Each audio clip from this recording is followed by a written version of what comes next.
We're live. It's time. Oh, what do we want? Get rid of that one. 2v2. There we go. Add the tag. 2v2. Hell yeah, it's time. It's time.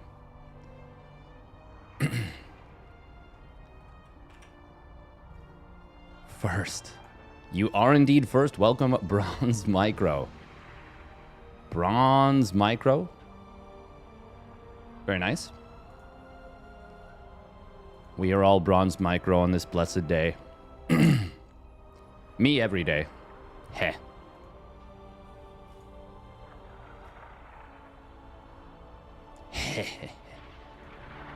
Welcome, QQ Low. This should be a lot of fun. This should be a lot of fun. Oh. Wow, wow, wow, wow. Okay. I believe we are still waiting. Oh, Jumi and Yakov have the number 4 seed. Rex and Haw are playing. Oh, man. Looking at this. Hardwell plus Dolan versus Rex and Haw. That is pretty freaking cool. Oh, Pi and Roddy are playing. Oh, that's fun. That is very, very fun. Very, very fun. Do do do do do do do do do do do do. Wait, did I update this? There we go. 1300 2v2 circuit. Yes, yes, yes. We gotta run some ads, but we'll get into things.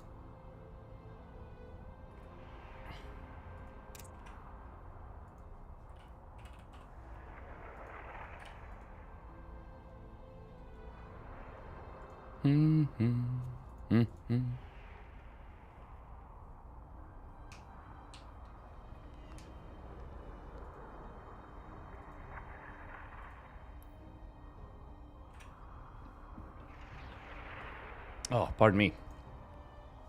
Yeah, this is going to be a lot of fun. I am really looking forward to this.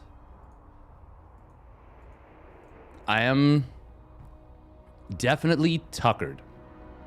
I've come into today poorly rested, not enough sleep, but full of passion. Full of passion. At the Copacabana. Bop, bop, bop, bop, bop, bop, bop, bop.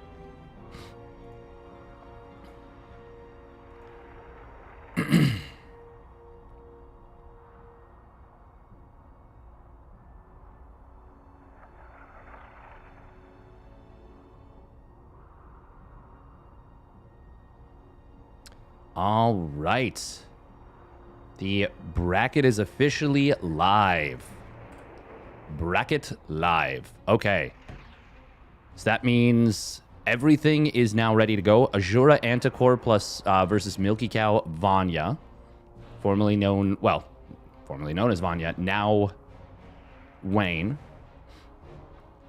Rex plus Haw is a good team there. Rex Haw versus Replicant Tiger. Should be fun.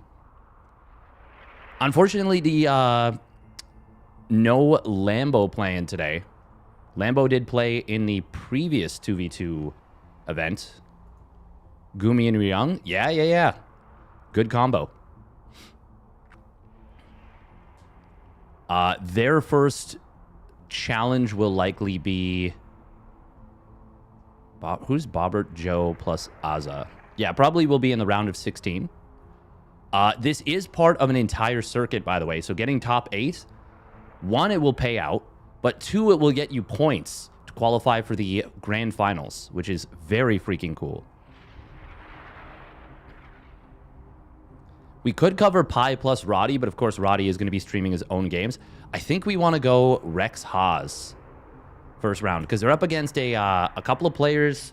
I don't know much about Tiger, but I know that Replicant is quite good. Ooh, who is Dolan? Lemon plus Deer versus Hardwell plus Dolan. Oh man, they're so... I legit wish I could just cover every game. Going hard like Steven Seagal at an all-you-can-eat buffet. Kapow.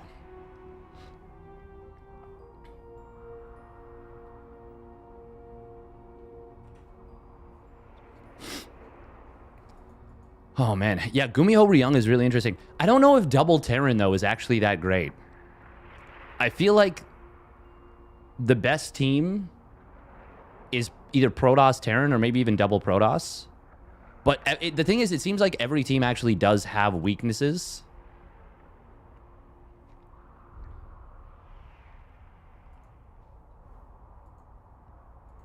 Lemon plus deer sounds like a dish I would eat. Yeah. Sounds like a pretty decent dish.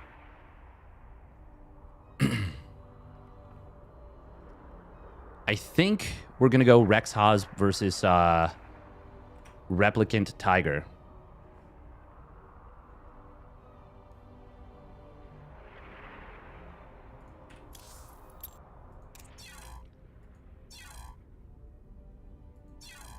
I've not watched the 2v2 series. Are people like 2-base all-inning a lot? Or just straight to mid-late game? Blink Stalkers are extremely good because the mobility they afford is super, super strong.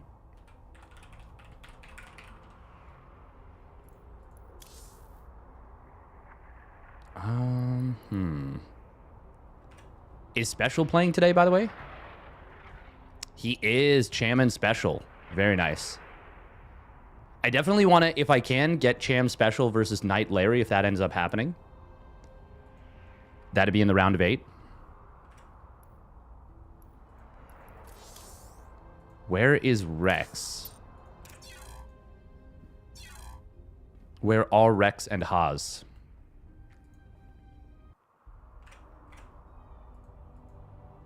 I hope they're not already in game. Okay. Where are they right now?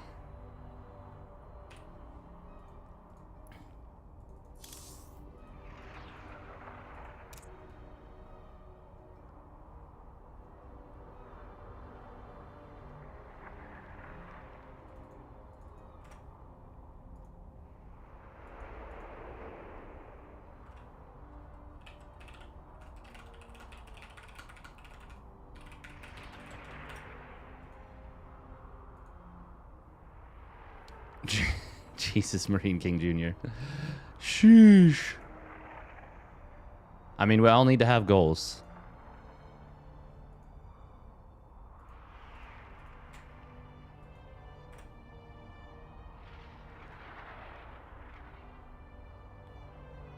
We all got to have goals and dreams.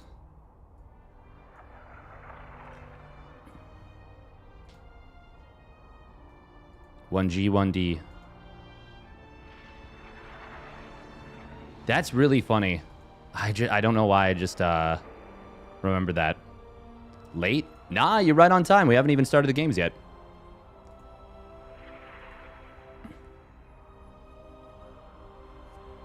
Where is Rex, by the way? I saw him online, but what is his actual name?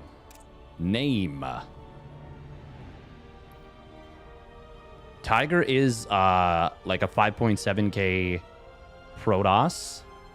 I think once you're up at that MMR, I think you are definitely a threat to take down even the really big names. At that point, it comes down much more so to the synergy of the players and the strategies themselves. But yeah, sorry. Talking about strengths in 2v2. I kind of started and then just got sidetracked. Definitely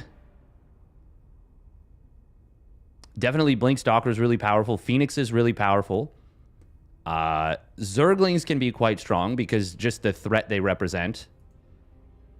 Mech is very good for Terran, but the immobility makes it tough to make work.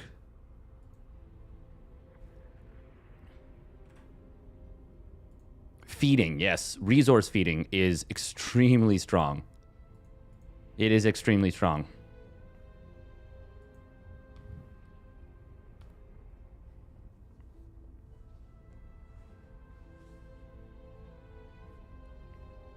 Oh, Replicant didn't even... Okay.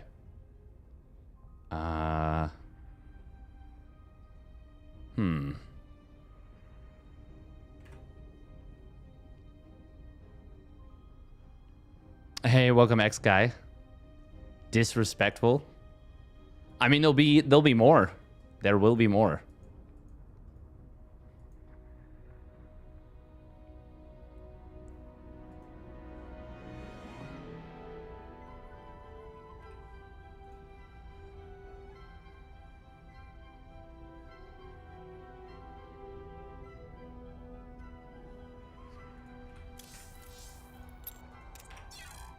Oh, I really want to get to...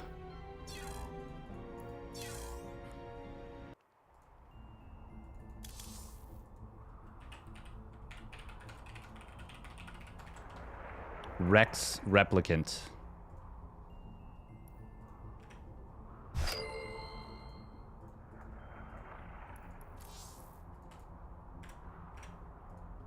All right, beautiful, beautiful. All right, we're set up for it. So, Haws plus Rex versus Replicant plus Tiger. Oh. Deleted the entire line for a second there. So that'll be PZ versus TP.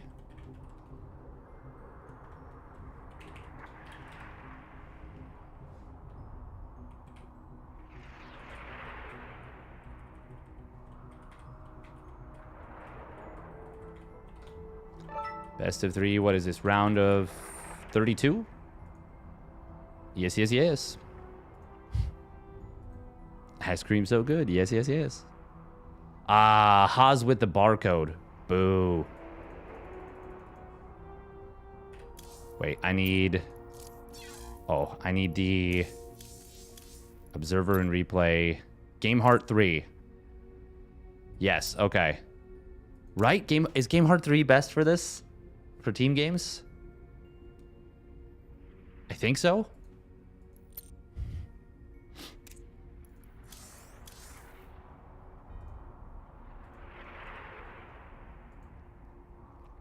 Another 2v2 tournament. This is great. Hell yeah. Welcome, Infofox. Oh.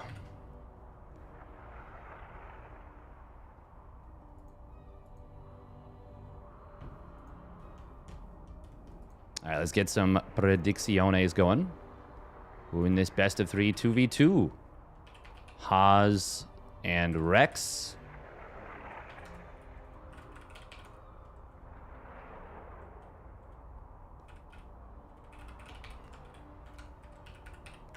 Or Replicant plus Tiger. Dope sweater. Oh, just you wait.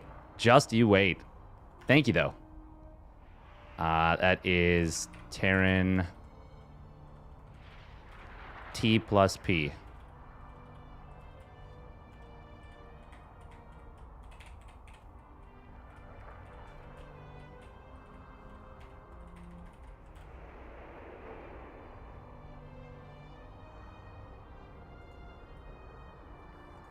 All right, get those predictions in. Just wait, just wait.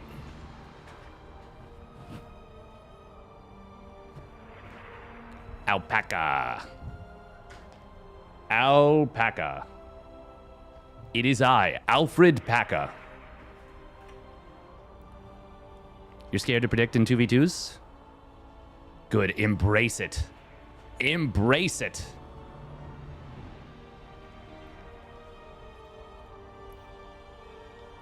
These points are way too valuable and they can go any which way. Yeah, I'm really excited to see what Haws cooks up.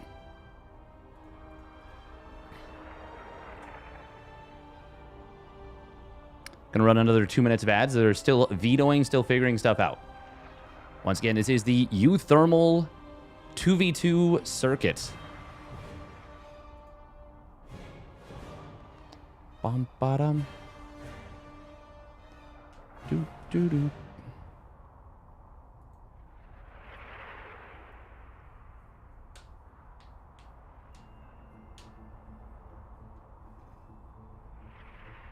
God, I'm excited for Thermi Gobbo.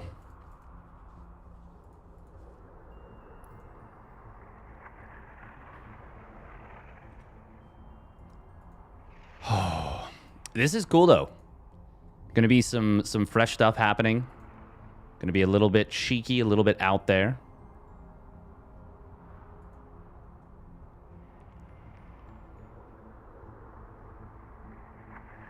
Wow, wow, wow, wow. Oh.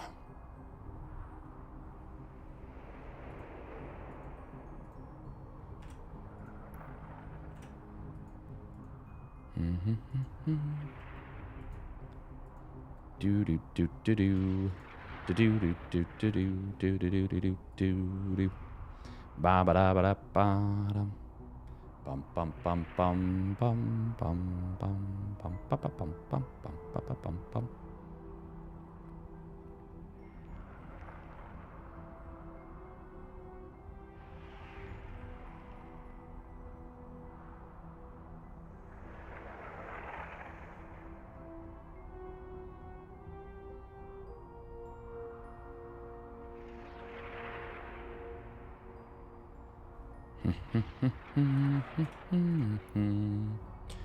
Do do do do do. I don't know why I've got Thomas the Tank Engine in my head, but I do.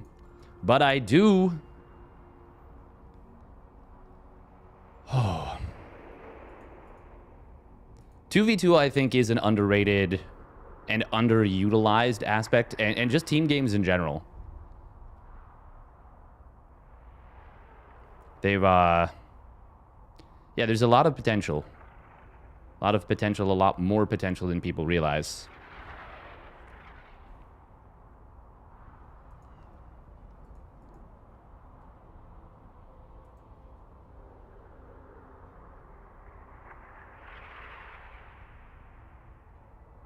But yeah, some of the strats like a laser Lambo came up with were very cool.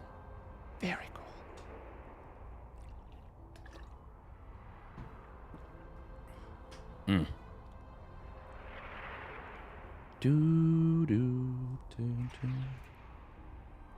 The players are still vetoing the maps, which is kind of interesting. Spirit Max Pack's playing today, by the way. Very exciting. Max Packs had a ridiculous reverse sweep yesterday night. Absolutely insane. He was looking like he was a little bit shaky, maybe a little bit tired yesterday in the grand finals versus Hero. We've just come to expect so much out of, like, unreasonable amounts out of Max Packs. To the point that it's legit not fair to him. Like, and I'm guilty of that, you know? Like, I'm definitely very guilty of that. But it was still crazy to see him just kind of truck. Just kind of absolutely go cuckoo bananas crazy good mode. Crazy god mode.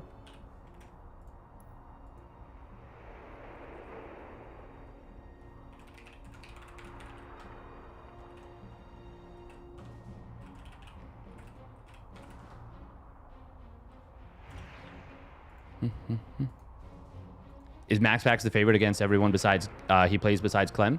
Everyone he says he plays besides Clem, Raynor, Cyril, I would say. I would say he even when Maru was in better form than he is now, and he's still even Maru in bad form is still very good. To be clear, very good. Wait, is Tiger gonna play Terran? Oh, I thought Tiger was okay, no, he is Protoss. Okay, so it's Zerg Protoss versus Zerg Protoss Terran.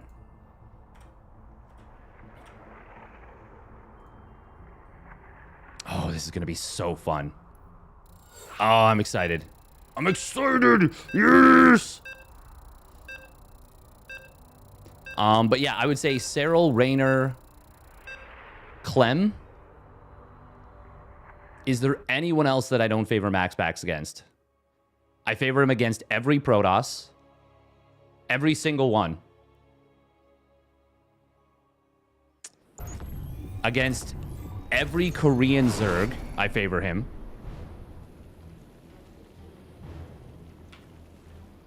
Okay, is this a good interface? This'll do. Loktar Ogar. I think we're gonna remove Cam. Yeah, we're going to remove Cam for now. All right, here we go. Spawning down in the bottom left. It is Offsides Rex. And his teammate, Haws.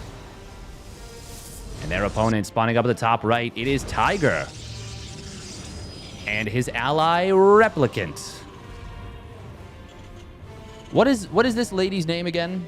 I know the default barcode, or not default barcode, default guy is Kaczynski. And then there's another guy named Cade. But I don't remember what this lady's name is with the hat. Hat lady. That's her name. Haws, of course, wearing a barcode. But it has his name on it. Now, we could always see a cannon rush from Haas. That is always a possibility, but we don't have that on the docket just yet. God, I really prefer the new stuff. Oh, is this... Hopefully this is the fixed version of Yellow Jacket that lets you take this gas. Oh, I forgot to tell the players. I mean, I just forgot about it in general. So it's going to be orange-blue versus purple-red. So far, everyone is going pretty standard. We don't see a very early pull from Rex. He did go hatch first. I do think... Oh, okay. This is a little spicy. We got a gas steal coming in from Haas.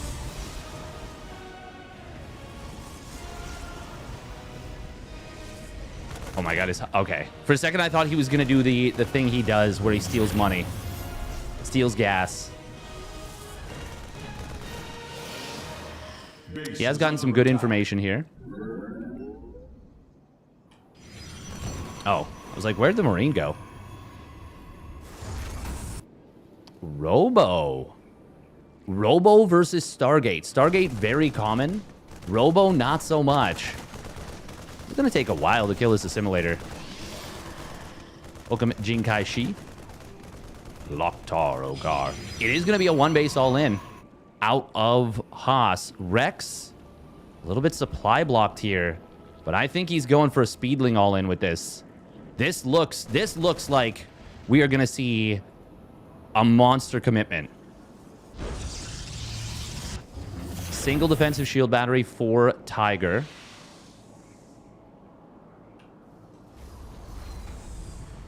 Yeah, this is full send. Hellions are going to be very good at dealing with the Lings, but I think this is going to work. Just looking at things off the bat, Oracle is going to be very good if he can get into the mineral line. Oh, Haas microing his workers. Look at that. Very nice. Yeah, 4-gate Prism. 4-gate Robo. Now, this is actually going to be really awkward. Oh, yeah, this is going to get super, super awkward. Haas is going to lose a lot. Okay, he's building a shield battery, but it's super late. Warps in a Stalker. I am here in the shadows. Tiger will be able to gun down a couple probes. Already 3, it's going to be 4? No, 3 probes going down. Lings trying to get in on top of the shield battery. Hellions not able to join them. Here's the problem for the Terran Protoss. It's the mobility of those Zerglings, and it's being able to actually bring the Hellions where you want to bring them. Yeah, this is game over. The Ling Stalker push is going to work, and we are going to see Haas and Rex take game number 1, warping right in on top. Cloak Banshee, Hellion Cloak Banshee, very good in a straight TVZ. In a 2v2, you need more proper fighting units. Even with some good micro on the Banshee right there, not going to matter. The wall is breached. The naturals are emptied. And the main is going to get taken down as well. We will see Tiger with a nice shield battery Void Ray combo. But even if he kills off every Stalker, all the Ling... Well, hang on. No, it's not going to matter. Cloak Banshee. Okay, he will get Cloak in a moment. Cloak? Oh, he doesn't pop it. There it is. If they could have killed the Warp Prism before this last warp in of Stalkers, maybe... Just maybe there was a chance to recover. Actually, I mean, if they get the Prism now, Rex, during all this, has droned up like crazy. He's on 50 drones. Everyone else is on a 1 base or worse economy, basically. Well, actually, I mean, I guess... the Terran with double mule is not doing so bad. Ultimately, this will be defended. It's just a matter of how do you possibly keep up behind it? Rex, already a spore in the main, a natural one, and a third is going to be done in time for the Banshees if they cross the map. Would love to see Rex spread a little bit of creep to just connect up his bases. I'm impressed that they were able to hold it all. But this supply at 6 minutes into the game is kind of insanely low, right? Oh, yeah, for everyone. But Rex is on now 72 drones. I mean, there should just be literally nothing that can be done about Rex. Because Haas is still even with either opponent, basically. Although he still isn't expanded, which is actually going to be a problem for him. If he doesn't take a base at all. But, like, it's Rex on 4 bases. Rex might actually be mining... Yeah, Rex is mining more minerals than everyone else total. Look at this. Rex's economy is the equivalent of all other 3 players combined. Well, actually, no. As Mule's got some mining, it spiked up a little bit. But it's close enough that makes no difference. Engine screaming. SCV ready. Oh, Haas moving out. Just at the worst possible moment. Is there detection? That is a big if. Okay, there's an observer crossing the map. DTs are going to try and come in. Overseer. Oh, he just missed them. Now, there are spores here. There's no detection in the main. This is actually going to be really nasty for Haas. Oh, my goodness. This might be what he needed. And by he, I mean, I guess the Protoss Terran team. This is the perfect situation. But can they hold the actual army? I don't think so. One Void Ray gets sniped down. Force Field's not going to hold the army at bay. Haas should be able to still just almost win this on his own. The funny... Yeah, I think he's actually... Well, he's gone a little bit deep here. That's for sure. And the Banshees are being a big nuisance on the other side of the map. Is Rex just... Rex is resource feeding. Rex is resource feeding Haas. How many... Yeah, Haas is on 7 gates on 1 base. Rex is resource feeding. Oh my goodness, that is super cool. I was like, man, Haas is getting out a lot of stuff. And that is because Rex is just sending him money. Constantly. That is super interesting. Rex using the explosive economy of Zerg and feeding it to his Protoss ally. Now, Rex probably should actually just make Zerglings because he's going to have 2-2 in, like, now. Oh, no, sorry, he just started it. Never mind. He has 1-1. I thought the progress bars were full. No, they're, like, empty. Never mind, never mind, never mind. He's making 18 more drones, though. Sheesh, Rex. No chill whatsoever. 95 drones. Meanwhile, the Immortal count just cannot get high for the defensive Terran Protoss. And Charge is not being produced either. We've got an Ultralisk Cavern on the way. I was like, man, that seems fast for 2-2, especially since I feel like 1-1 was just on the way not long ago. The amount of pressure that they're applying is absolutely nutty. Oh, Ha's gonna blink forward. What?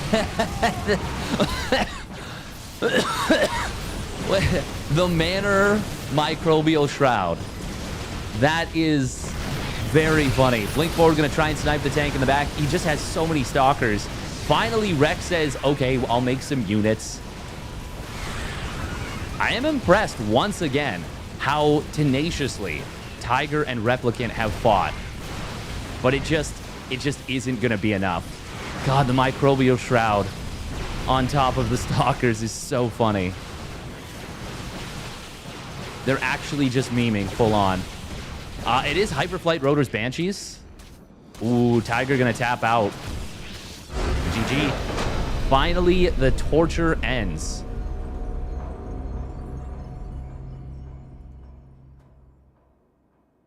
Got caught in the shroud with that cough. Yeah, a little bit. That was a funny game. God, look at the army value graph, and look at the income graph. That is some very funny stuff. Haas is collecting so few resources, but he's just getting so much money. That is neat. That is very, very neat.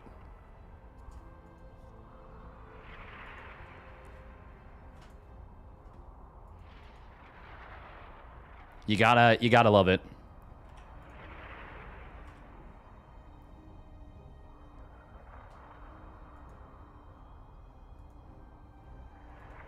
You telling me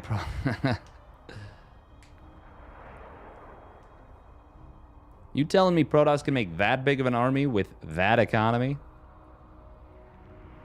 When you're knocked back on your heels that hard at the beginning, the game is going to be really difficult. Something that's really cool, by the way, out of 2v2, and it's something uThermal noticed, and we saw it in this game, and I think it's very true of just SC2 2v2 in general, and specifically Zerg in general, is you really want to commit hard one direction or another. If you're playing Zerg especially, so that means if you're going to go eco, go crazy with it. If you are going to go mutas, go mutas. Don't go for like other stuff. Go mutas. Truly commit hard. Or 2-base swarm host Nidus and make like 30 swarm hosts. You know? Don't play a balanced style. Zerg was sending money to Haas. Yes. Oh yeah, no, they're memeing. They're memeing. That's how we know you're new here. We do a little bit of memeing here in this chat.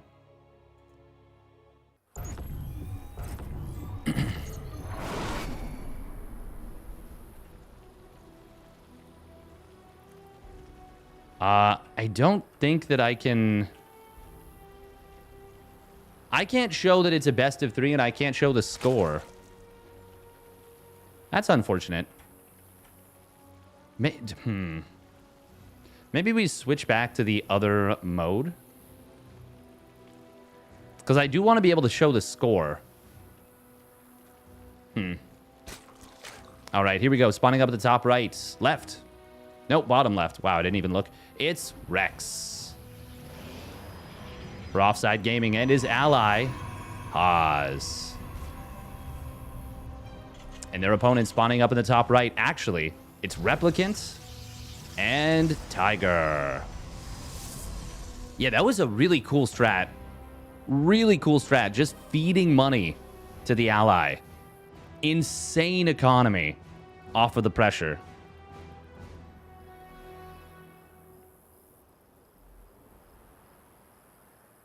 Absolutely insane economy.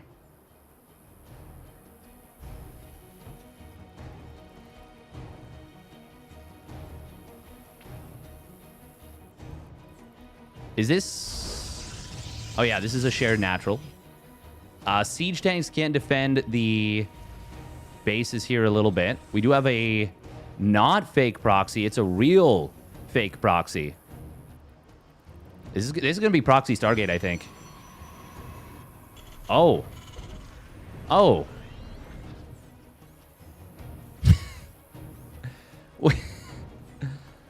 Huh? This looks like he's planetary rushing his ally. Obviously, he's just going to move this over to the side, and it's keeping these closer together, I guess, is kind of a safe move. There it is. Proximity Stargate. Base is under attack. Haas playing Turbo Greed.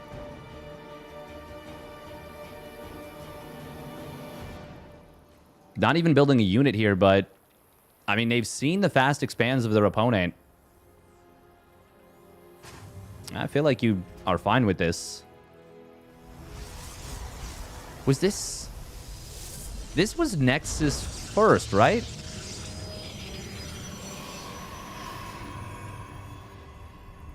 It feels way too fast to be anything else. It was one Rax expand out of the Terran for sure. Am I crazy? I'm all turned around. Oh, proxy Stargate from both sides. Wow. Haas taking the gold base. Name a more iconic duo. Oh, Replicant, you're so close. Add-on. So complete. close. It's really funny that they've both done this. Replicant? Oh my god, this is going to be so much damage. Do they even have anti-air? They have 6 Marines. They're all out of position. Oh, I love this. He's bypassing the Terran. Says probes are easier to kill. 2 shots each. God, that's a lot of damage already. 5 kills. 6 kills. He can kill those Marines too. But he wants the probes. Oh, man. 7 kills. 8 kills. Oh, and he's gonna get out. That's so much more insulting than if he'd pulled back right away. And now Ling's flooding into the natural. The Marines are actually on their lonesome. He's going to get into the main. That's so much worse. That's got to be game. Sure. No, run. Run into the main. Run into the main. I think this is just going to be game. Rex is committing to more Lings behind this. Replicant with a nice pull. Oh, the Marines are going to get jumped. I actually don't know if I like this fight. He will get every Marine. But it means the Lings get cleaned up actually a lot more easily than they maybe should have. Other side of the map, 6 kills do come in. Haas takes a lot of... Hang on. Rex did not go hard into workers. Haas loses a lot of probes. The aggregate supplies are pretty even. And these were relatively greedy openings from both Tiger and Replicant. This might not be over. Especially that cleanup. Like, look at all these wounded SCVs. Now, if the Oracle gets back in for Haas... Actually, Oracle went down. He lost that Oracle at some point. A lot of SCVs going down in the natural right there. Oh, man. Both Protoss players have lost 17 probes, but it's Haas that is way... was way more committed and therefore is way longer to rebuild. Oh, the proxy Stargate is going to get found. Finally. This might be a Muta game. This might be a Muta game here for Rex, but he is going to be going for Roaches. Mutas in 2v2 can be so good. Against a Terran Protoss that is not going Phoenix. Yeah, I would have loved Mutas right here out of Rex. But he is going to be going Roaches. Roaches are also good in 2v2. Beefy, tanky units. Ooh, Rex a little bit supply blocked here, but he's got 6 Overlords on the way. Rex's economy explosion was not as fast as the previous game, but it's still fast enough. And this gold base for Haas has kept him, well, it's kept his economy relatively competitive. Competitive enough. What did he just recall? Oh, Observer. Oh, cute. Cute. Oh, there's the Spire now. Is he actually gonna... No, surely it's got to be Corruptors, right? But...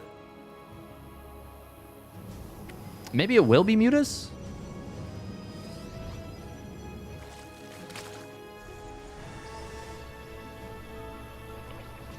Huh.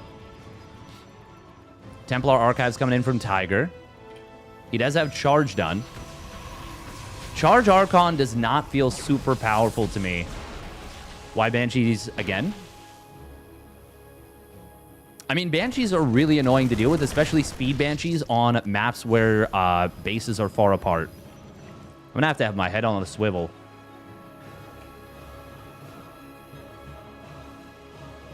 Maybe he is going for the Mutas. Rex with quite a bit of money in the bank. He just now, well, not just now, he's building some roaches. Oh, that's very bad for Tiger. The creep drop here is very funny. Oh, finally, Haas's Stargate being found. Okay, it is going to be Muta's. I would have preferred this. Remember what I was saying before? In games like this, just go pure Muta. I would have preferred, well, no, he does need something to help his ally. And 10 Mutas are still going to do a lot here. This push, though, this push looks really strong out of Replicant Tiger. That is, oh, it's an SCV pull with this. They're going to need to give up this base. Your allies are in battle. I'm here. Oh, there's a changeling in the middle. Oh my god, kill that. I was like, man, this vision of Haas seems impossibly good. Yeah, it's because there's a changeling that sees literally everything. Haas going to cut off a bunch of reinforcements. That's a great move.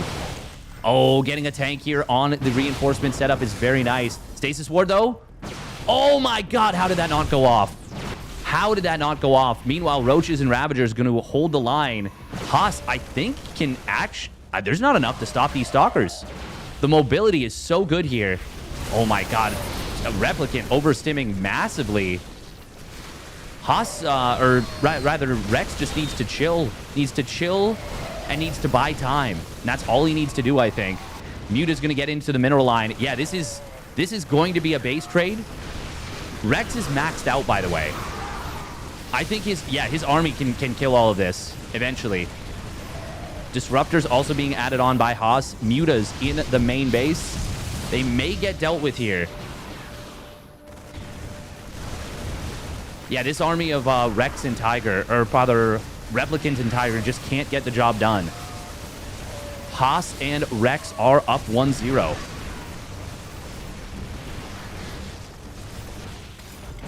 Stalkers going to clean up everything. Mutas, they may get dealt with. Ooh, depowering production is quite good here. Disruptor shot. Oh, 4 kills. Okay, it looked a lot bigger than it was. Still not bad. Queens are going to kill an Immortal. Even as Rex is taking big damage. Well, hang on. He can just go, I think. I really think... Well, that is a lot of tanks. He is going to go for it now, though. Yeah, no, he had enough. He waited for the lings, which I can't fault him for. And he picks his spot very nicely, cleans up everything. Stalkers of Haas on the other side of the map are still killing everything for Tiger and Replicant at home. And this game is over. This series is over. Recall from Haas is nicely timed, but he will lose a fair number of Stalkers. Still, it's just... Well, hang on. No, Replicant just doesn't have any economy. He's on 5 SCVs. If he was on a decent economy right now, I might actually believe that there's something they could do. What are the upgrades? We got +1... Nah, no, there's nothing they can do. He's going to try. Man with gun is good. Nice hot pickup there. Ooh, okay. No. Oh, Blink Forward does snipe the medevac. Only a couple SCV, or a couple Marines inside, but still better than nothing. Oh, that was a juicy shot. These Disruptors have been cash money. And the Ravager, Blink Stalker, Disruptor army, yes, you heard correctly, will end this game, will take the day. Replicant and Tiger will be eliminated. Rex the Tommy Lee Jones Zerg. I don't even know what that means. That's a funny sentiment. Very fun series. I am gonna switch back to Pro 2020, I think. Yeah. We're gonna switch back to Pro 2020. All right, what has happened in the rest of the bracket? Lemon and Deer did take down Hardwell and Dolan. Ooh, Night Larry versus Pi Roddy is currently happening.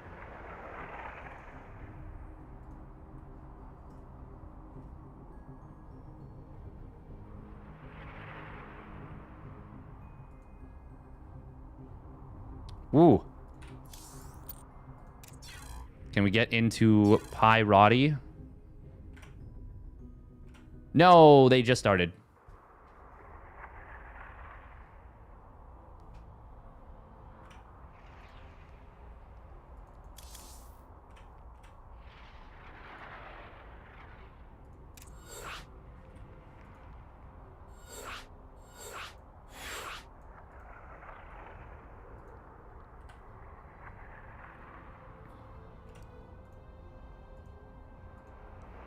Thermi Gobbo versus Fluffy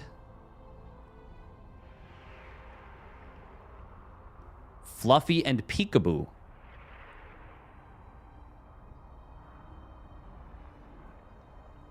That is gonna be something. Something.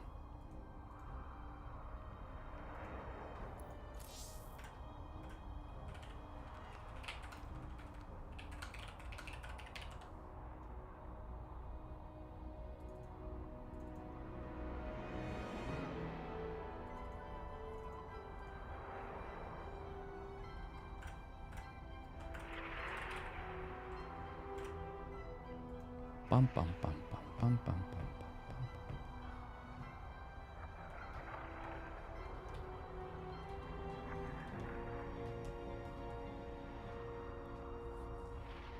bum.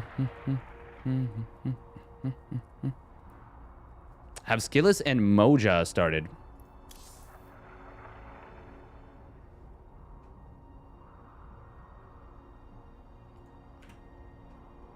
Yes, they have. They're up against Molten and Bums. Bums.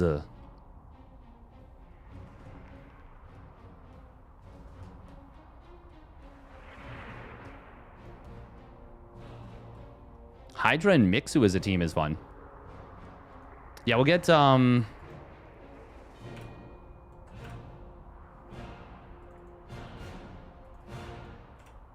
we'll get some other matches. How's it going this morning? Not too bad. I am definitely drowsy, but that's okay. That is okay.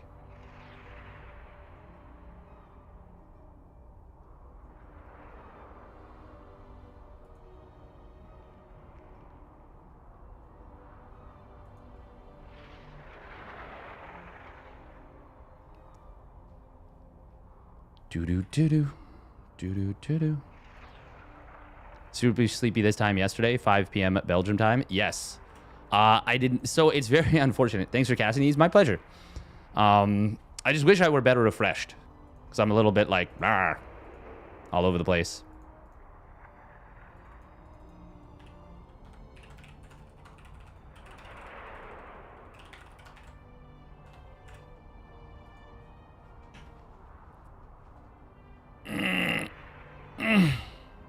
Oh, man. Have you thought to possibly use Stim? How do you think I'm awake at all?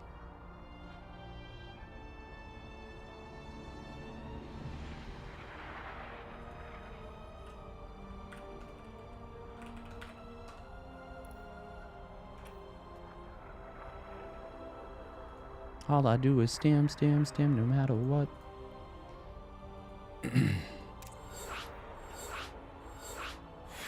Figured you took mushrooms again.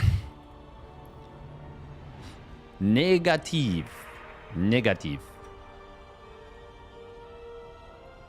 I mean, I've never taken mushrooms.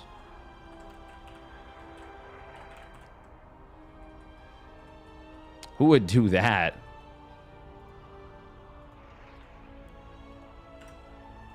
That's fun that there's a team called Muad'Dib and Fade Routha. It's very fun.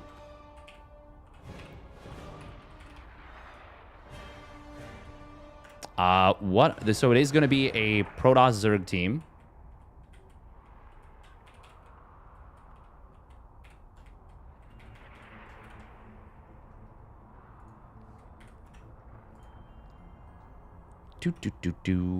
Jumi and Yakov versus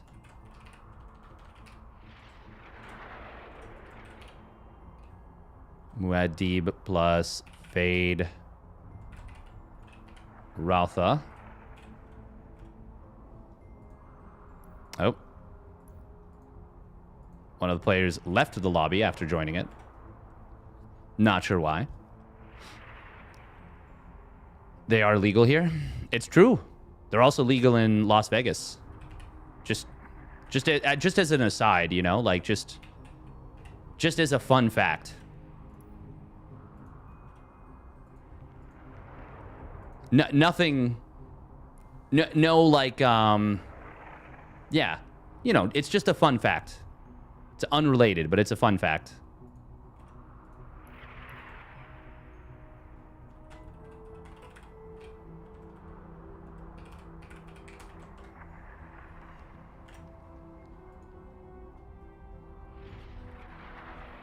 The DARE program back in my days, school days, told me they were bad. Okay. Drugs are bad. Okay. Cocaine is bad. Okay.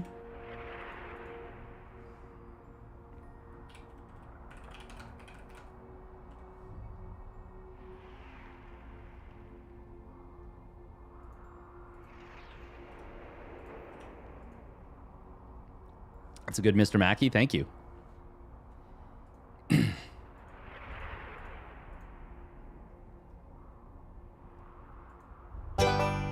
Okay, children, let's take our seats.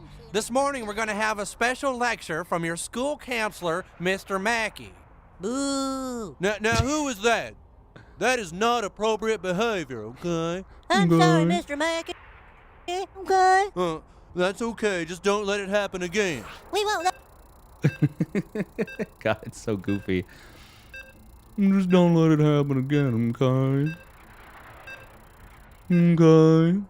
All right, it is PZ versus PT in this one. Let's get a prediction going.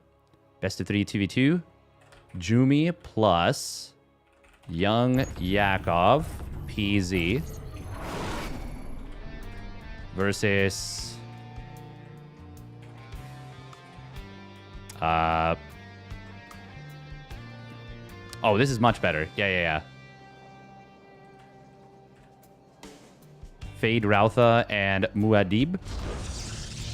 Fade Rautha is Terran.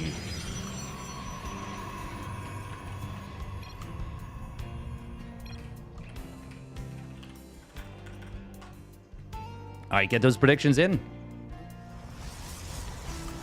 Well, drugs are bad. All right, here we go. Spawning up at the top right for Streamer Zone. It is Jumi and his ally, Young Yakov. And their opponent spawning down on the bottom left. It is Muad'Dib. Lisan Al-Gaib and his ally, Fade Rautha. Now, we don't know how good this team is. I legit have no idea. I don't know what their MMR is in 1v1.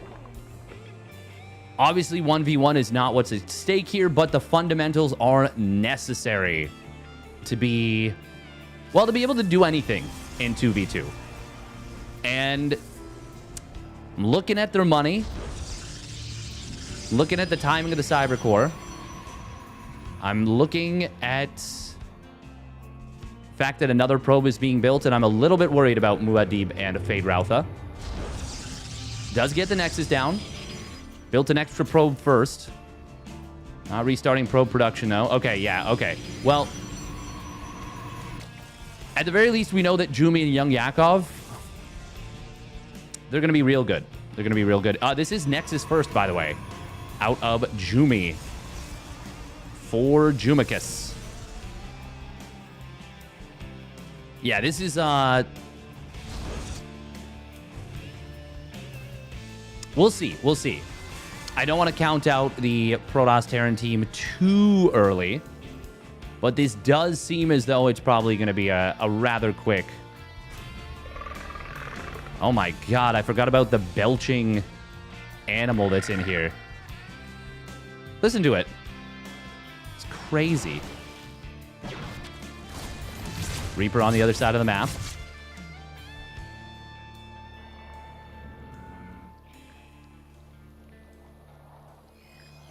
Is it hurt? Might just be gassy. Might just be a gassy boy, you know? Sounds like my ex.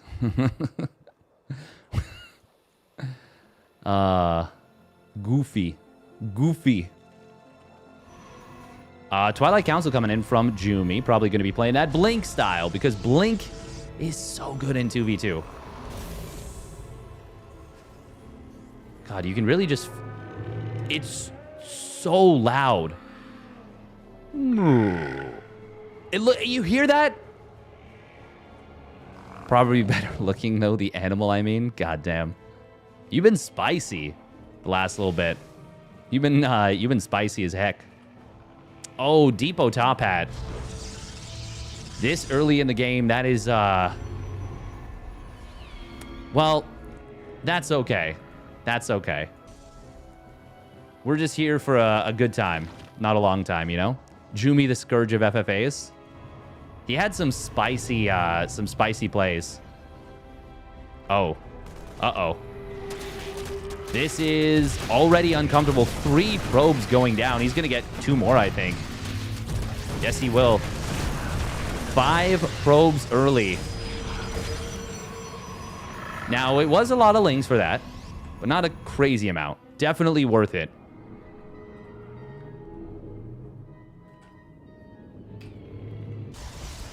God, the belt, like, it's so loud. It's so loud.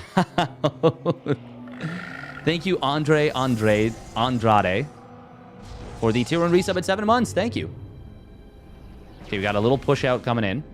Ooh, Viking. Oh, that's dead. Nah. It's like Darth Vader right there spinning off into space. I have you now. What? You are part of the Rebel Alliance and a traitor. Take her away. Pew, pew, pew. Alderaan chunks everywhere. Oh, nice wall here. Just in time. Oh, but the Lings take it down anyways. And he's going to find this tank. Tries to get it into a good position. Picking off a tank, usually worth it for a set of Lings like this. Especially since he's going to get another probe as well. Can he get even more? Oh, young Yakov, man after my own heart. I love the Lings in 2v2. You can do so much with Lings in 2v2. Jumi. Oh, big blink forward there. Muad'Dib and Fade Rautha, despite having not necessarily the best start. Oh, nice save from young Yakov there. They're putting together a competent push. The problem is, I mean, this is 2 players that are pros in 1v1. Now that was a little scary. Siege tank, Liberator, Blink Stalker. This is a scary setup. Oh, Corrosive Biles on that Liberator are going to take it down. Ling's going to get us around on 2 of the tanks. And the Corrosive Bile is going to do big splash there. Oh my god, that's going to get both. Oh, that's a Zerg wet dream right there. Liberator and tank in the same position. And that's going to be a cleanup on this army. The Blink Stalkers may retreat out, but Jumi and young Yakov can almost certainly... Well, this might be a scary ramp to attack up. Oh, wow, they're going for it, though. That might not have been the best move, but... No, they're going to be able to break. Yeah, it's totally fine. Shield battery's not done in time. Not enough units. Oh, a slow warp. Oh, the bane of all Protoss. The slow warp pylon. Even just playing a few games of Protoss, I recognize the pain in that slow warping of Stalkers. GG gets called.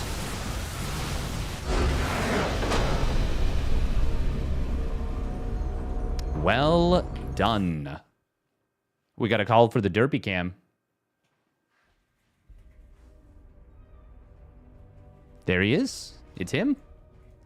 Derpius Maximus. Oh, wait. Oh, my God. Oh.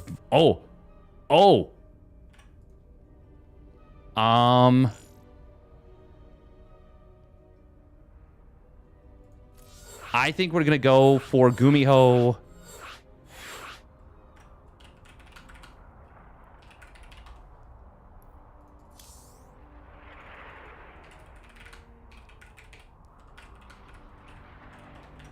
Oh, we're going to get Gumiho Ryung versus Milky Cow Vanya. Oh, baby. Oh, baby. We're going for it. We going for it. Oh, yeah. Yes. Oh, that's good. That's good. We got the game one, obviously, and it was actually not as one-sided as it could have been. But that was still very decisive.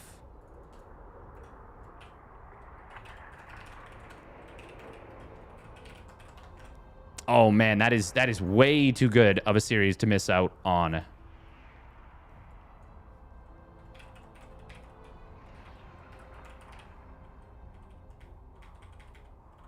Gumiho Ryung versus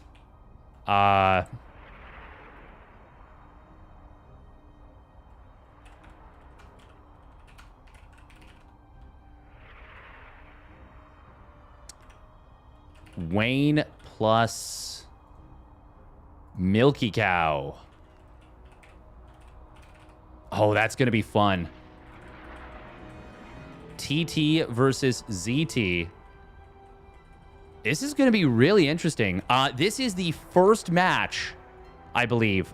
Oh, no, Skilless Moja and GG Machine Shameless is also happening. But this is one of the first matches that is going to be for points. We may very well have the very first point collectors in the uThermal 2v2 circuit. God, this is so cool. This is so cool that uThermal is doing this. And once again, huge thank you, huge shout out to Mark, Maru, Schlappy, uThermal. No, Mark, uThermal. No, Mark, you, Maru, Thermal, Schlappy. Yes, that's it. Okay. We got to write that out. Mark, you,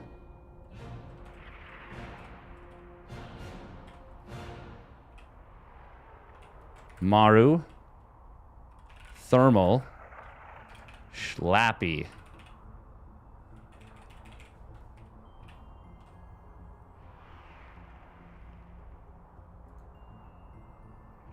I'm scared Steadfast isn't acting himself. Am I not? You're talking about Protoss fan? No, I'm talking about Salsa Tequila. Hehe.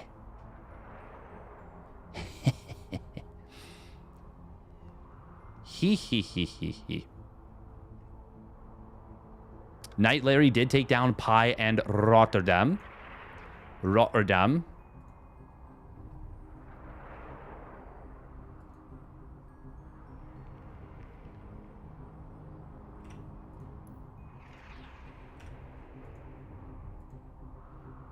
How much was that Dragon Ball set? I mean, it took a couple months to collect them all, you know? But once you collect them the first time, they tend to hide in specific spots, so it's pretty easy. Heh. We're going to run 2.5 minutes of ads on Twitch. So if you're watching on YouTube, you're safe for now. Bracket link. Terranzoid, we have the bracket link for you. Let me link that there. That's the challenge. And the challenge will be up to date more frequently and more quickly. Actually, not more frequently, more quickly. But the Liquipedia is definitely a nicer overall setup. I only see 5. Yeah, that is a function of the angle. Also, I like to make it look like I don't have the full set in case any troublemakers are watching, you know? Yeah, I don't want everyone to think that I necessarily have them all. God, I'm such a weirdo. Yeah, we're a weirdo. All right, Milky Cow.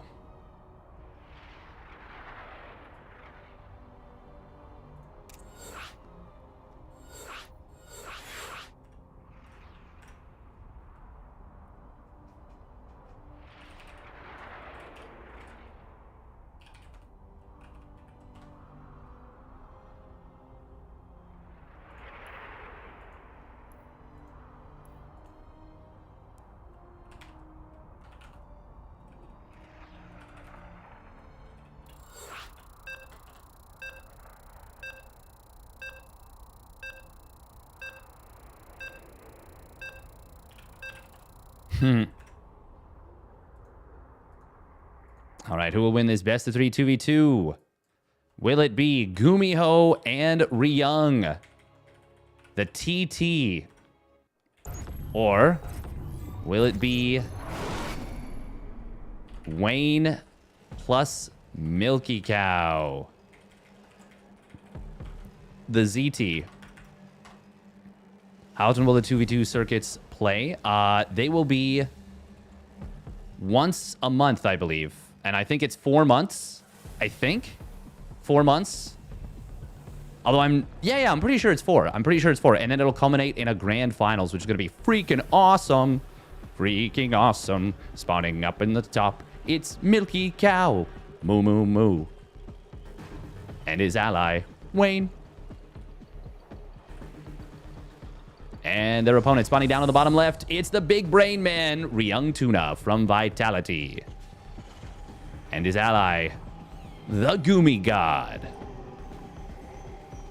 Tough match. Yeah, this is a really good match for the round of 16.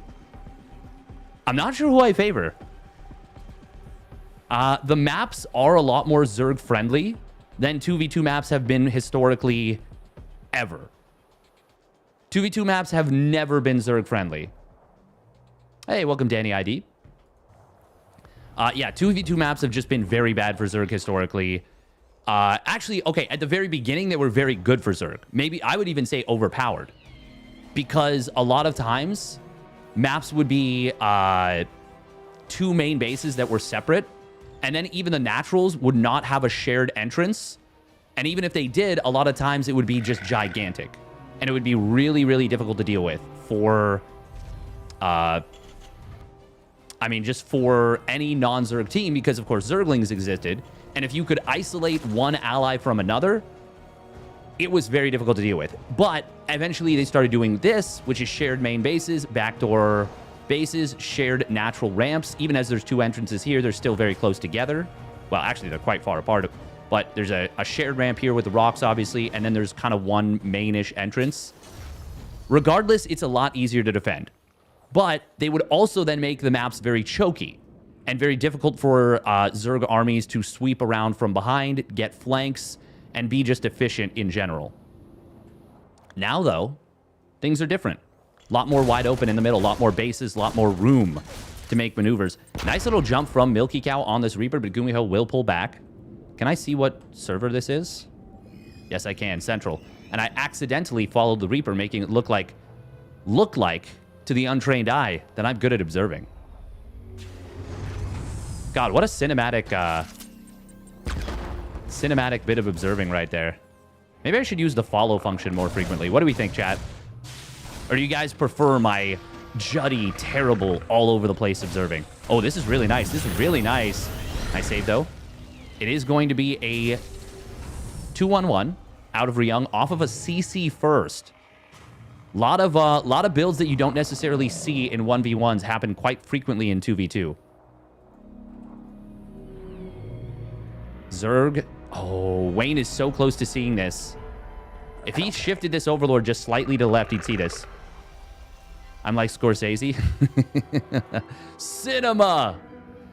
We are going to be seeing a 2-base layer build, which is, well, once again... Oh, this is interesting. Milky Cow is going to move in as Gumiho is moved out. There's enough Marines at the top of the ramp that is going to make this difficult. A lot of SCVs going to fall. 2 SCVs already going down, as well as a relatively fresh mule. Fortunately, did not die with money in hand. Hellions and Reapers do come home. Grenade. Always funny when it sends those units for a ride. Oh, not going to be able to get that SCV. Unfortunately, the clicks were not perfect. Which is unfortunate, because he actually did have the number of clicks needed to kill that if he'd shot perfectly. Now, it is going to be Mutas. And Mutas in 2v2 can be absolute gangbusters. Wayne, this... No, I don't think this was a structural supply block. I think this was an actual supply block. He is already on 44 drones. So that's actually the key number for this.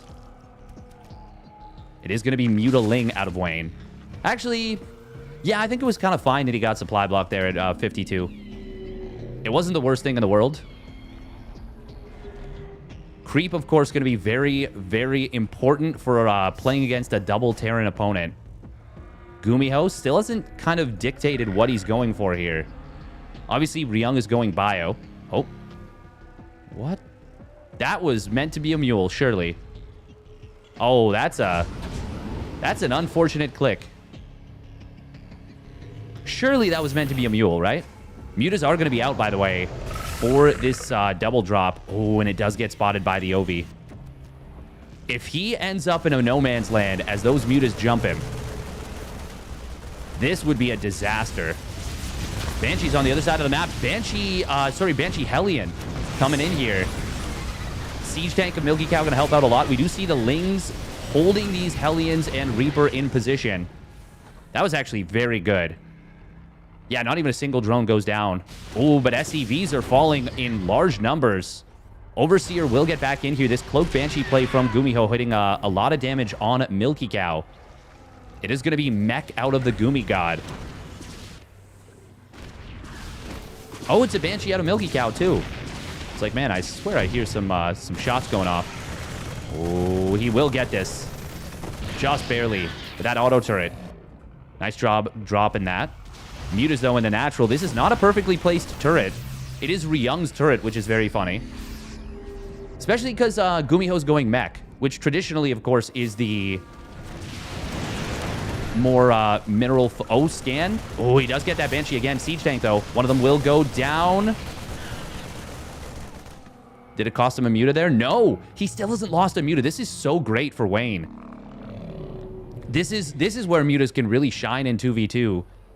A lot of difficulty with it is what you also have to do at the same time. So that's spreading creep, that's injecting, that's making sure you don't die to pushes. But when you have an ally, and you know they can kind of cover your bases a little bit. Oh, actually, hold that thought. We are going to see Gumiho. Well, these Marines have stim? No, they don't. Man, he still hasn't even started stim. This is a problem. Wayne may want to get, he may want to get Overlord's speed just to make his Overseers faster. Ooh. Cyclones. I mean, Battle Mech is... I wasn't even thinking of Battle Mech in this matchup. Oh, Cyclones, though, do get jumped. One of them will go down. That's expensive.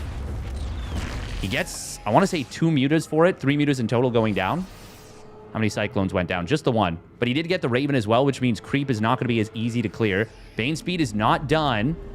Mutas are not so great in a straight-up fight. Oh, this is looking very scary, but there are 2 siege tanks in the back. Milky Cow sieges them. Well, you see... no, he doesn't have enough. Hold on. Banelings will try and connect. If Bane speed were done, this would actually be a very easy defense, I feel. Mutas on the other side of the map are being a nuisance, but can they actually do enough with the damage that is being taken? Bane speed was denied with the Baneling nest getting killed. Oh, it's going to be Ryung holding the line. And I think this might just actually be too much damage. There's not enough for Milky Cow and... well, specifically, Milky Cow just doesn't have enough. How many mutas are there? There's 14. He might be able to clean this up. Marines in the back are in some trub. The mutas will get this. Oh, Milky Cow, stop bleeding out units. Please save that tank. Well, it's actually going to be the mutas that do the job there. This will be a cleanup. Very well done right there from Wayne. But he lost his lair. He lost the base and he lost his lair. Milky Cow. Milky Cow forgot stim, and it is just now on the way. Milky Cow having a very rough game. Despite Wayne being the one who takes the bigger eco damage, it is Milky Cow who was not able to contribute enough in that fight. That was a big mistake. Big misstep. Oh, can he get that muta? He will. Well, we are going to see a jump on top of the Cyclones. It's going to be 2 Cyclones. Oh, that was a lot of mutas there. 14 mutas have died in that game. I can't battle report this. Oh, Banshee going to find a siege tank. That's kind of nice. Milky Cow has been contributing in the game overall. Oh, he didn't break the lock on. I think the Banshee might have provided the vision there. 3 mutas going down. Wayne is on +1 on those mutas, and there's no upgrades on the Cyclones. Wayne, though, I mean, the loss of the layer means he can't continue +2 flyer attacks. God, losing that layer is so painful. It's back up and running now, the base. And it is worth noting that Gumiho has been on 2 bases for a while. Ryung seems so far to have been the star of this game. But Wayne has been playing very well as well. Now, 1-1 is done. That's the good thing for Milky Cow. Even though he doesn't have combat... Actually, hang on. It's going to finish in a moment. This... Hang on. Milky Cow, despite not having that stim initially... Oh, my God. Magfield Accelerator's not done. It's going to get denied. That is a beautiful pickoff. Huge pick there. Really going to diminish the power of this push, but this is going to be Wayne's base going down once again. Can Game Heart? No, Game Heart doesn't work. Unfortunately, I can't check stuff. Tech Lab's going to get taken down in large numbers. That's going to really limit the number of Cyclones that can reinforce. This was enough Mutas to fight those Marines, but Wayne might feel... Oh, there we go. He turns around now. Oh, didn't want to deal with these Cyclones. Going to be able to get 2 of them now, though. The Muta count is at 18. Oh, Hellions going to run by into Milky Cow's natural. I think he just got a bunch of SCVs, potentially. 24 SCVs have gone down, and I don't think a lot had died before that. Ryung and Gumiho have such an advantage right now in terms of tempo. There's no Baneling Nest rebuild. Ooh, going up this ramp might be a little bit too bold for Ryung here. He does have the tanks on the low ground, and they are going to be very strong. Cyclones still don't have their Magfield Accelerator. That's a lot of Mutas, and the scan does catch the reinforcement of them. And by catch, I mean seize. Mutas, of course, with that insane regeneration that they have, are so powerful. As long as they survive. +2 will start up. That is too many Marines to fight. 2-2 getting very close to completing for Ryung. Just now completes for Milky Cow. But the 2-2 completing makes those Mutas really struggle in a straight-up fight. As it is, you can pick off small numbers of Marines. Ryung actually giving up the position here. Oh, that's a nice find for Wayne. Gets the Marines a little bit segmented off. That's the kind of thing that'll become more difficult in, well, right now, as the 2-2 finishes for Ryung. Ryung is super gas-rich. He could send quite a bit of gas to Gumiho, and it would be very helpful. Scan finds a Banshee. Gumiho has finally completed his Magfield Accelerator. That's a lot of tanks for Milky. Can Gumiho and Ryung get on top of this, though? Yes, they can. They have just enough. The concave, very good from Ryung. 5 sieged tanks is very scary, but it was not enough to stop that big of a concave. Oh, Mutas. One of them will go down on an awkward rally. Oh, and another one, too. Missile turret will get blasted, both of them. Oh, that's too many Marines there with the Magfield Accelerator Cyclones. That's a lot of turrets as well. We're going to see a lot of Mutas going down. So many Mutas. I think he might have target fired those turrets. They were shooting, both of them were shooting the same Muta multiple times. Now, hang on. Did he get the cleanup on enough Marines? If the Mutas come home and clean up all these tanks... Oh, but they can't be everywhere at once, and as fast and as mobile as Mutas are... Oh, very nice scan. Very nice scan. So many Mutas have died. As fast and as mobile as Mutas are, they don't teleport. They can't recall. And the Marines stimmed fast. The Cyclones move quickly as well. Ryung. Oh, he might be able to take down this base. Again, this would be the 3rd hatchery to die for Wayne in this game, and it will go down. Ryung. Very nice moves here. Gold base will get jumped, and there's actually not enough Marines here. More Marines pull into the fight, but this is actually going to be some really good harass. +2 weapons is done for these Mutas, so they are going to truck real hard. And actually, he's still... Well, he's doing some good work here. A lot of the Cyclones going down. This is actually a little bit of a problem right now for Gumiho and Ryung. What is the SCV count at? Absolute chaos in this one. This will force the Marines back home. Okay, this will get cleaned up. Oh, the Cyclone flank. That's so many Mutas. He might get every single one. Oh, my goodness. Just as Wayne found a ton of value, he loses every single aggressive Muta, and we are now up to 66 dead Mutas in this game. Absolute slobber knocker of a game. But that surely is going to be the nail in the coffin for the Terran Zerg team.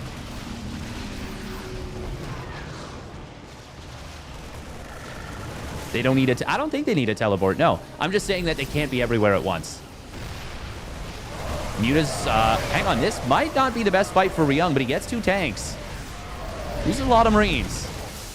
Gumiho, or Milky Cow, is still the highest in supply.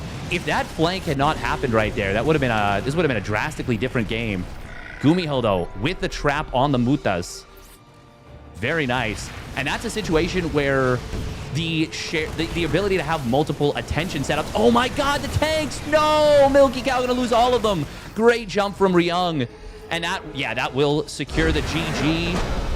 It was pretty much over when the Mutas got trapped. But Milky Cow still had a really scary army and was encroaching on a very important position for Ryung. So the fact that, actually, look at this. Look at the army value. Milky Cow was actually... Man, look at this. If those Mutas had not gotten trapped, Milky Cow's army was huge. Ryung and Gumiho were actually starting to take big hits. And I don't think Gumiho... Yeah, Gumiho did not have good upgrades. Maybe he got 1-1. Why isn't Ryung getting turrets on his PF? I mean, the chaos of that game was just... There was so much happening. So much happening. Yeah, I was thinking that, not necessarily that it was over, but it was a really tough position for Wayne Milky Cow. Nice sweater. Thank you. Look at this. Actually, let me make sure. Yeah.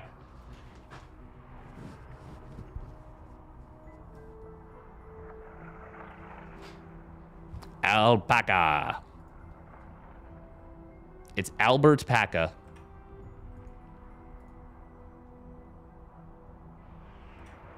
Oh, man. I want to cover all of these games legit. Even better. Thank you. God, I legit want to cover every single game. I just can't. A pretty llama, so sweetie. I agree.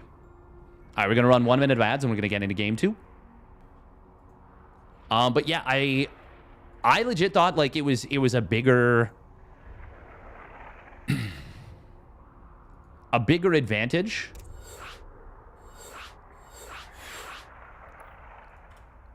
But it was not as bad. It was not as bad. And if those mutas could have stayed alive, can you get the replays and recast? I'd be down to watch that. I do want to, actually. I was thinking about it. I might see if I can get, like, all the round of 16 replays. I mean, Jumi Yakov versus Rex Haw. That's a banger. Cham Special versus Knight Larry. That's one I really want to know about. Skillless Mojo versus GG Machine Shameless. That's going to be good. Winner of this. Well, yeah, I want everything. I'm greedy. I'm a greedy boy. What can I say? I want it all. I want it all, and I want it now. What is Derpy Cam on your rewards? That is... This guy. This guy featured. This guy.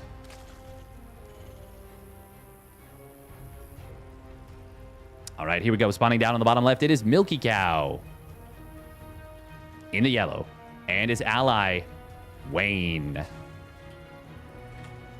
In the red. He's going to be going for an extractor trick. 15 hatch. Neat. And their opponent spawning down on the bottom, or up in the top left. Right. What am I doing? It is Vitality's Ryung. And his ally, Gumiho. While he may be teamless, he is not alone.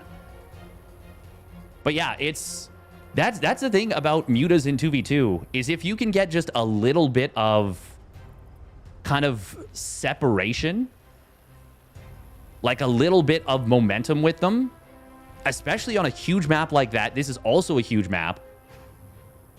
The amount of space you have to protect with turrets, with everything, is actually insane. It is going to be Command Center first once again from Ryung. Will he open up into the 2-on-1 again? Does not look like it right away, but we'll see. We'll see if he throws down... Okay, he is going to throw down the second barracks. Yeah, so it will indeed be that command center first into double racks, which is almost certainly going to go into the double medevac play. I do think this is another good map for Mutas, maybe even a great map for Mutas. So I would love to see Wayne do it again.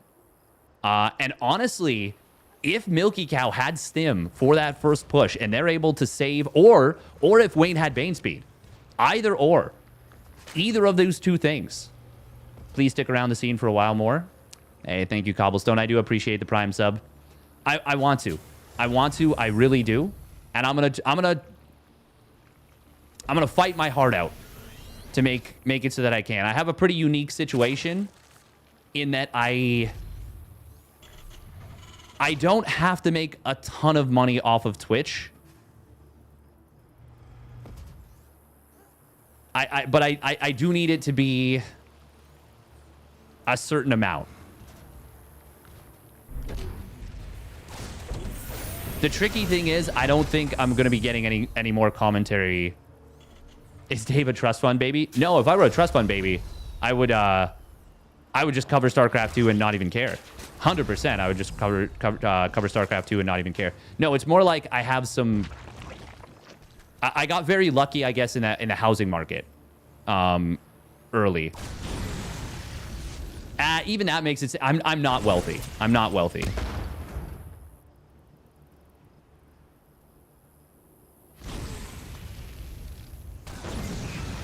Being a trust fund baby would be the best thing to happen to the competitive SC2 scene. Yeah, no. If I were a trust fund baby, I would run. I assure you, I would run a lot more tournaments, and I wouldn't be stressing about not necessarily being able to continue SC2 stuff. We are going to be seeing Mutas once again, and like I said, I think this is a very good play. This makes it sound like Steadfast is super rich. Yeah, right. I'm not. I wish that I were. Just so that I wouldn't have to stress about anything. It is going to be Cyclone Hellion to start out. And I mean, really, literally Cyclone, not Cyclones. Arctic Flowers. Yeah, this is a huge map. There's a fair bit of dead airspace. I think this is an even better Muta map than the previous one. Now, this was a big overcommitment from Milky Cow. He does get better trades than I expected there. And it is going to be a scout.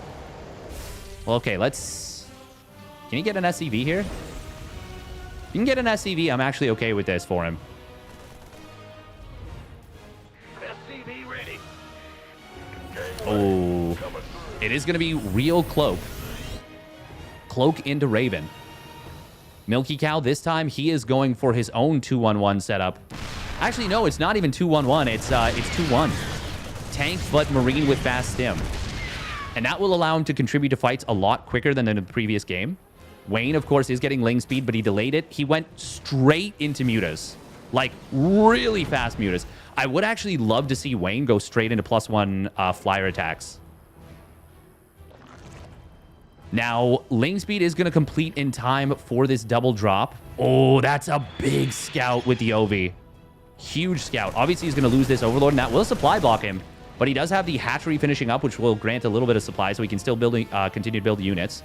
Gumiho, or rather Young, I should say, is going to back away for the moment. Baneling Nest was delayed significantly, but it is going to start up now. We do have Gumiho once again going for the double factory. And I mean, the battle mech worked very well for him in the previous game. Like, that flank on the Mutas that caught all those Mutas just as they were starting to get really good value is what iced the game. It was extremely chaotic, very back and forth, could have gone either way for a very long time. But that is ultimately what won the game. Mutas are going to move forward. I mean, I guess there was a turret up in 3 of the 4 mineral lines, and the one that didn't have one is, like, very safe, relatively speaking. But going after Hellions feels not like the best use of Mutas to start things off. Ooh, okay. He does get the Hellions now, which... once they're shown, I'm more than okay with it. There's that +1 flyer attacks coming in now. Wayne is gas rich. He is gas rich. He is flush with gas. Taking a look at the worker counts right now. Milky Cow actually... Wait, did he lose a bunch of SCVs? He did. Oh my god, 7 SCVs died. Banshee must have gotten into the main mineral line. Yeah, it has to be the main. Marines do have stim. Milky Cow delayed his starport so much. It is going to finish at the 7-minute mark. Sorry, 6:50. Basically the same time as combat shields. Muta's Lings are coming in. Oh, this is actually going to be quite a problem for Gumiho. So many SCVs going down. But can they hold on the other side of the map? Stim and combat shields are done for Milky. Oh my god, that AT armor missile hits literally every Marine. They will get this base, and he should be able to find the other base too. A rallied Muta going down. Ling Muta on the other side of the map. Can he break through? I think there's just enough Marines to hold. Armory could have been targeted, and he doesn't get it though. Base did fall. Would really, really like to see them pivot and kill Wayne's 4th. If they don't, I think I prefer Milky Cow Wayne's position. Because they're going to be able to come home and they're going to be able to clean up everything potentially. Oh my god, another anti-armor missile coming through. Oh. This should be the break. Mutas are, well, they're going to keep the Marines in place. Marines will go all cleaned up, as will the tanks. At this point, he needs Overlord speed. Wayne definitely does in order to combat those speed Banshees. That was a huge blow to the eco, but he lost well, not every single unit. He lost a lot. Good reaction time there with the battle mech for Gumi. Gumi is down to 38 SCVs. How many workers did he lose? 21. If Gumiho had pulled the workers from this third base a lot earlier and had managed to save even half of those, this would be such a good position for the double Terran team. As it is, I still like that. I still like the position for them. That was a lot of mutas going down. Very few upgrades. This time, vehicle weapons is done, though. Muta's going to try and make a move. The siege tanks of Milky Cow. This push is strong. If the tanks can set up here, they can provide the mutas some incredible safety. This is not enough Marines to fight this. Good job from Wayne to recognize there is a little Widowmine trap behind this. Oh, that is a lot of dead Marines. And behind this, we've got the double re-expand from Wayne. I think Wayne's doing it, actually, with the mutas, potentially. What's the Marine count now? It's 22, but they can't be everywhere at once. And just forcing Ryung to stay at the front with a big portion of his army. Oh, and now the siege tank is in position on the gas at the natural, which is a big problem for Gumi. Would love to see a medevac. Oh, scan comes in from Gumi, but there's nothing. There we go. Now the vision is provided on this gas. I think he can... Oh, he just barely can't hit that mineral line.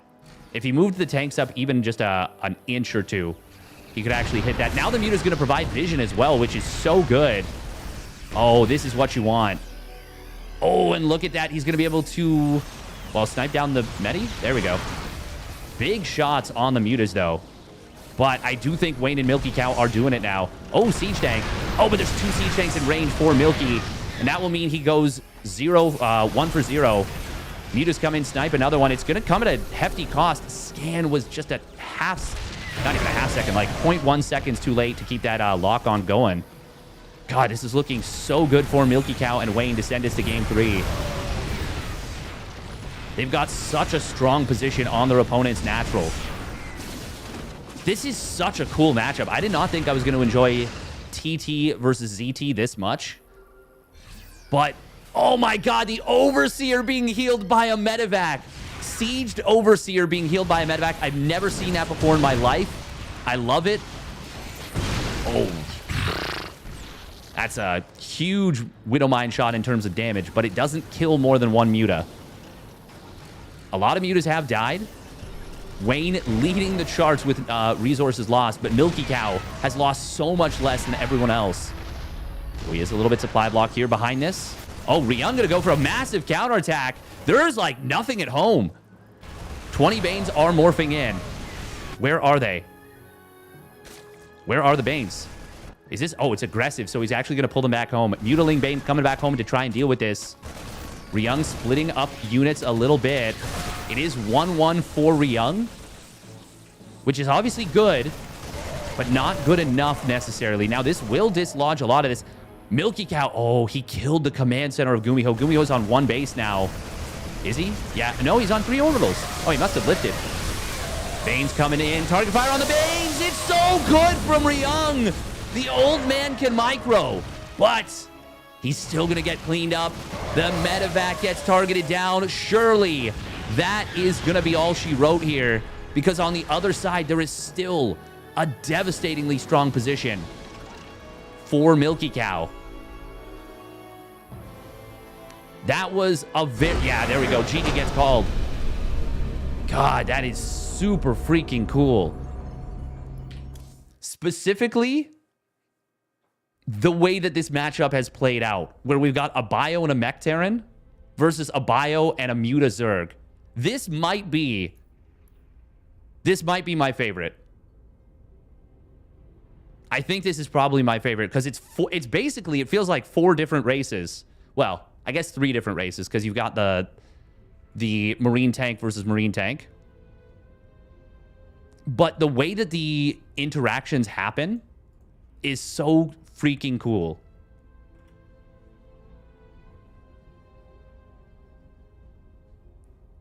My whole 76 years on the Earth. Oh, that's funny. What the race? The mutas were super effective. Super, super effective. All right, we're going to run another minute of ads, and we're going to get into game 3 of this turbo banger. Wait. Can we... Is there like an auto-tune?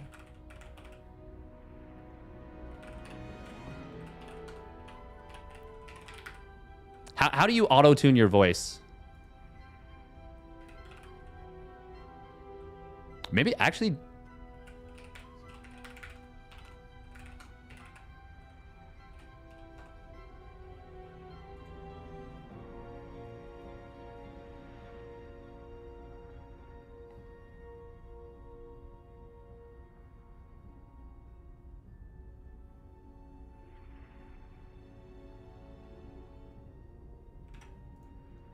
Oh, okay.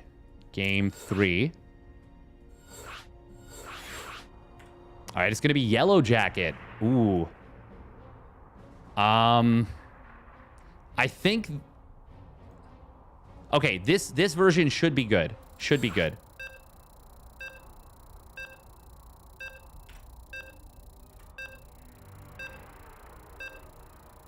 That game shows me that Protoss is OP, please nerf. Makes sense. Makes sense to me.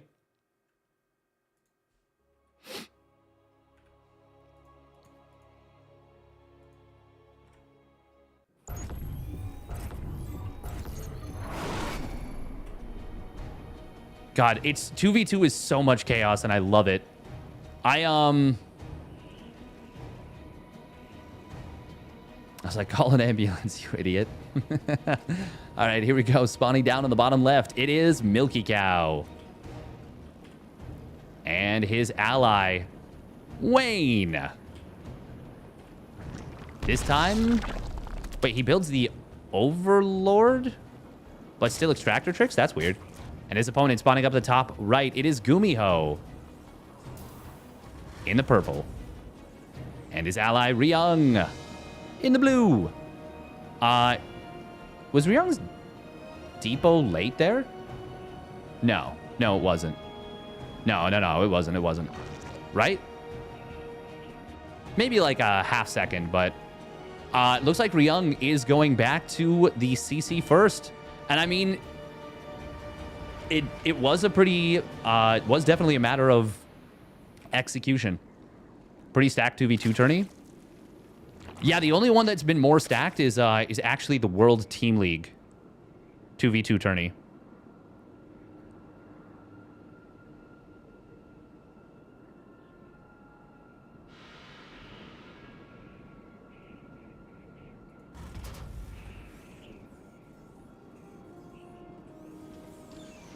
All right, Ryung, time to build the second barracks if he's going to go for it.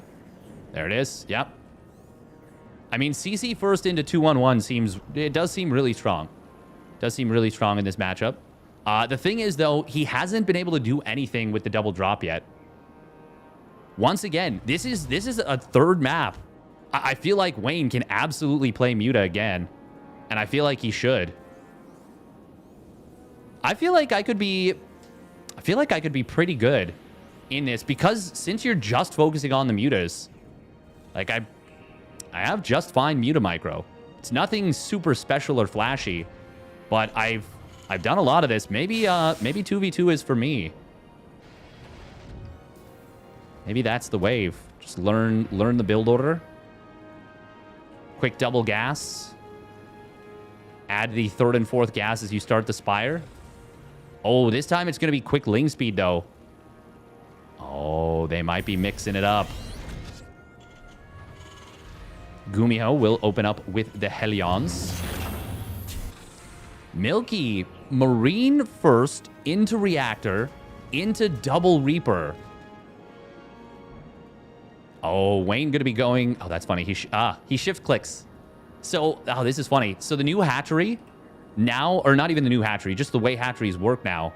Actually, hang on. This is going to be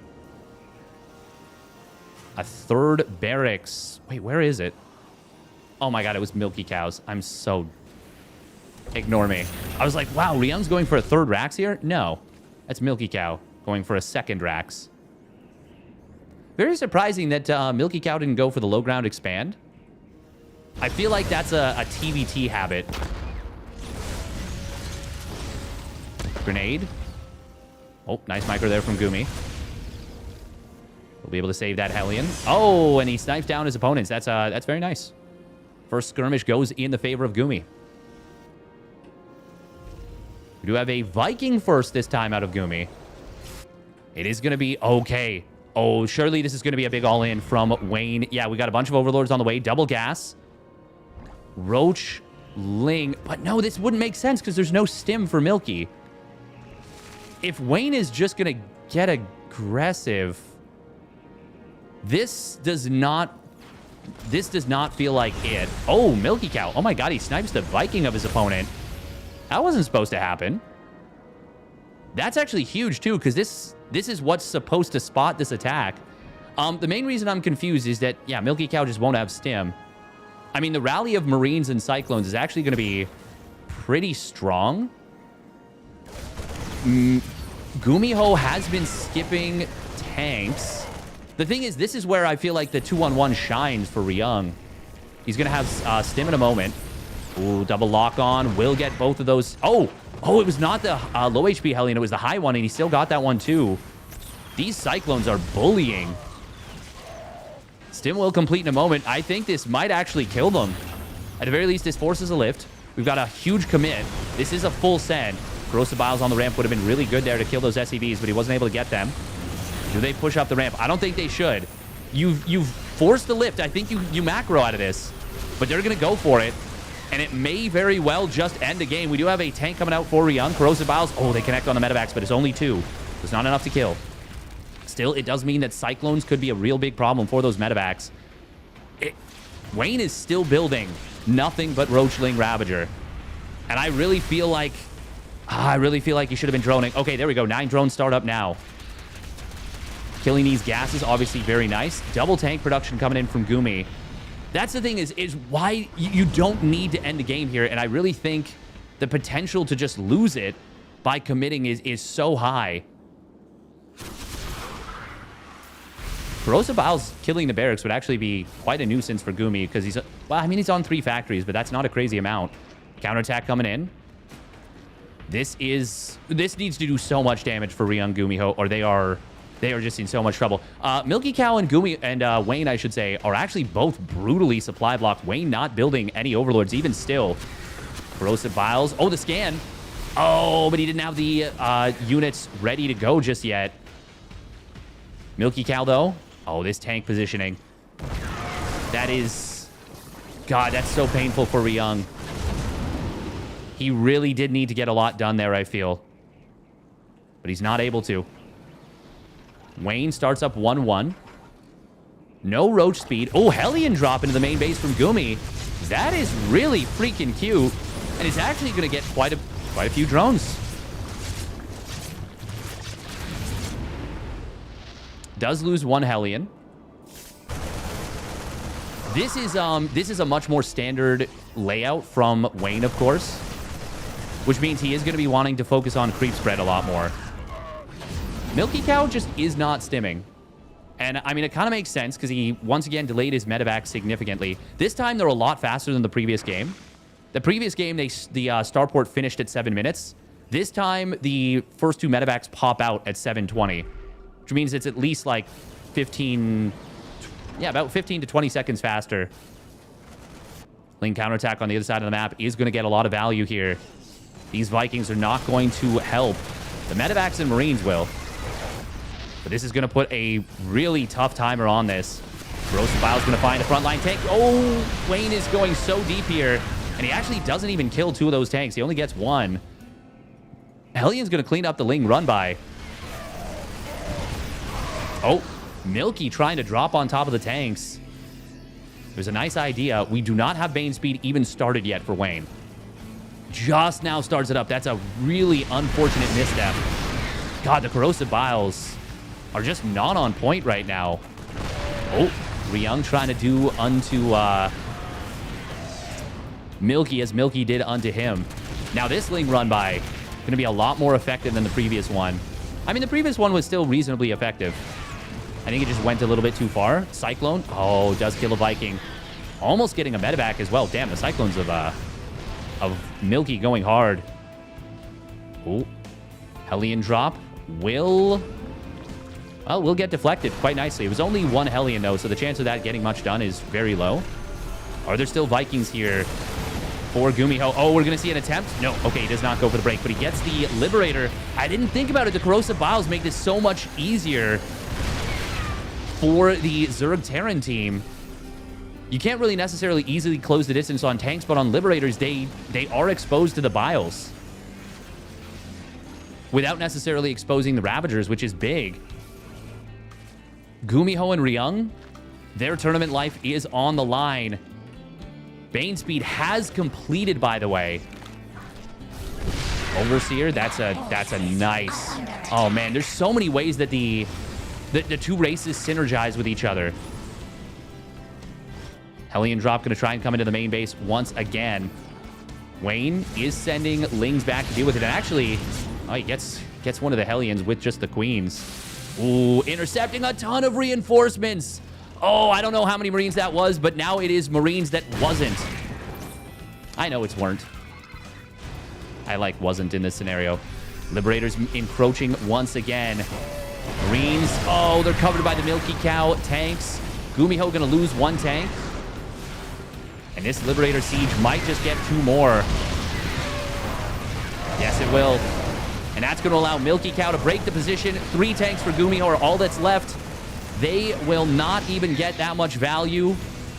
Wayne and Milky Cow, I think they're doing it. Corrosive Bile is going to find a tank at home for Ryung as it's trying to form a defensive line. I think... well, Wayne doesn't need to go right now. But these Corrosive Biles find another tank and even a morphing Hellion into a Hellbat. Yeah, no, he may not need to go, but he certainly was able to get good value there. And now as Milky Cow shows up with his army, I think we are seeing the end of this game, the end of this series. Cyclone does get a lock on onto the Liberator of Milky Cow, but there's just too much Zerg Terran at this point. I do think... Well, it would be a long rotation to go up here. No, pushing at the front is the right call. I think maybe taking down these rocks to let Wayne through more easily might be the play. But the siege tanks can force everyone back. There it is. GG's going to get called. Ryung says, we're in a checkmated position. And there is just not a whole lot they can do. Gumiho sticking around for a little bit longer, but the writing was on the wall. It is the Milky Cow Wayne team that will take down the double Korean Terran.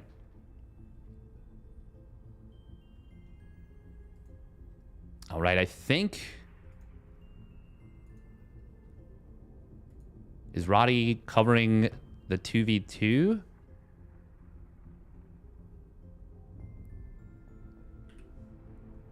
God, that was a banger. Absolute banger. Hey, welcome, Fleisch. The medevac upgrade is super good for TZ, I think. You were right about that. You were right about that. I did not think about it. You're right that the Zerg units were draining a lot of energy from the medevacs. And especially with a very delayed medevac setup. It got exposed in game number 1. But Milky Cow got tighter and tighter with his timings as game 2 and game 3 progressed. Wayne definitely... I think Wayne's best performances were actually... So it's actually kind of funny. I feel like Wayne's best performances were game 1 and game 2. And Milky Cow's were game 2 and game 3. Yeah.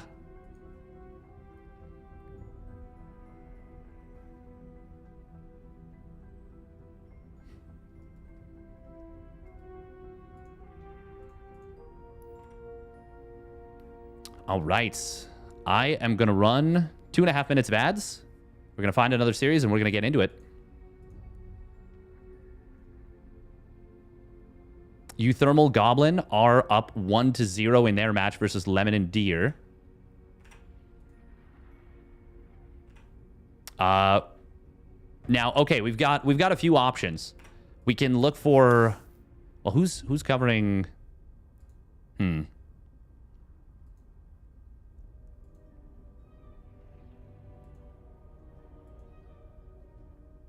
There are a bunch of matches.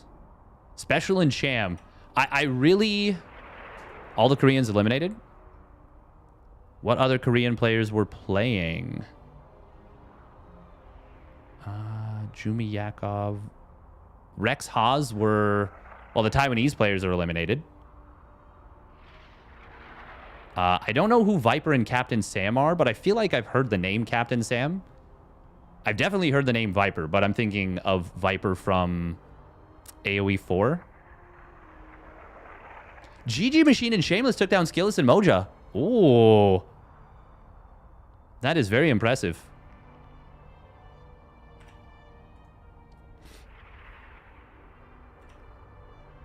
Do we want Spirit Max Packs plus GG Machine Shameless? They're 2v2 players only. Oh, okay, that's pretty cool. That's pretty cool.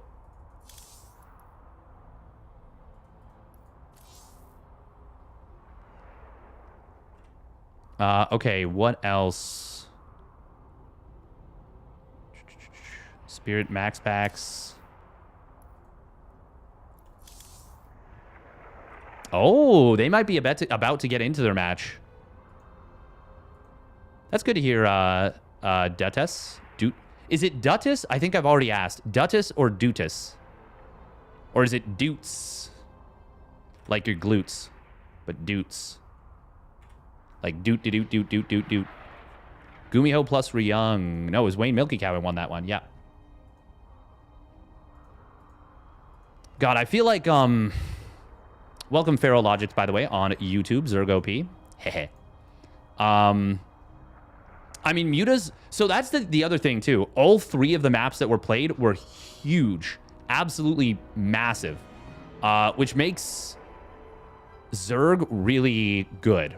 Really, really good. Cham Special, Night Larry. This circuit is a banger? Yeah, already. Already.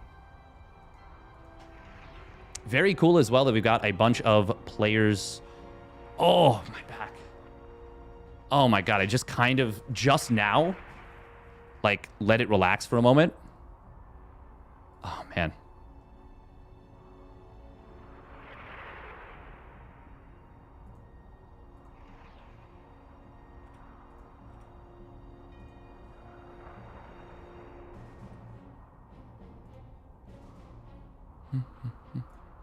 Okay, yeah, so what do we think?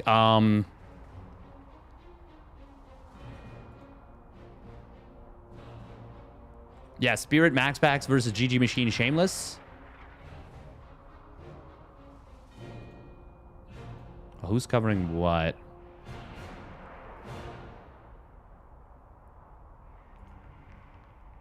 TKL.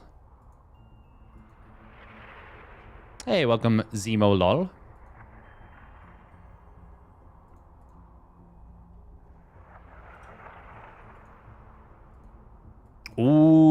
Cham Special just won their series. Okay, then we got to go Trigger Clem Cham Special. Surely. Surely we've got to go that one. Right? I mean, that's just, it's right there. It's right there. Now, this cup is already, I can't believe it's been 2 hours. It feels like it's been no time at all. I guess it, granted, hasn't actually been 2 hours yet. It's probably been like, well, no, bracket went live at 10:05. Yeah. So it's pretty much been that. Yeah, we got to go Clem Trigger versus Special Cham.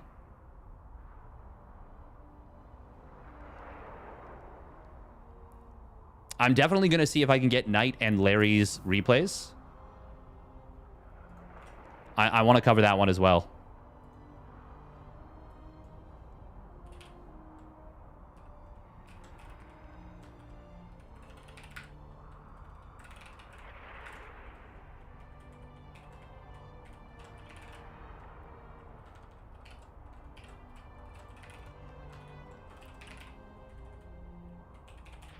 All right, TP versus TZ.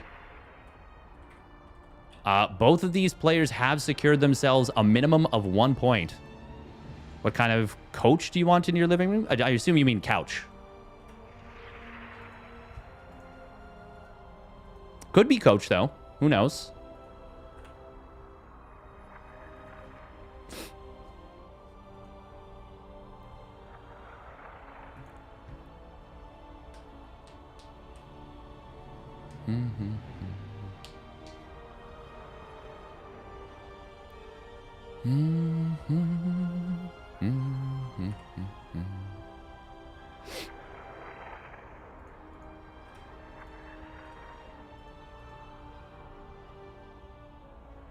No chance against the guy that everyone is talking about?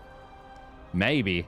Yeah, that's the thing. Every single match in the round of 8, all of them are going to be turbo bangers. It is nice that we've got 3 Zergs still alive and 4 Zergs. 4 Zergs still alive. Cham, Young Yakov, GG Machine, and Wayne. If Alazer and Gerald can come back and win their series, that would be 5. Which would be pretty cool.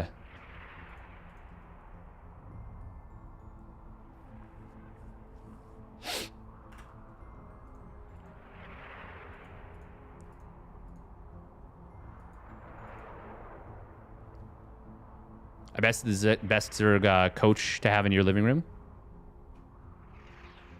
I'm not actually sure what the best couch would be. A good couch, though, is so crucial for a proper room, you know?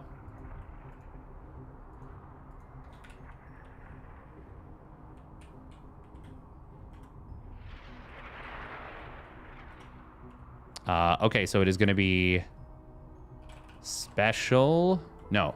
Clem plus Trigger. TP versus Special plus Cham TZ. You'll notice that both the Terrans have front first billing. That's because I'm clearly biased in favor of Terran.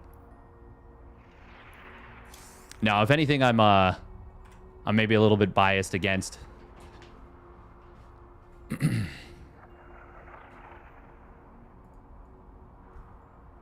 It defines the room. And honestly, it's just so comfy.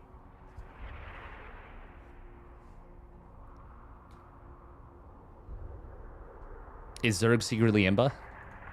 I mean, for a while, I would say in 1v1, Zerg was strongest.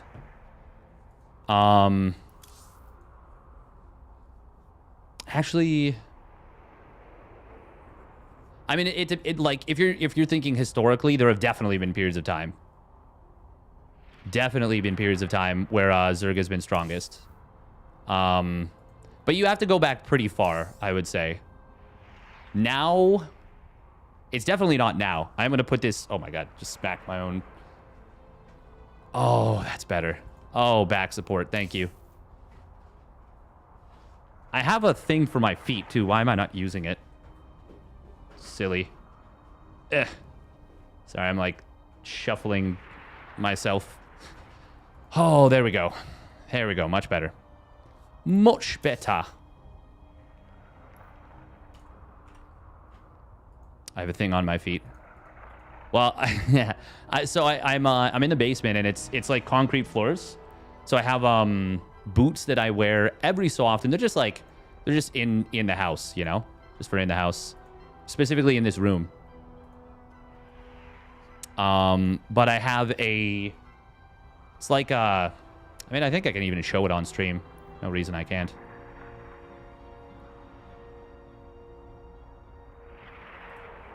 It's like a... Oh, my feet. No, I am not showing feet. This thing. God, it looks so dirty. It's because it is. I gotta, like, dust it off. But, it,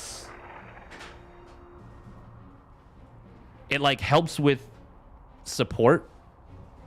Like, lumbar support. God, I really gotta clean that. Just a quick vacuum, quick, like, smack the dust out. Smack, smack. Oh. Tired. Wait. Solkey's name is Minchul? Oh, wow. God, I wish Soup, former Afrika,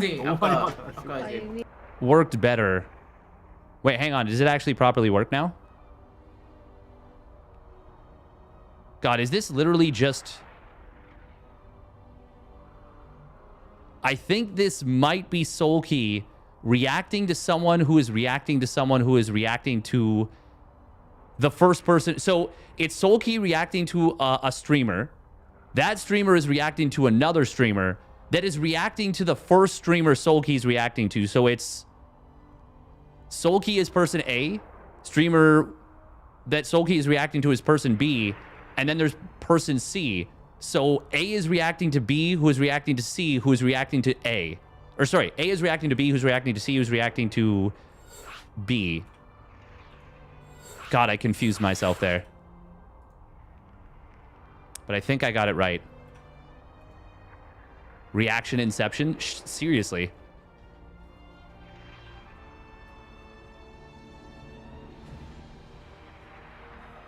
Every so often my cable gets under my chair.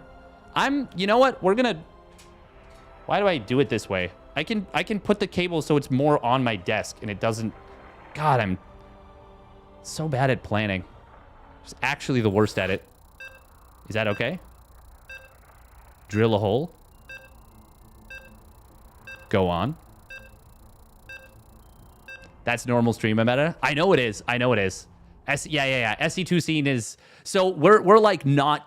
We're not Twitch at all. We're not like... I use the term big Twitch.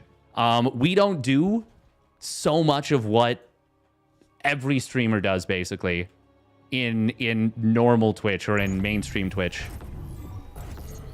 And to be honest, I prefer it that way. But there's a reason that they're doing the reacting. It's popular. We're going to turn on cam, because why not? Oh. We're going to move cam, because we do not want to block one of the player names. Especially Trigger, who is a fellow Canadian. Is that too big? We're just going to shrink the camera down a little bit more. Good enough. It's probably not lined up exactly perfectly, but it's pretty close. Hi, guys. Hello. All right, here we go. Spawning up the top left, it is Team Liquid's Clem. Malem. The man everyone's talking about, Liquid Clam. And his ally, it's Basilisk Trigger. Basilisk and Team Liquid. A match made in heaven. And spawning down on the bottom left, it is Special. In the teal. And his ally, Jam. Going for an early gas pool. Okay, now I know why. It's because I like to adjust around a whole bunch. And if the cable is like kind of close. What was this? This was I want to say this was like a 14-14 or like a 15-15. Trigger does open up double gas. Oh, and he makes the gas for his ally. God, this is such an underutilized strat. So the best races to make gas in order is Protoss, then Terran, then Zerg. Protoss, you drop it down, and then you go back to work immediately. Terran, you drop it down, and then eventually you go back to work after it's done. Zerg, you lose the drone for it. Now, Zerg gets 50 minerals cheaper, so that's factored into the cost. It's 25 minerals as opposed to... Well, actually, in some situations, maybe it's better to make it as Zerg. Now, is Special going to go for a big one-base commit with this? Cham is obviously going to be building some lings. He does continue to mine gas. He's got enough for a Baneling Nest if he wants, but I don't think it's going to be a Baneling Nest. This is a very open natural once you can get in, if you can get in. But that is a big if.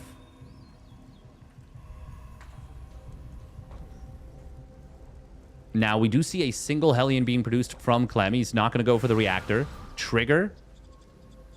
He does open up with the Stargate. We'll see if it's Oracles. We'll see if it's Phoenix. Knowing Trigger, I would expect an Oracle. Oh, Adept going to get baited into the move forward. That is going to be a really nice jump for Cham. Going to get this around. Oh, it barely wiggles its way out. And then Clem out-microing Special pretty darn hard. And that is going to be a resounding victory for... Oh my god, did they even lose it? They didn't! They didn't lose a unit! Oh, they just got absolutely out-microed. Top to bottom, left to right. Something, fight, fight, fight. Finally, the Adept does get taken down. That evens things up a little bit. But seeing the early lings, because this is a big commitment, hold that thought. This is a huge commitment.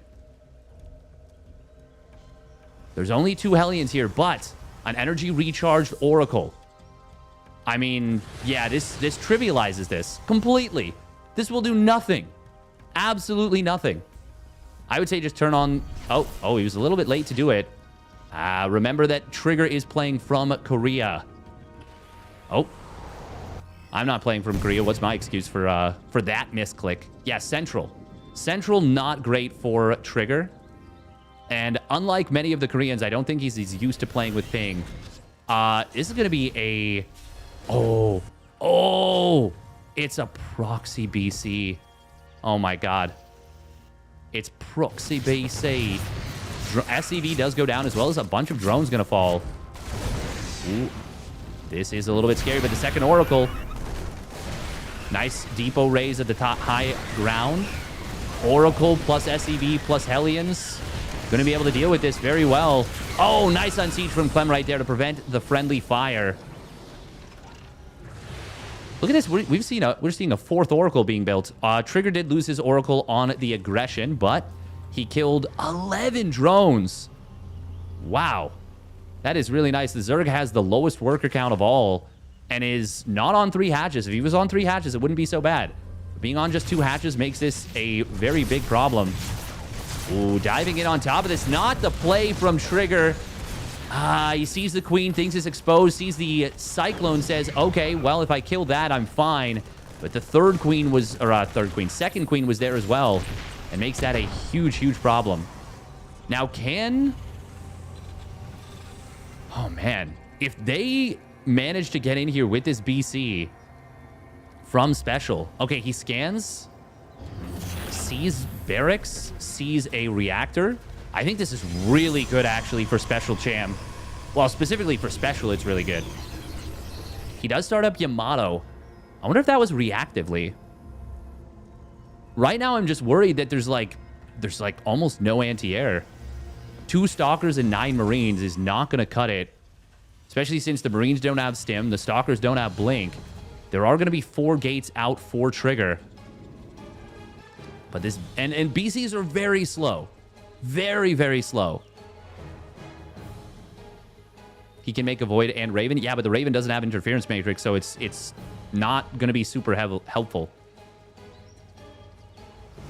Oh, he's found it! He found it. They figured out that the starport was missing. And he finds the BC, gets the revelation on it. That's so big. I do think we need to see a shield battery in the main mineral line. It's going to be a missile turret instead. Blink's still not quite done, but getting the scout there was huge. It let Trigger get his stalkers back into position. Only losing, I want to say that was like 2 probes. Yeah, that's it. Where are the oracles? The other 2. One at the third base of Trigger, one on the left side, kind of in the middle of the map. I do think revelating the BC might be the schmoove here. This is quite funny watching the Oracle, like, on follow. It's so, like, abrupt. Cham gonna lose this Overlord. Actually, that might be... We get both Overlords? Not sure. Regardless, a push is coming, and it is going to be a proper push. Stim and +1 weapon's going to be done for Clem. He's got a bunch of tanks here. Oh, man. Mule was dropped to repair up the BC. Yeah, this is not going to happen, I think, for special Cham. I think they just don't have enough. Cham does have a lot of Roach Ravager. But, I mean, this is more so than anything, like, they're going to have to give up this base. And both Clem and Trigger are on 3 bases. Or, well, Clem will be in a moment, basically, as he lands that. Which just needed to clear the Ling to do so. BC's on the other side of the map. Was that a recall used? It was. Okay.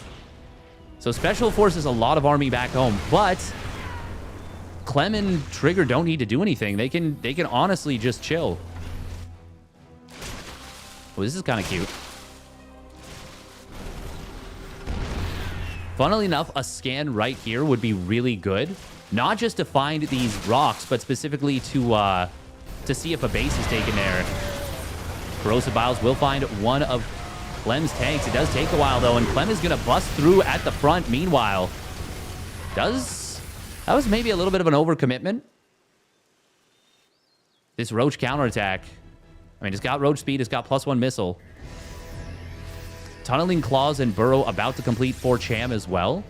If he... Hang on, are there missile turrets? Only in the mineral lines.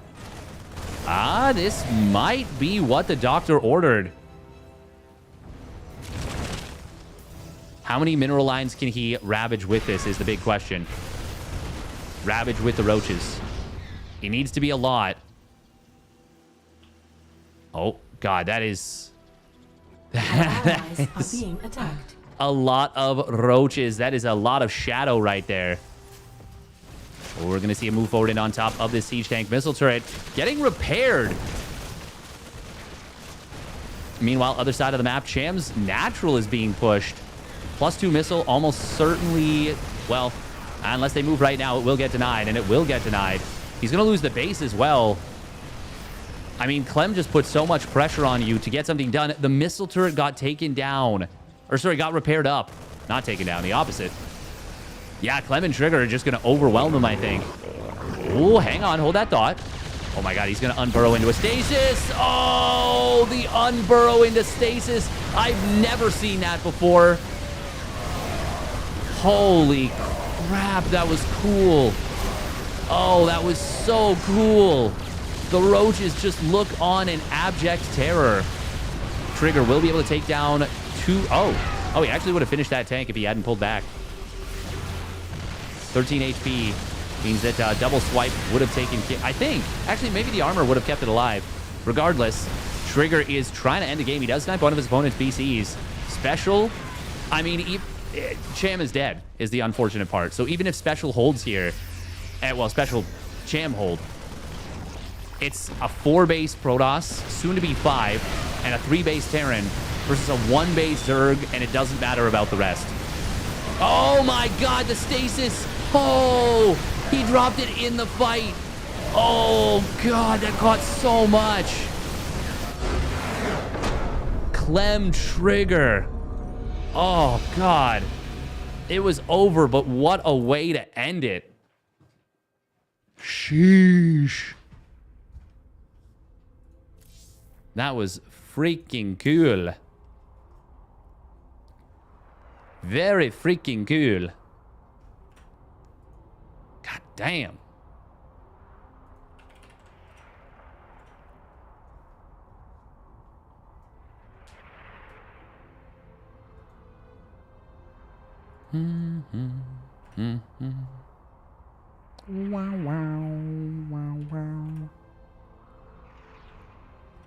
Damn, that was actually so nuts.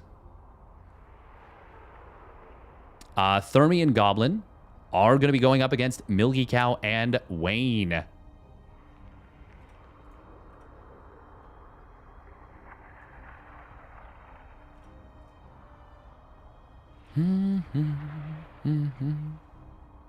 Fourth Oracle really paying dividends? Yeah.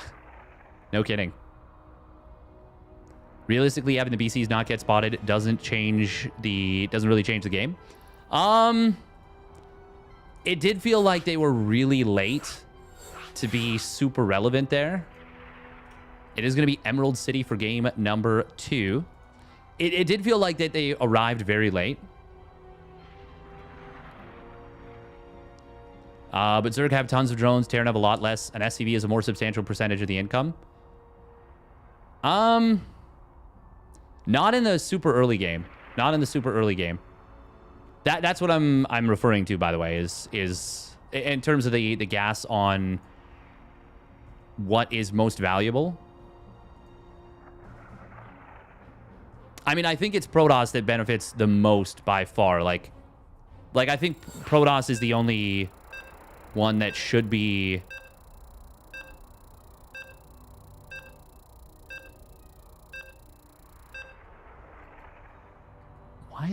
Why did that just do that? That's crazy. Glad you're enjoying it, Fleisch. It is super duper fun.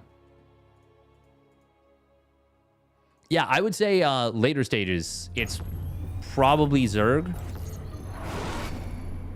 But in the very early stages, I think it's Protoss that benefits the most by far. And even in the later stages, it might be Protoss. All right, here we go. Spawning up the top left of Emerald City. It is Team Liquid's Clem. The man everyone's talking about, Liquid Clem.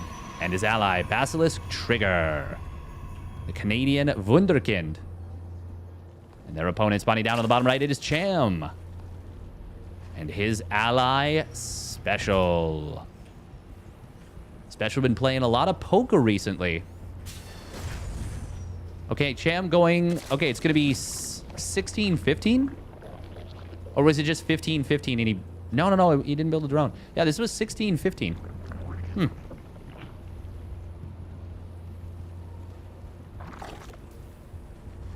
you know that the last name of Cham is Peon? Nice. Cham, no worker pairing. Ugh. Unbelievable. Unbelievable. We're going to see a scout coming in from Trigger that will let them know that it is going to be early Ling speed once again. I do think early Ling speed is fun to play, and it's good.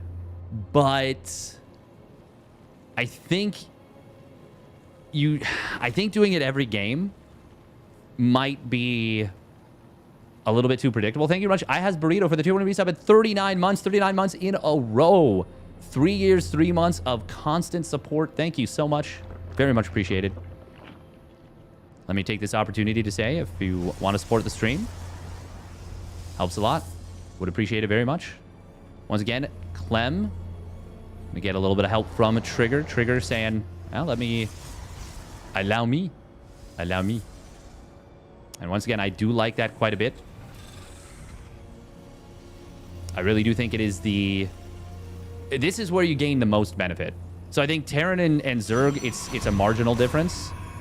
I think Protoss is much more advantageous over the other ones because of the prevention of lost mining time.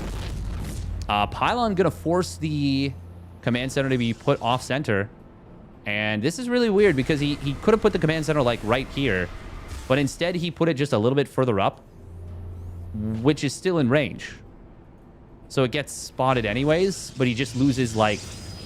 And I know it's going to be weird to be like, oh, he loses an extra second. But it's like, well, then you can just not lose that extra second by just placing it here. Don't want to be overly critical. It's just confusing.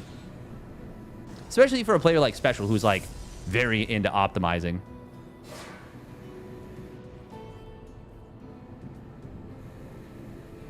Ooh, little ambush. No.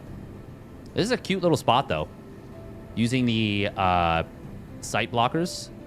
Emerald City is one of the maps that's been around for a very long time. Anyone who plays 2v2 knows this map inside and out, most likely. Oh, Double Adept going to shade forward. Can he get one of those Reapers? Oh, the grenade of Special. Well, that was an oopsie poopsie for sure. Now all 3 Reapers go down as the Oracle shows up as well. Special. Yeah, he's going to lose this SEV. At least one. Trigger, actually, as the Queen is occupied and there's no Cyclone out, this Oracle is going to be way more successful than the first one. And the first one in the previous game was already wildly successful. Lings will get the wraparound on some of these units. The Oracle could have been covering the ground units a little bit more effectively. Oh, but the Hellions of Clem stay alive for a while. Only 1 remaining. This is such a good start for Clem Trigger. Oh, okay, that's a really necessary pick. They needed something like that. If for nothing else than just like moral victory, but I think they also needed it in terms of just the actual game state. Trigger is 8 workers ahead. Clem is even a couple workers ahead of his opponents. Yeah, this feels really tough for Special Cham right now. This is a little bit funny because the Liberator is going to actually push away. Oh, Oracle's coming back to defend the Hellions, or at least to attempt to. Well, Cham does clean up a good number of those Hellions, but it is at the cost of a lot of Lings. A lot of Lings that he probably would have preferred not to build, to be honest. And yeah, he still is the lowest in the worker count, and he doesn't have mules to make up for it. Actually, where are Special's mules?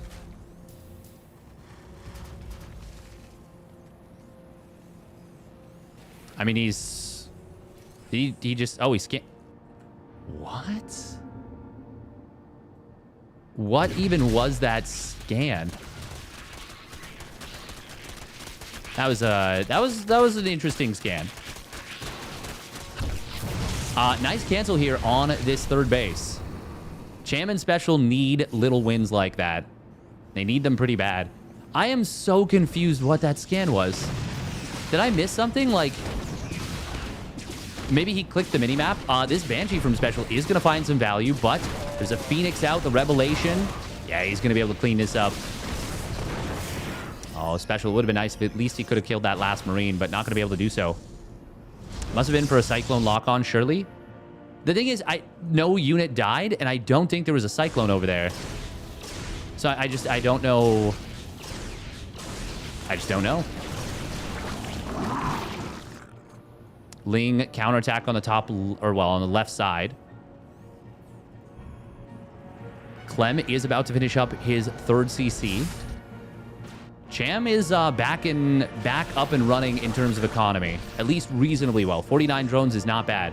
And he will have 1-1 done for this push. And the defensive tank's going to be pretty nicely... Well, defensive tank going to be pretty nicely set up. Trigger, who did try and blink away, but Cham will get the wraparound on just one of the Stalkers. I thought he was going to be able to get that, but not quite. Cham. Oh, they need to jump this, but the Lings and... Oh, wow, that's very uncoordinated, but it's still going to be, I think, enough. Yeah, this is going to be enough. Very well done, actually, from Cham Special. It's tricky to coordinate the movement of these 2 armies because, especially without stim for the Marines, the Lings are just so much faster. I think Special wanted to disengage, and Cham was like, no, go. If I had to guess. And that does lead to a great cleanup. Ooh, drop into the main base by Clem. Will he be able to get much done? The answer is going to be no. Cham, though, on the other side of the map, finding some value.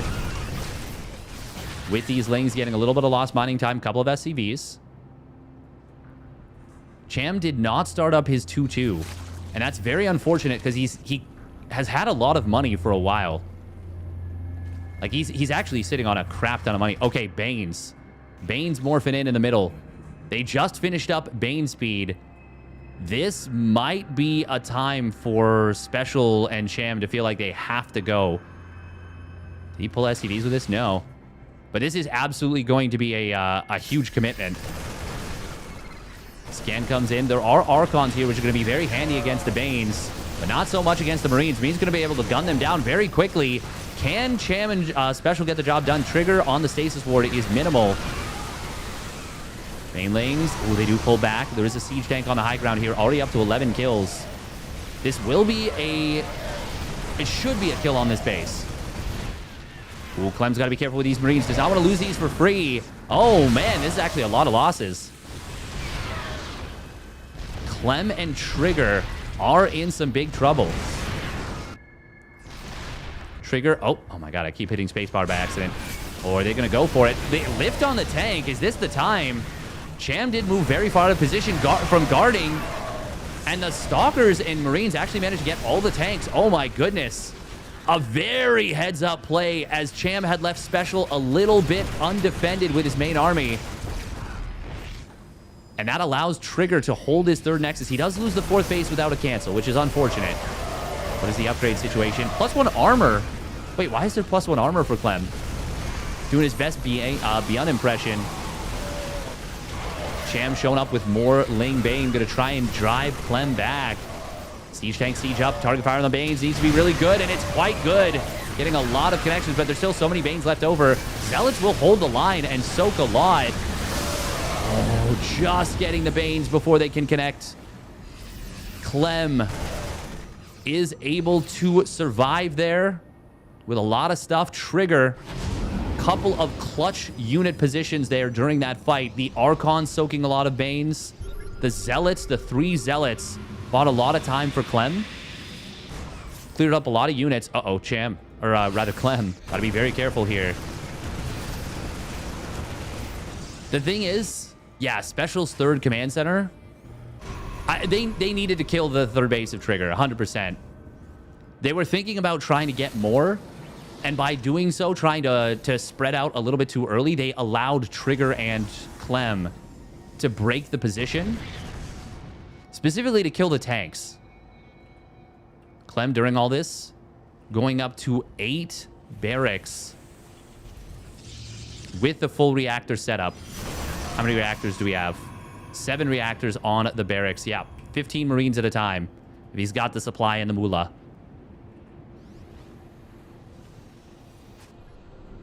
Which is not a guarantee that he will. 2-2 also starting up for Clem, as well as the +1 vehicle weapons. And we've also got, well, we've got a lot of upgrades for everybody. Much more of an upgrade-heavy game than some of the other games have been. Cham, what's his worker count looking like? 70. Oh, that's pretty nice. Ooh, Liberators on the top side. Queen will move away. Good job from Cham with the quick reaction time against that. But it is still going to be a lot of lost mining time. Lot of lost mining time. Blah, blah, blah, blah. Random Infestor here. Could be very good against the Marines. Trigger, though, has quite a bit of Storm. Ooh, gotta be careful about those tanks, though. This has turned into a bit of a macro game. Still, Clem specifically has so much more than everyone else, but his supply cannot get higher. He can build a bank, that's true. He's actually, oh my God, he's going up to 11 barracks. And Clem is still getting stronger, even if the supply is not rising. Like 2-2 nearly done, more production, both an extra factory. That's going to bring him up to, oh no, just 2 factories, it finished. Oh, Infestor almost going down. Base on the top side does get taken down by Clem. Oh, it looks like Clem spotted the Infestor. That's going to be, well, that's going to be a dead Infestor. Or just a little bit of medevac energy, basically. I didn't realize the High Templar will get healed up by the medevacs of Clem. Might seem like he's overbuilding here, but being able to heal Protoss units with your medis is very nice. Storm going to come in on the Banes. It's a big Storm. 13 kills on that High Templar. And another base of Cham is going to fall. He's going to be knocked back down to 3 bases.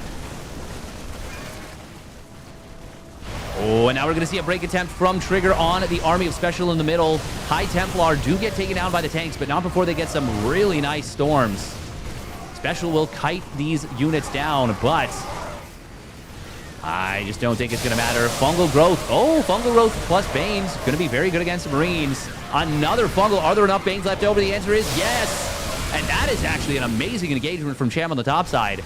But is it enough with the economy losses? Clem still saved a lot of units. He's got his 2-2. It is 2-2 versus Cham. Oh, well, Ultra's actually doing quite well there. Oh, he's got to attack that tank. Can he get the kill before he loses the Ultra? No, he needed one more swipe. And that's a 32 kill tank. That's the tank commander. Special does get into the natural trigger. Supplies are starting to actually get a little bit close here. I wonder if it was a mistake for... Oh, nice blink right there from Trigger. Snipes him out of back. I wonder if it was a mistake to add so much production for Clem. Because his income is actually not crazy. Like... He's only on 3 orbitals. I wonder if going for additional command centers would have been a better move instead. The second factory I definitely agree with, but the 9th, 10th, and 11th barracks, maybe not so much. Oh, storms. Oh, that's a lot of damage on the Marines. He will jump this army, and the Fungal Growths lock down the High Templar, force the Archon morphs. But even as that occurs... I just don't think there's enough for Special and Cham. Liquid's Clem. Gonna be able to get on top of the units. Ultralisk getting blasted by the Archons and Marines. Very fun game. Will go in the favor of 2 of the fastest players in the entire scene.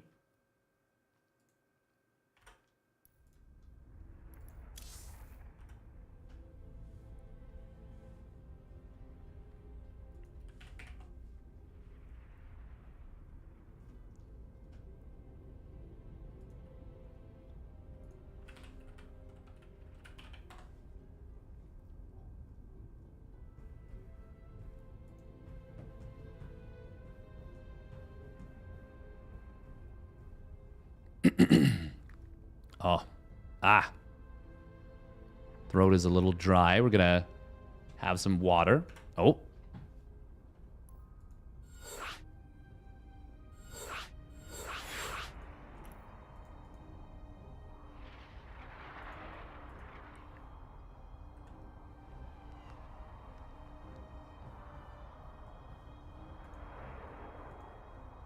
Toss Terran combo seems the best for 2v2s.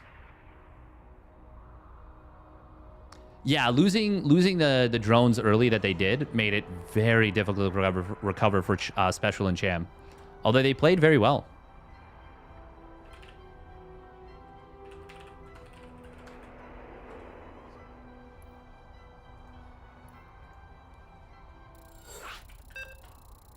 All right, it's a fresh series, and it's Thermi plus Gobbo versus Vanya Milky Cow.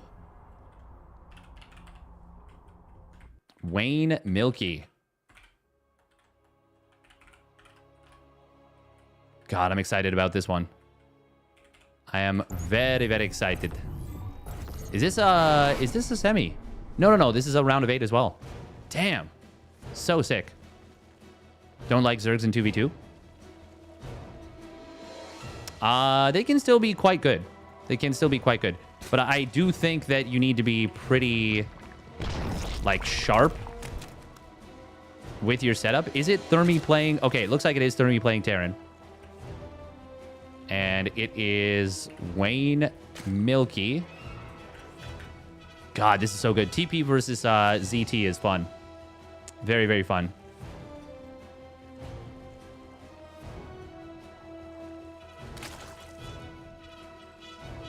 Wardy has said ad nauseum that toss going Phoenix into full sky toss while Terran sits back, defends with mech is easily the strongest 2v2 group up. Not anymore. No, that's old map thinking. Not on these maps. And it's we haven't seen that at all. And if it was the strongest, we would just see it in every game. We haven't seen it once. I actually think that I think that's just wrong. I think that's just straight up wrong. All right, here we go. Spawning up at the top right. It is Wayne. in the red. And his ally, Milky Cow, in the orange.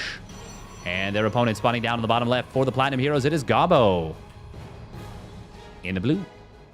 And his ally, Mark uThermal. Salsa tequila. Arriba. Yeah, no, I don't think that's true. Goblin who? Goblin. Gobbo. The man, the myth, the legend. Look at him, he's probe harassing right now. Magnificent move. As I say that, he like stopped microing the probe. Or was, well, not even stopped microing the probe, just wasn't paying attention to that moment. It is going to be a quick Stargate out of Gobbo. Yeah, it's... I do think... I do think Skytoss is really strong, for sure.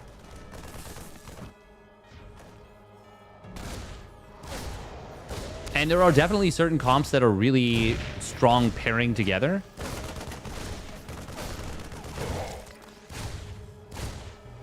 But, yeah, I don't think it's as simple as you make that out to be. Like, yeah, the maps are too big. There's too much opportunity to expand. Too much opportunity to make plays.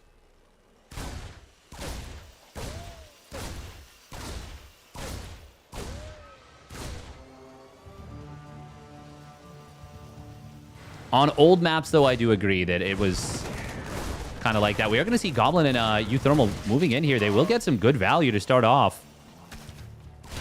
Oh, SCV's getting hunted here. Very nice. How many workers have they killed already? 4 SCVs. That is huge damage. Can he get this last one? Yes, he can. It's getting gunned down. Oh, uThermal. Starting things off with some spice, some power, and everything nice. Look at that. Wait, where'd the Adept go? Oh, it gets into the main base as well. Oh, and here is the problem with a TZ combo. This, oh my god. Is it game over? These 2 SCVs that are low on HP are almost certainly going to get gunned down.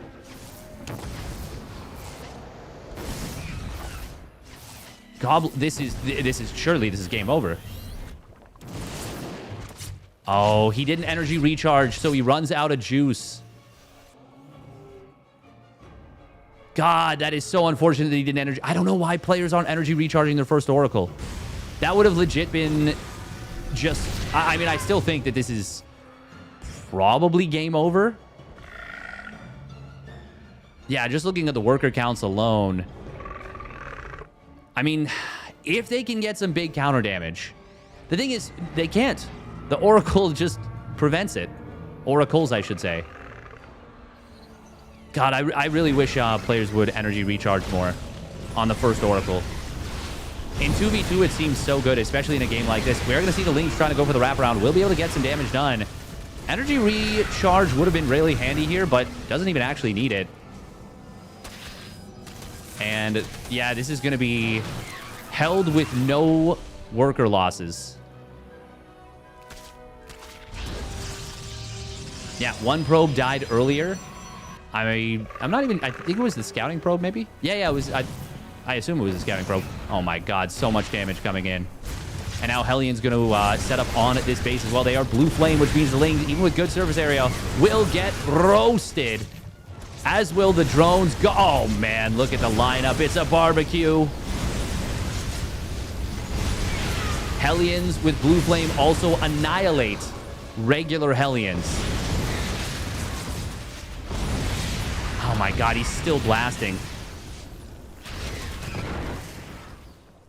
Milky Cow and Wayne, I mean, you look at the supplies and at first you don't think it doesn't look that bad. It is that bad. This is not playable for them. Now, to be fair, I'm not blaming them for staying in this game because oh my god, he built a 4th command center. That's so funny.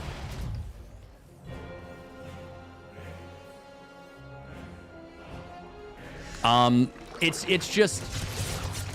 It would take a level of screwing up from uThermal and Goblin that just isn't going to happen from players of their caliber.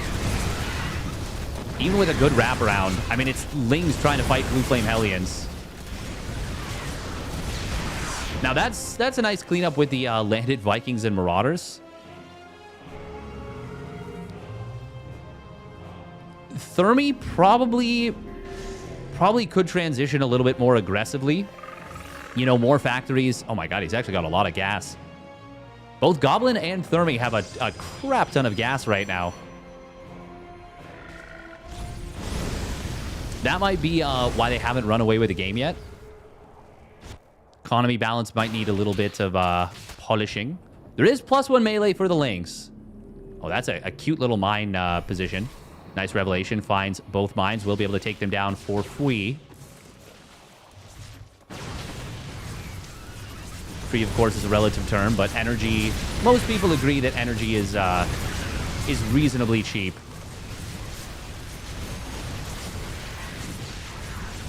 God, uThermal is just having a good time roasting Wayne's drones. How many drones have fallen? 31 drones and 110 Lings. Goblin has barely lost anything in this game. Oh, Thermi going for Thors behind this. Ha, it's YouTube time, baby. This just feels like poor Wayne has been a punching bag. Honestly, it feels like both of them have been a punching bag, both Wayne and Goblin. I'm impressed that they've, like, managed to survive this whole time, but it's been surviving with the biggest asterisks you can have. And even with +1 melee, these Lings just will not get the job done with the Oracles overhead. There we go. There's the GG finally getting called. A bunch more drones, it looks like, were roasted on the right side. And it is going to be uThermal and Goblin taking game number 1 against an incredibly strong-looking defense. Okay, this is really funny. Look at this army value. uThermal was just constantly trading the Hellions out to keep Wayne weak. And Goblin the whole time was just building up an army. God, look at the spikes on the workers. Milky Cow's worker count was so low for so much of that game. Wayne's looking okay for a bit. Boom. Massive crash. Massive crash. Massive crash. Just devastating stuff. Now, that was played on NA.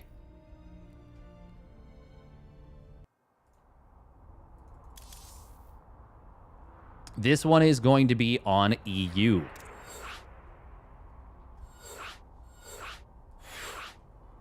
That was so clean from them. Yeah.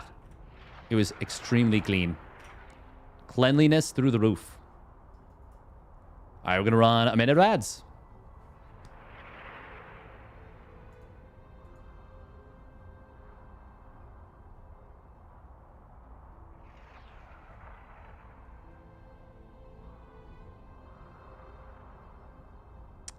Terran plays 16 gas, Zerg plays 18 extractor usually, and Zerg usually gets Ling speed and moves workers back to minerals. I think the first gas is the cheapest for Zerg. Second gas can be 36, sometimes as late as 70.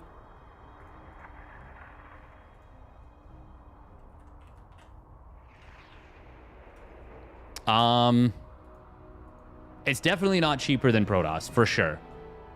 Definitely not cheaper than Protoss. No, it's for sure cheapest for Protoss. But you might be right that it's cheaper for Zerg than Terran. It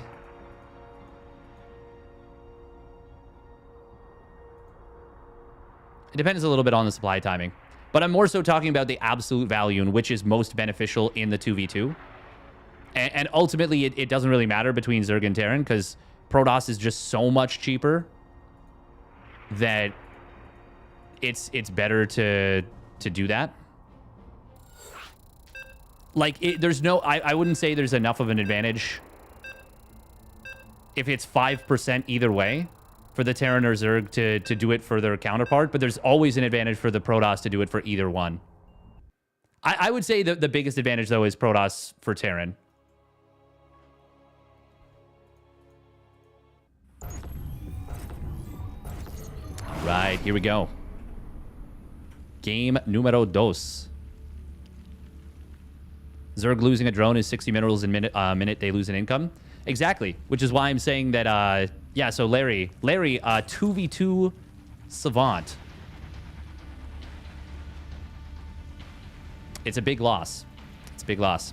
All right, here we go. Spawning down on the bottom right. It is Wayne in the red. And his ally, Milking Cows, in the teal. And their opponent spawning up the top left for the Platinum Heroes. It is Gabo, Goblin, in the blue.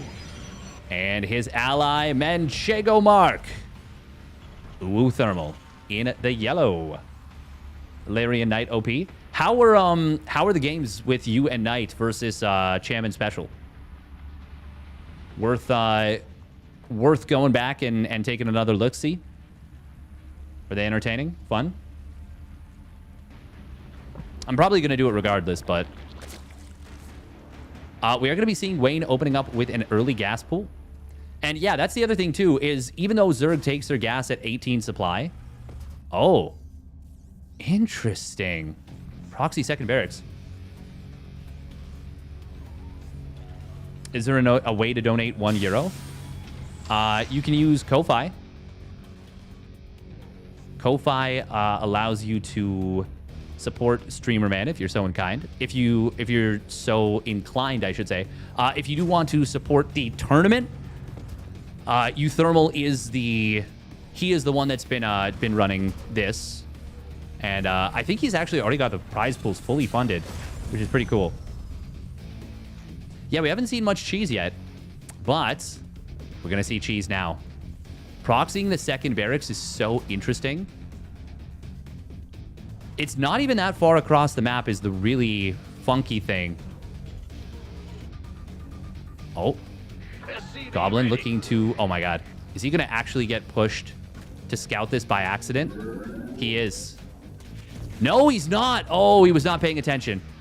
Wow, I thought for sure this was going to get sent up to the top side and he was going to accidentally scout the second barracks. This is basically a fake third hatch. This is one of the few maps, by the way, where there is no shared main base. Milky Cow, ooh, getting the Reaper. Goblin, or sorry, getting the Marine. Goblin cancels the Adept Shade. Says good luck, I guess. Oh, no! Oh, he could have pulled SCVs. Still does lose one worker, but he kills the Reaper. And losing these Reapers is really bad. Milky Cow double command center behind this. Damn. That is... This is a build. Oh, uThermal almost getting caught a little bit there, but not going to be the worst thing. He was able to avoid this round. It's very unfortunate that they chose red teal. Yeah, very unfortunate on that one. This is one of my favorite maps, but there's a spot in the natural where a Liberator can shoot and not be hit back. Oh, like here? God, yeah, that would be obnoxious, wouldn't it? The thing is, at least there's, like, spots. Like, it's tough to get in there. Oh, hang on. I have been doing a bad job of observing. He got 4 probes, but it will cost him 4 Reapers. Okay, let's take a look at the worker count here. Gabo is... Well, Gabo's in the worst position in this game.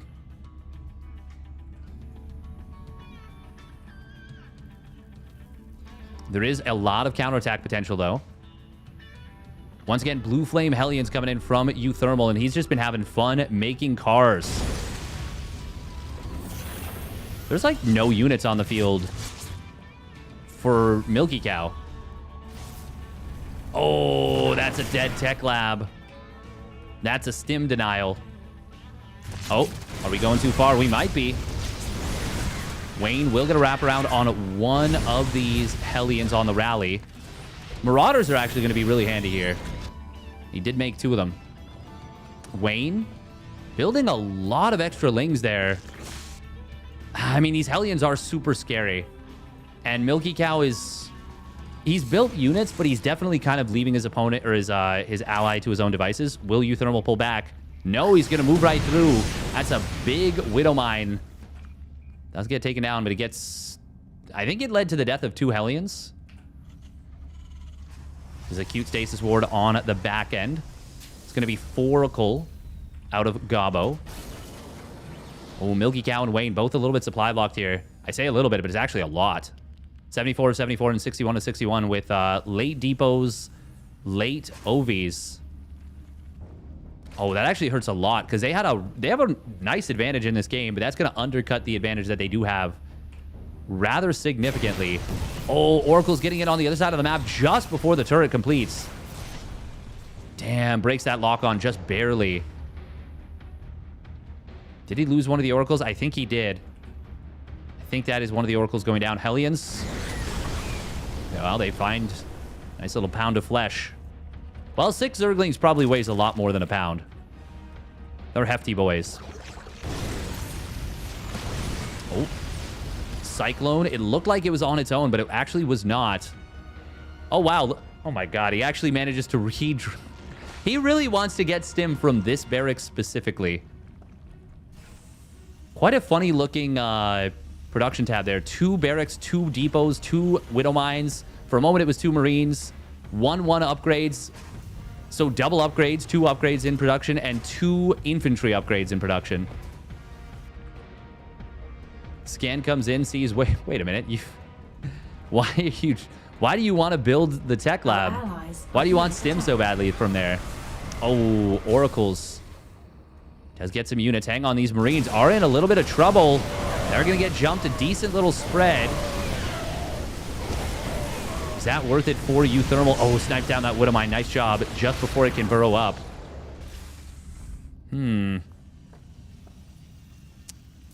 Was that worth it? I wonder. Hellions are very replaceable. But it's not like uThermal's economy is gangbusters by any means. God, I wish I could game heart. Oh no! That was a turret that I did not realize that. The turret locks down 2 mineral patches. I did not know that. What an interesting little tidbit about the map. I actually don't hate it. Oh, is he going to get pushed into the mine? No, not quite. Blink will finish up in a moment here. He's going to get a... Well, actually not that many workers. That was pretty expensive. Stasis wards behind this. Oh, that's going to be a big one. 5. Oh, 5 roaches, just 1 Marine. Oh, another stasis ward in the middle, though. Goblin will be able to kind of use this as a force field a little bit and kite back with the Blink Stocky boys. uThermal trying to go into mech. Proper mech behind this. He's only on 3 factories, though. Trying to secure this 3rd, and it is going to be a planetary, which I think I agree with. Gabo will revelate these medevacs. Meanwhile, he is going to move forward on this position. Oh, Goblin almost killed his ally's tank. I was like, what is Goblin shooting at?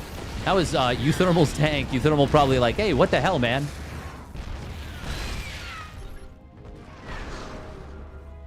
Double drop into the main base. Going to be a nuisance for uThermal to deal with, and he is super exposed to drops. They're honestly, both players are kind of exposed to drops. We're going to see bio units moving in on top of these medevacs, but there's enough Blink Stalkers to deal with this. However, other side of the map, Milky Cow going to get, Milky Cow going to get rolling. Goblin going to get blasted a little bit. Roach Ravager trying to break the planetary. Won't be able to do so. And actually, this was a little expensive for Wayne. Phoenix going to be looking for one of these medevacs. Was produced to help deal with the drops. Looks like this is going to be a cleanup here. Nice lift on that Marauder, actually, to save the Stalker. Milky Cow and Wayne definitely have a significant advantage right now, but Goblin and uThermal survive a very scary moment. Hive tech is done, though. No Lurker Den yet. That's probably the next stage of tech for... Well, that definitely is the next stage of tech. There's the Lurker Den now. Look at that. We're going to see the Blink Forward coming in, grabbing all 3 tanks. Siege tanks are going to siege up. Corrosive Files will be good against them as they're rather clumped up. Bio units getting on top of the tanks, too, but still going to be another hold. It's an expensive one. But the Stasis Ward, the Siege tanks, the Planetary, all getting crazy good value. Even as the tank count got heavily reset. Just 4 tanks for uThermal. Oh, these missile turrets. If they were done, he would be fine. But they are not done yet. We do see Stalkers trying to come in. Nice target fire from Milky Cow on those Stalkers. Oh. Now the turrets do mostly complete. Is there still a Phoenix alive? Yes, there is. Yeah, it's okay. It's heading over there. Oh, fumbled my phone. Oh, Vipers. Vipers actually going to be the next stage of tech, and they're going to be a good tech at that. I think that eventually gets taken down, but it's going to distract the Stalkers for a long time, and uThermal is more or less defenseless at the moment against these Vipers. 3 tanks getting taken down very quickly. We'll have a Blinding Cloud on the Planetary. There it is now. And they're going to be able to take this down. Big Stasis Ward, but it's way too little too late. And the early advantage that Wayne and Milky Cow carved out for themselves will end up with a victory for them. Nice Hellion run by on the other side of the map. He just got a ton of SCVs there. But, I mean, it is far too little too late at this point. Goblin and uThermal are sub 100 supply each. Wayne is still maxed out. That's the thing. These players, they have a Wayne problem. Wayne on 2-1 upgrades, Hydra speed, Hydra range. No Lurker range yet. In fact, he's getting adaptive talents first. I mean, I don't think there's a wrong decision as long as you get one or the other for Wayne here. And in fact, I would even argue the adaptive talents is more flexible with it being aggressive. So prioritizing it makes sense too in the context of the game. And that is that they are about to win it.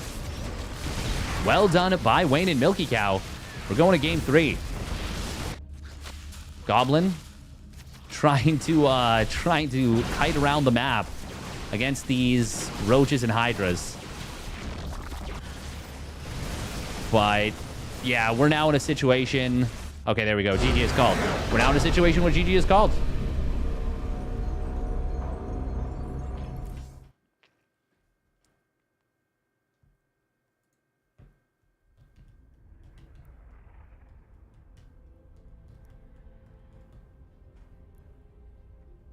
Seems like a good Broodlord game. I think it was a better Viper game. Broodlords are super immobile, even with the speed boost that they have relative to what they used to be.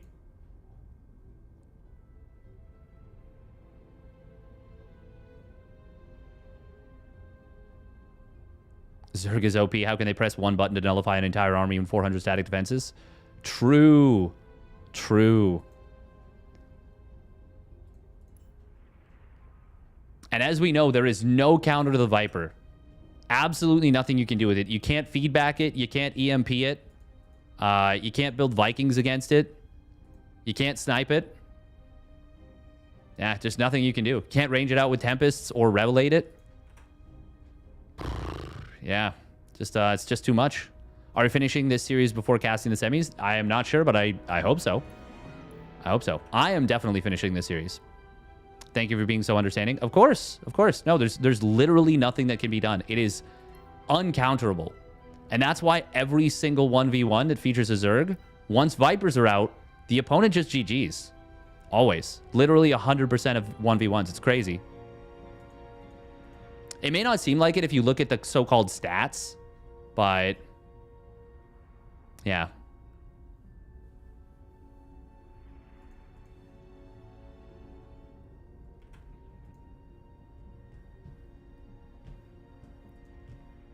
Sadly, my opponents don't know that. Mine either, actually. I really wish they knew that. That would make it a lot better for me. All right, water. Drink water, idiot. Steadfast speaking the truth. I never let things like facts and numbers get in my way. Hello, fellow Redditor.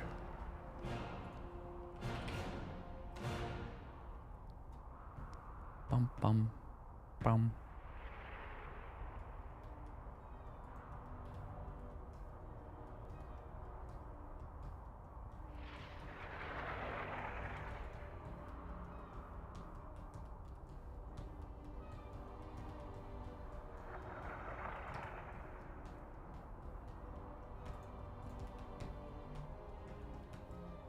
Okay, so game 3 is going to be played on EU.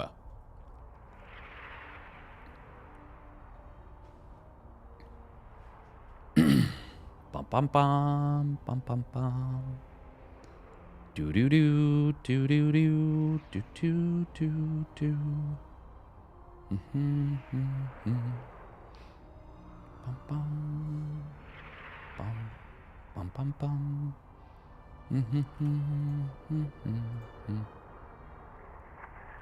Do do do do do do.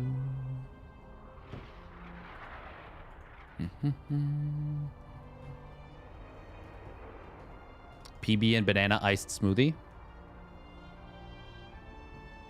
All right, yeah. As long as you enjoy it. That's the most important thing. Winner of this will move on to face Spirit Max Packs, who were able to take down GG Machine and Shameless.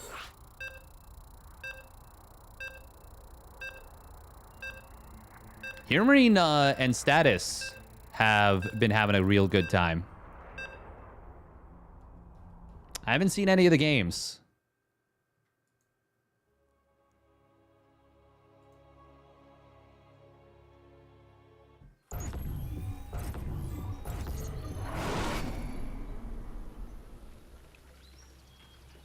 All right, game 3. Hype, hype, hype.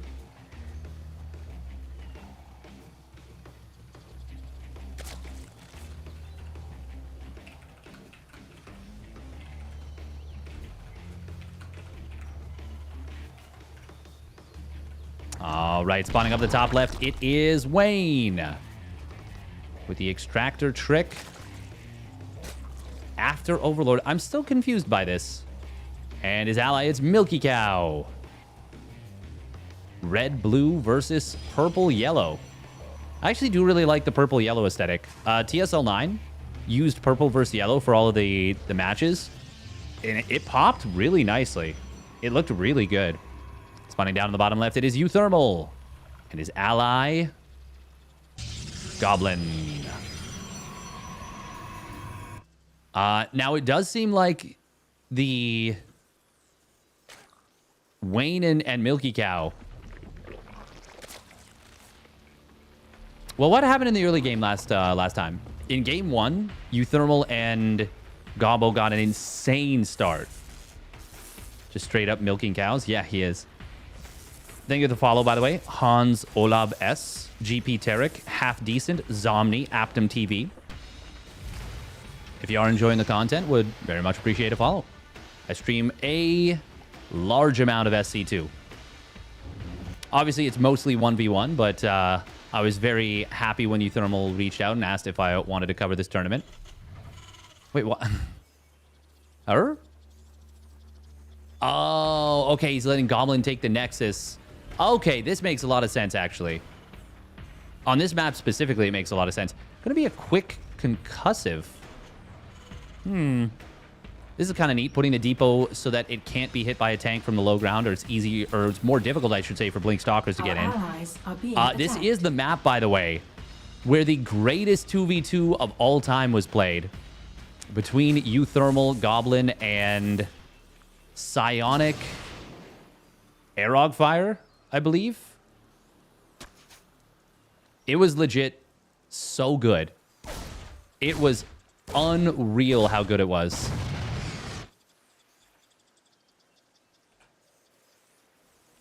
Am I in the Balance Council? I am not. Otherwise, I would have never let the Mothership Unabductable BS through. I would have been like, yeah, make Mothership half immune to abduct. Oh, not able to get the block there, unfortunately. He did spot it, but Reaper was just a little bit too far away.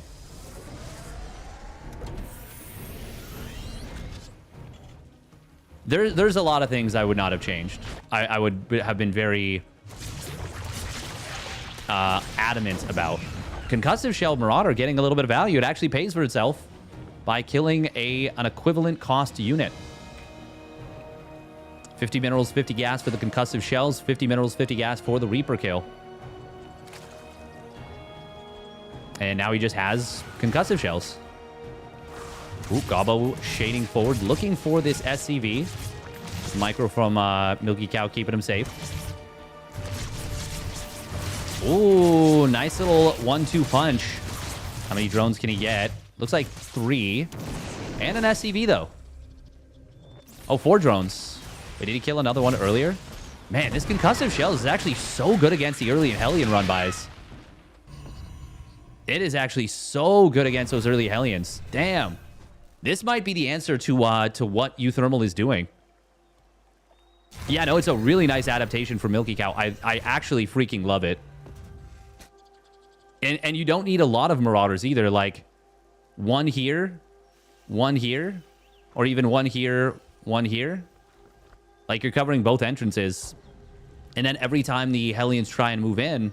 Now, I will say I'm a little bit surprised to see him move out. Like, the mobility of the Hellions... Well, it's going to show us why he probably shouldn't have moved out. Nice little couple of drone snipes. Not the biggest of deals, but certainly better than nothing. Ooh, now this will be at least 2 dead Hellions. Should he have dove the Cyclone there? I think maybe he should have. And he's going to go for it now. Oh, the sight blockers. Oh, almost saving the Hellions there. This is cute from Goblin.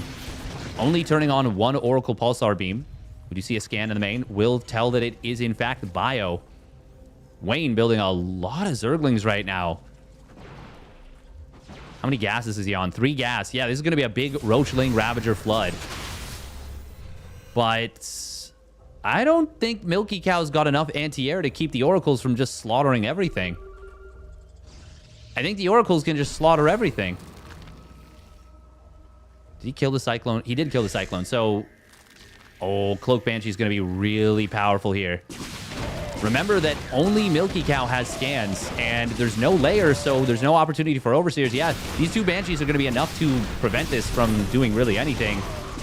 Oh, nice save on the Cyclones here, but it means that it had to be lifted. Stalker's getting caught in the middle. How many Stalkers did he lose there? Ooh, looks like quite a few.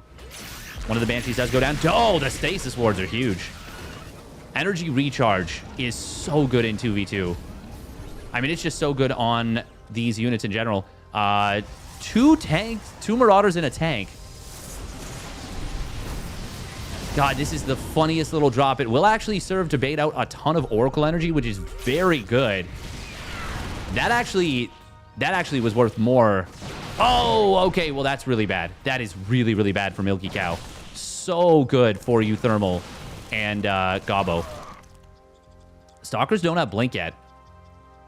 They've got to be really, really careful. The energy...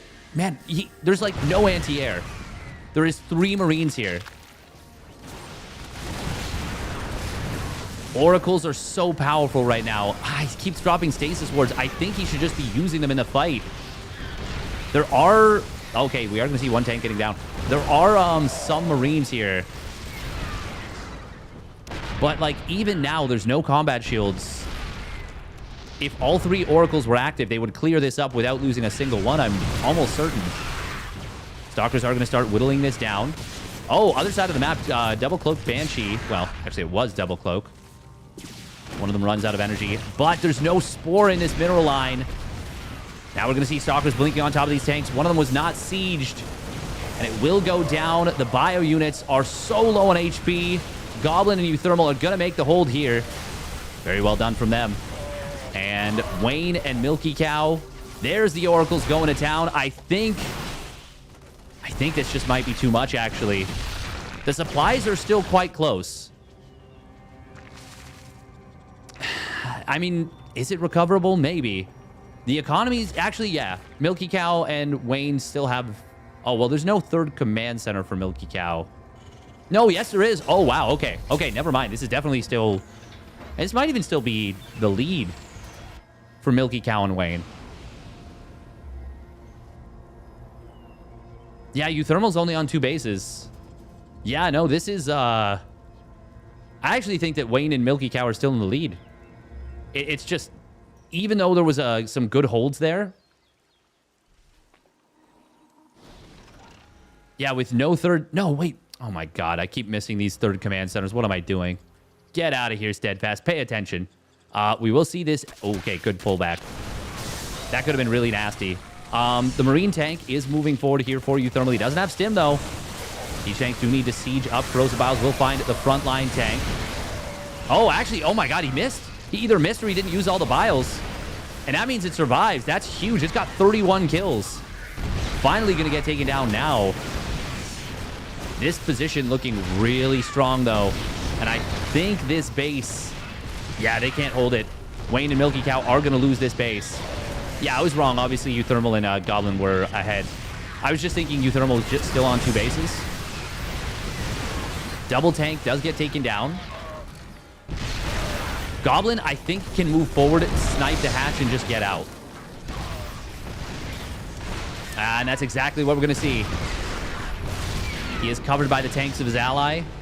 And now they can just move up to the top side, kill that base for free. They're actually going to move in with a ton of charge lots, find both tanks of Milky Cow and a third one as well. Yeah, this is over. Surely this is over now. Is there anything else happening on the other side of the map? I don't think so. When I say it's over, I'm assuming, of course, Wayne loses that base on the top side. Because if they forget about that, well, they really should be going after that base.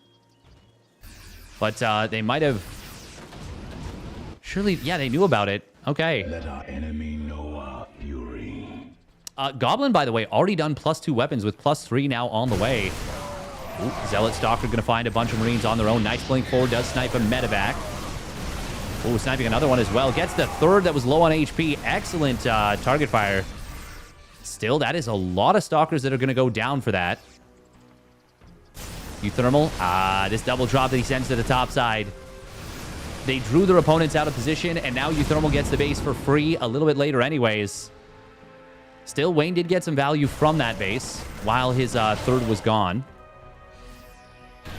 uThermal. Oh, okay. For a second, I thought he lost one of the medevacs, but they were just stacked up on each other. But damn, losing that medevac would be real painful. Oh. Zealot Stalker once again sending the army of Milky Cow running for the hills. No Hydra speed on the way yet for Wayne. Also no +2 missile. He is getting in towards Hive, though. And Vipers are absolutely game changers in 2v2. They are so good. Unlike 1v1, where you usually don't want to make more than 2, maybe 3 Vipers in certain situations, it is justifiable to make like 5 Vipers.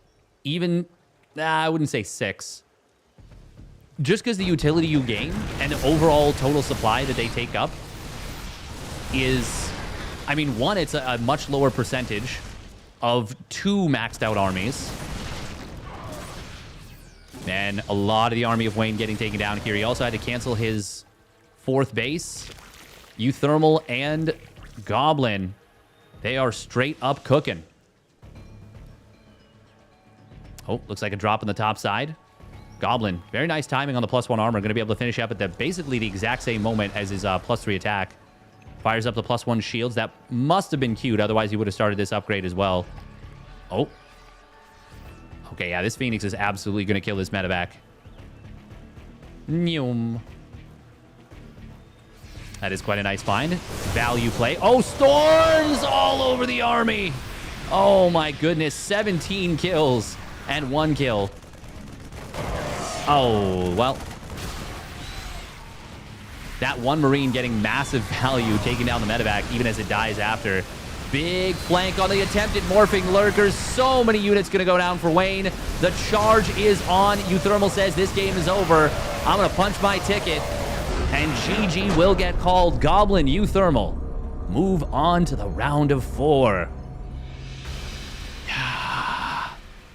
And the YouTube man. The crowd goes wild. That was pretty sick. uThermal winning his own tournament. It's looking pretty damn good for him. Oh, man. Okay, so... do we stay on EU? Or do we go to NA? Wait a minute, is this... That's not the real Liquid Hero, is it?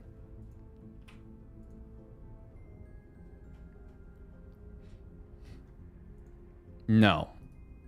Hypor X. Ha, that's funny. All right, we're going to NA server. Oh, baby. Oh, baby. The power of teamwork? Hell yeah.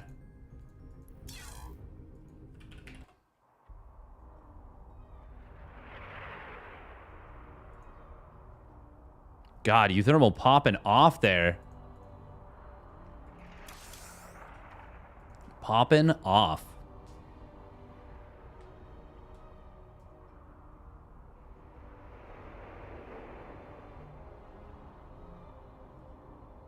Yeah, the tournament is going to be monthly, and it's already actually, I'm pretty sure, fully funded, and is fully funded to the point where it'll be more prize pool than uThermal was originally saying. Really freaking cool, honestly. All right, we're going to run a couple minutes of ads once again. Biddly, biddly, bow, wep.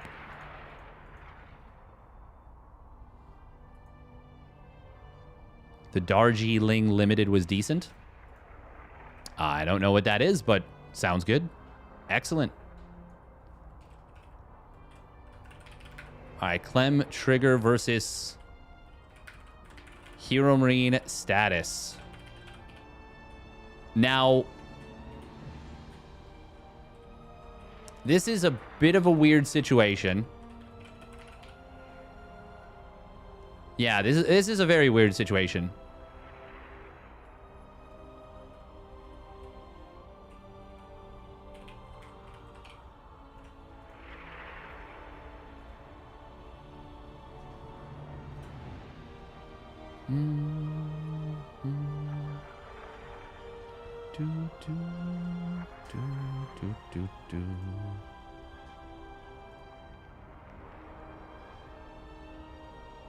Most obvious fix since Wardy won his own team league.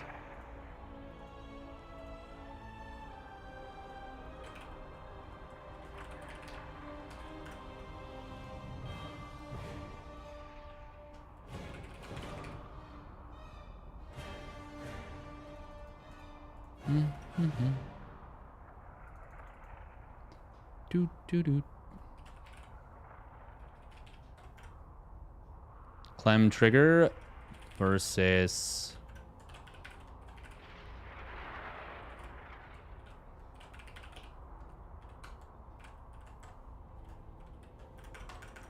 Hero Marine and status.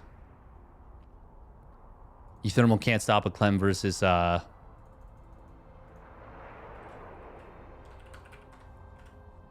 Clem versus Max Packs final. Can anyone really in these uncertain times? No, of course. No, they can't.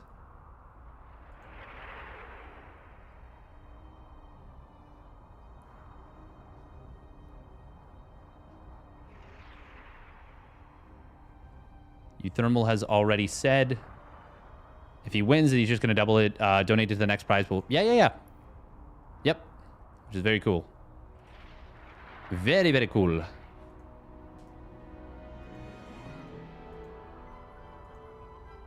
Bum, bum, bum.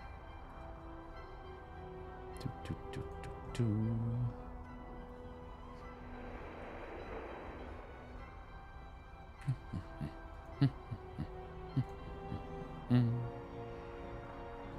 Yeah, it's super, super cool, honestly.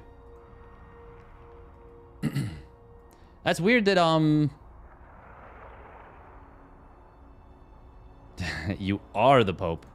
You are the Pope. You are the Pope. It's always funny enunciating different words in sentences. God, I am gonna take some rest after this stream. Near the entire Vatican City.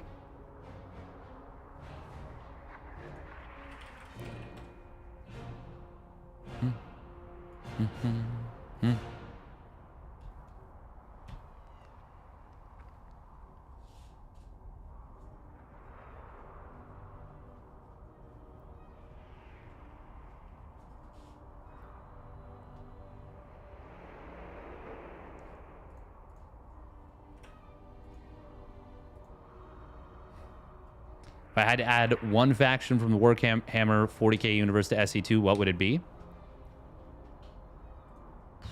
I would have to know quite a bit more about Warhammer 40k. I don't know a ton about it, truth be told. Probably the guys that magic works because they believe it does. Probably, yeah, probably orcs. That's orcs, right?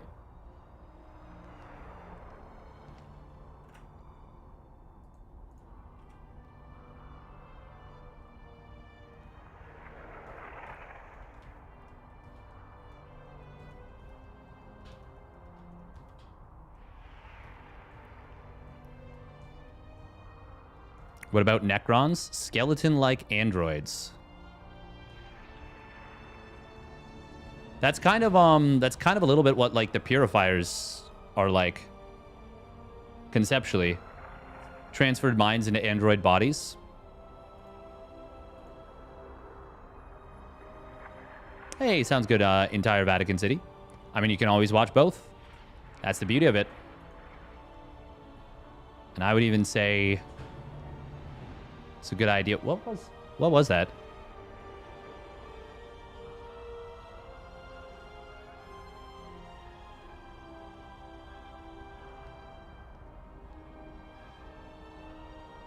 Watch two streams, just look left and right.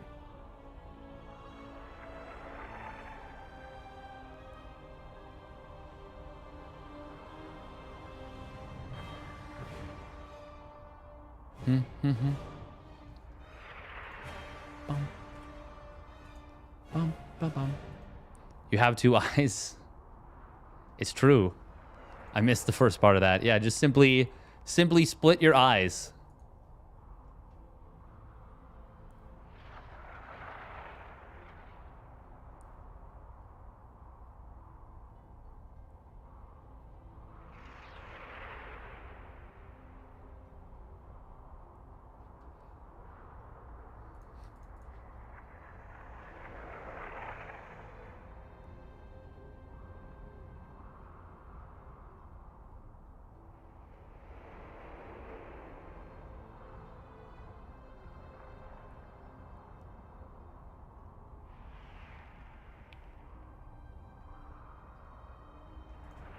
Hopefully everything is all good. I'm not sure what we are waiting for.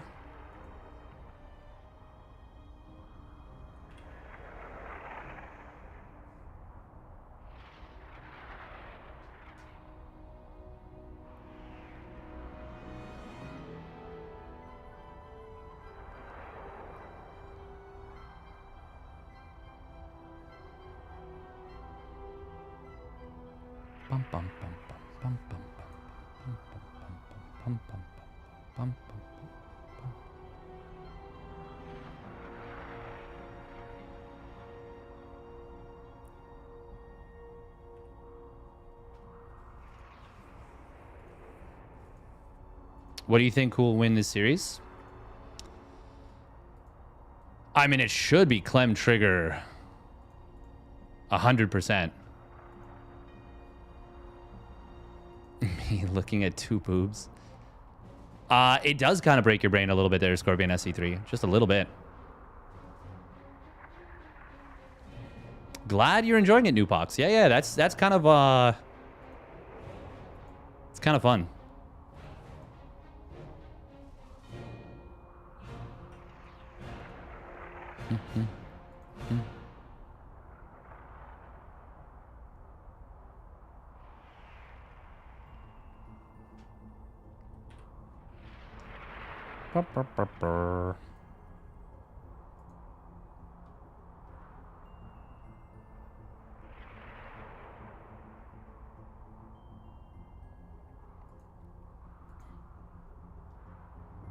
Yeah, I think Spirit Max Pack's first Clem trigger would be Chef's Kiss.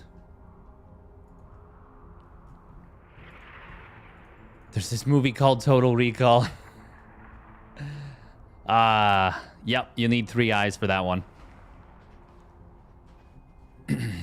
Oh, we got a fun guy in the chat.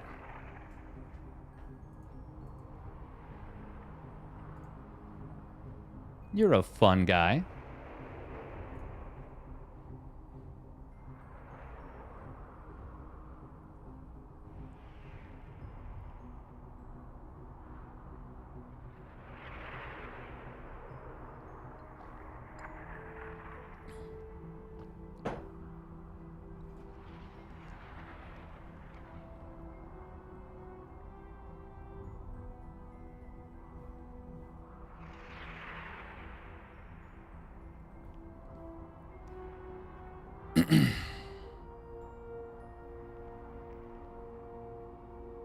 Bum bum bum ba da dun dun dun dun dun dun dun.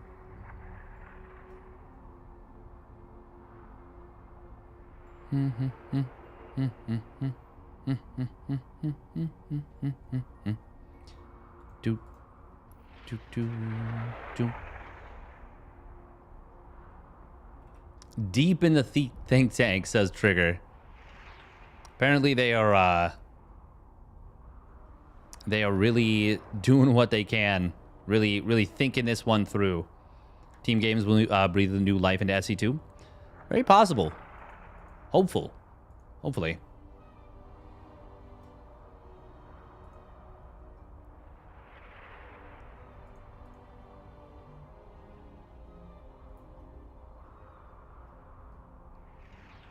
Kronk, pull the lever. It worked for my marriage.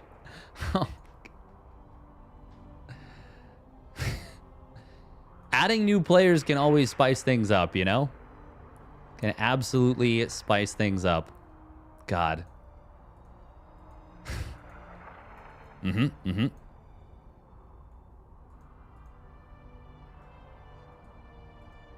Oh, man. I am Takored.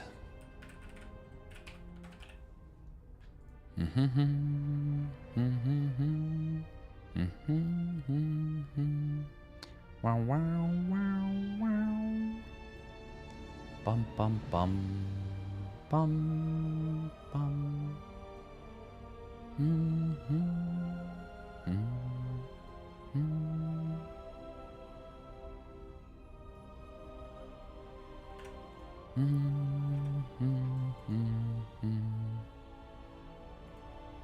Do do do do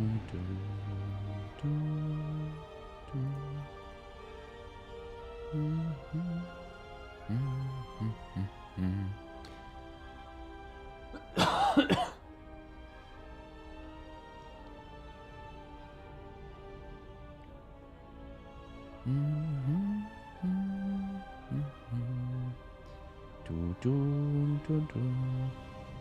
Yeah, we're just waiting. We're just waiting a little bit.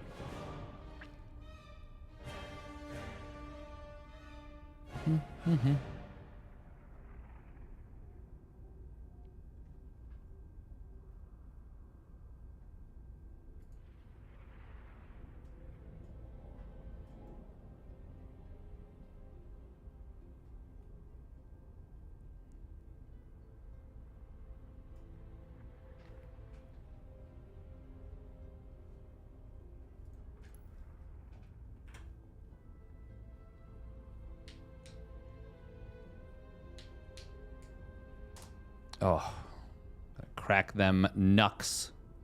Crack them knucks.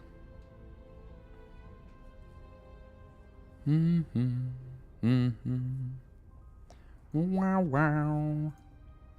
Wow, wow.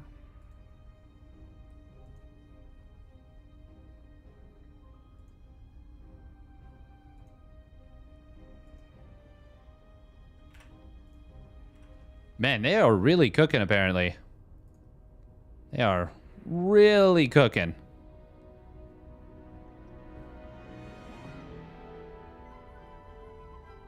Oh, yeah, no, I've, the number of times that I've casted many hours of SE2.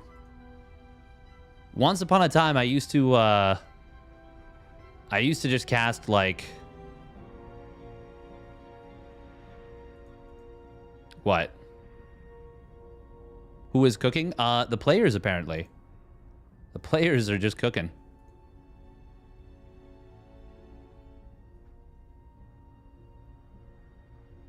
Randomly. Ooh. You say randomly. Do you mean no warning? No warning. $2.6 million a year. For the rest of, but it's for the rest of my life. Because if it's just for one, yeah, I'm in the lobby, don't worry.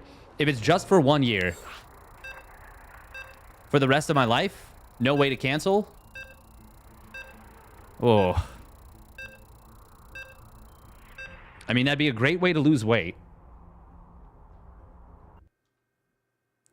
You would literally have to wear a diaper for the entire week up until the action happened. And it would have to be a really strong diaper. $2.6 million is a lot of money. That's the thing. Once it happens, yeah. So you're hoping for it to happen early in the week.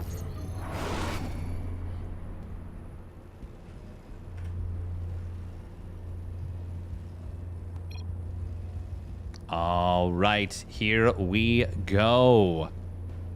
Spawning up the top left, it is Team Liquid's Clem. Melem. And his ally, Trigger, for Basilisk. Going up against Status. A little bit of controversy around this young one. And his ally, Mousesport's Hero Marine. Big Gabe.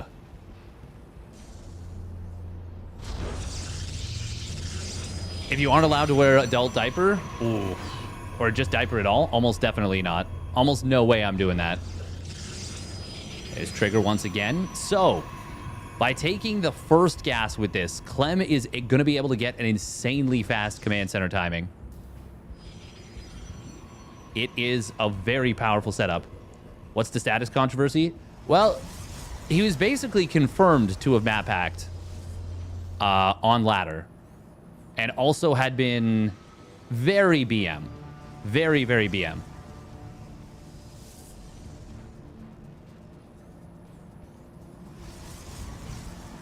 This is kind of crazy. He's going to get the command center before orbital. He actually could have gotten it like... He could have gotten it like 10 seconds earlier there.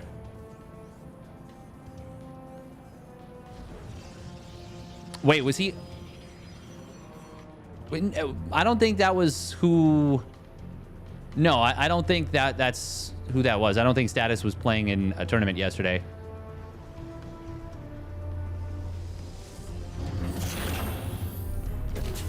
I'm not sure who that even was. He is streaming with display capture on, but basically he's on last warning, is my understanding. Like if he does anything at all, he's gonna be, you know, kicked from the tournament, prize pool stripped, banned for life type of thing.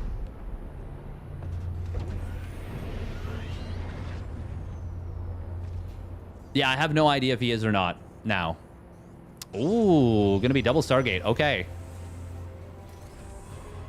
Well, it's gonna be Phoenix's For sure. I mean, Phoenixes in 2v2 are extremely strong.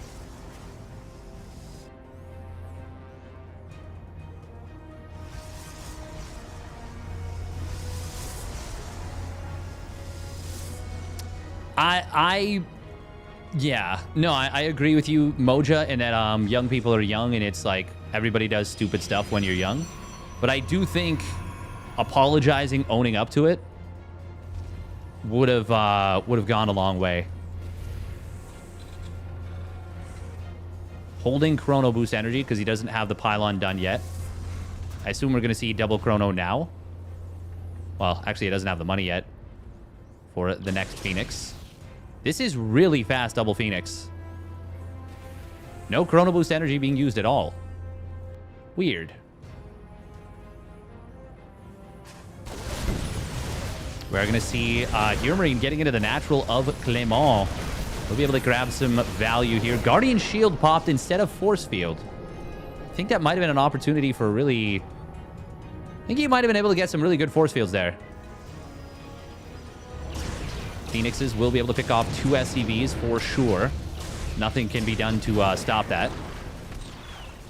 Units just weren't in position. Decent start so far for Hero Marine status.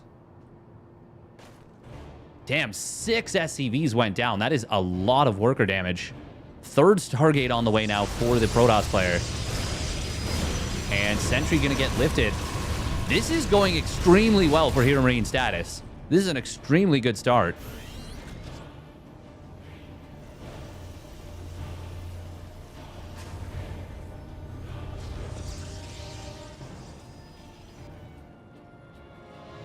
It is tough when you have, like, it is tough to put your ego aside and own up to mistakes, but, I mean, I think that's, for me, that's a requirement.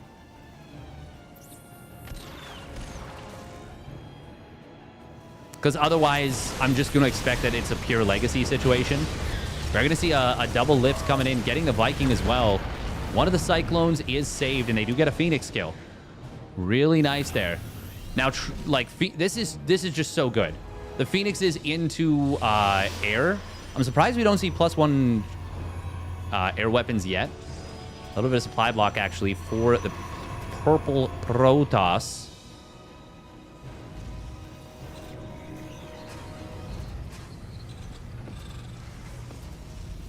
Being a human is hard sometimes, but it's a requirement for growth. Yeah. I mean, it is tough when you're a youngster. But, yeah. Oh, we're going to see a dive in on top of the Viking.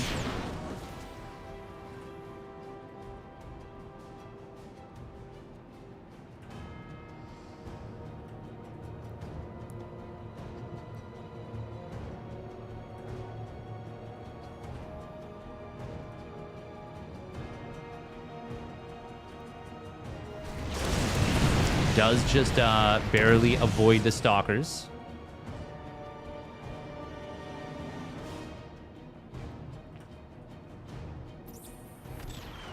Trap being set here by Trigger and Clément. Oh, wow. He's going to go for the fight here. These Phoenixes are going to get some amazing value. A couple of the Phoenixes may go down. Nice target fire there from Trigger.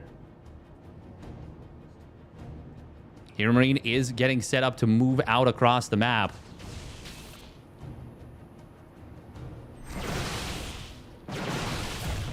One Phoenix finally intercepted there. But the Marines, oh, the Marines of Hero Marine are moving forward. Trigger fortunately getting back in position. Oh, he's got to blink out of there. That's going to be a lot of dead Phoenix, or a lot of dead Stalkers for Trigger. This is looking very scary. But is that enough? I don't know if this is the... Well, it's actually going to work out. Oh, my God. He got every Stalker and the Marines that were all lifted. I think Clem and Trigger are dead.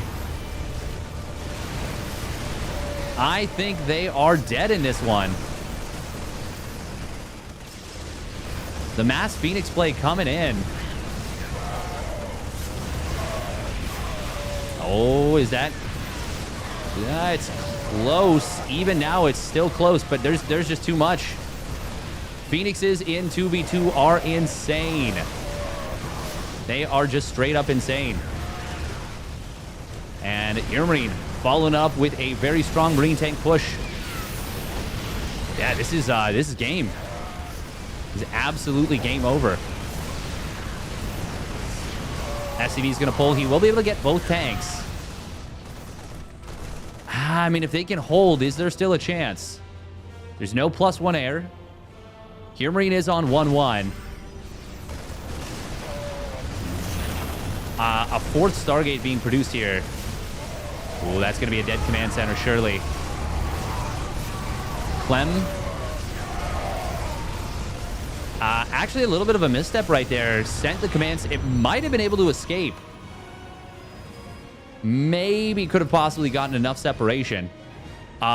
Trigger is actually expanding like a madman. The problem right now, I mean, as much as anything, is Hero Marine. But this is also a big problem, too. Quite a few probes going to get picked off. Is there anything that can be done here? There we go. There's the carrier transition coming in. Hero Marine. Oh, no, it's Clem that's on 1-1. Oh, that was a big find on Hero Marine's medevacs. Target fire will grab one of those Phoenixes, but they're lifting up so many of the Stalkers. Hang on. Can Clem and Trigger turn this around? I didn't think it was possible. Oh, Stalkers from the high ground get that tank. With the help of the Archon. Phoenixes are doing work here. Ooh, this drop going to come in as well. Grab some nice eco damage. Oh, medevac, one of them, it does get sniped, so does the other, but the third one that actually has the units inside will survive for the moment. Phoenix count is starting to get whittled down, and it's actually now Clem that has surpassed Trigger in supply. He's actually got a lot of Marines here. No 2-2 on the way yet for Clem. He has been so heavily pressured, been forced to build nothing but units. Trigger and Clem have actually stabilized. Unbelievably. But carriers. And Hero Marine is going to take the upgrade lead away from Clem pretty soon. Oh, the jump on the tank in the middle. Nice job right there from Hero Marine. Clem will come in on the top side. Going to be able to get, well, at least a shield battery pickoff. So target fire on the Phoenixes gets 1, gets 2. Well, just getting 2 Phoenixes is already not bad for a drop, but then you factor in the eco damage he did, and that's actually pretty nice. I can't believe Clem and Trigger are alive, let alone actually starting to make a little bit of headway on a push. But 4 carriers out. They do have +1 weapons. Phoenix is lifting up one of the tanks. Is there enough Marines to gun down all the interceptors? Maybe. Oh, here Marine moving forward. He does not quite have the +2 weapons yet. It will complete in a moment. Interceptors got completely taken care of. That was, well, that was still really good for Hero Marine and status. There's just so much.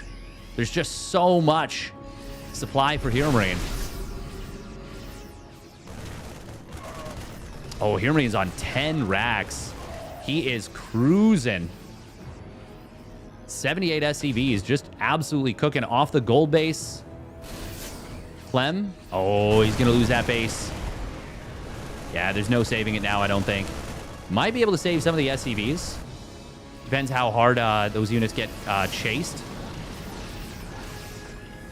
Trigger does have Storm. Oh, that pylon. Oh, that's going to let him know that these SCVs are here, and they are all going to go down, every single one.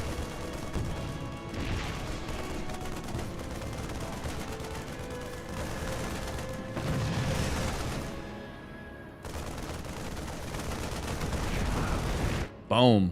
Oh my goodness, that's a Doom drop.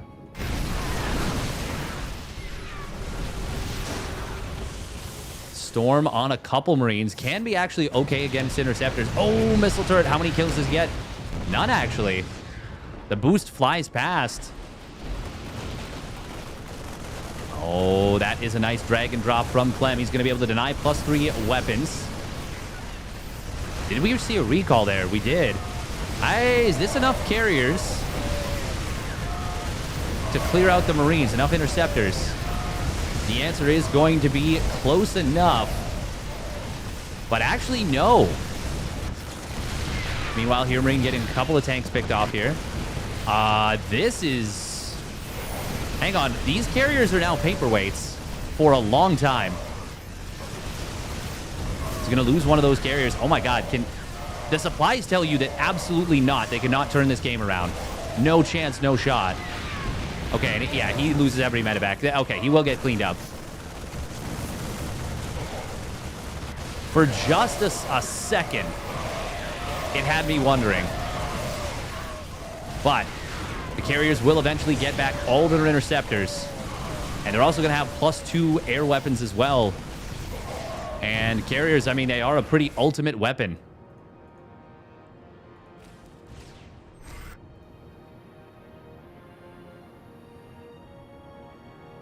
That was a very cool drop from Clem. Oh my god, he's on 1 command center right now. 1 orbital. And that is not going to cut it. I mean, there's just no answer to the carriers right now is the thing.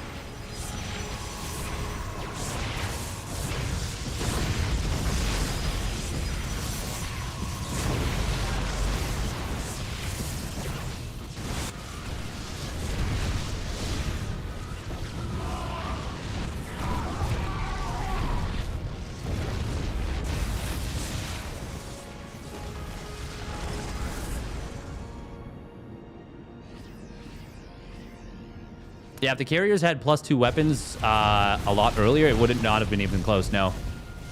As it is, it's not close now. It is completely over.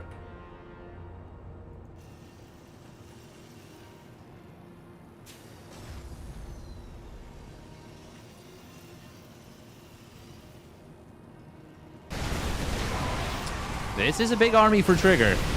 And it will get some damage done to not uThermals, to Air Marines army.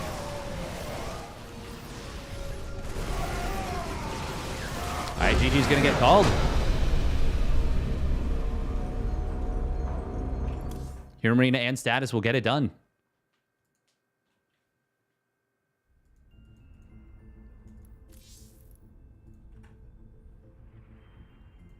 Well done.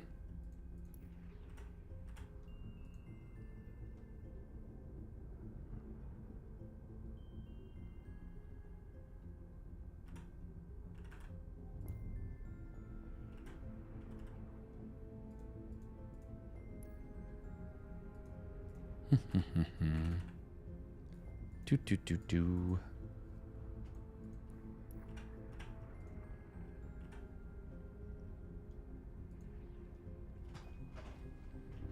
Who is Status? I don't really want to talk about it too much because I'm not sure. I don't know anything about them outside of the controversy. Will Trigger go Phoenix to counter?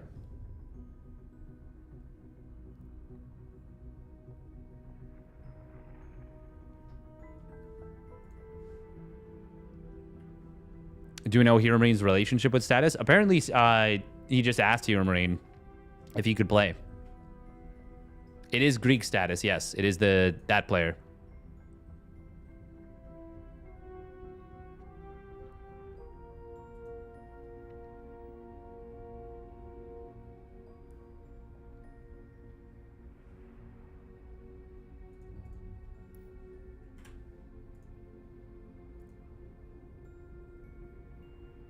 Yeah, it's a little complicated, exactly.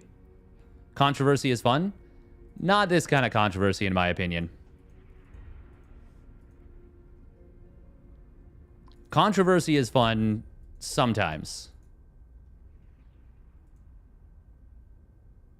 While we wait for EWC. I wouldn't hold your breath for EWC. I don't think it's going to happen.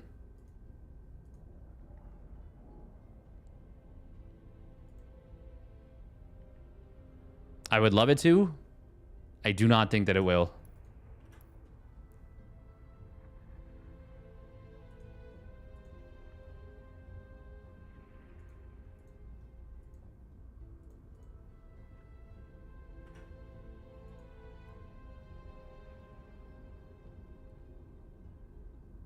No, I don't think you should be thinking less of Hero Marine.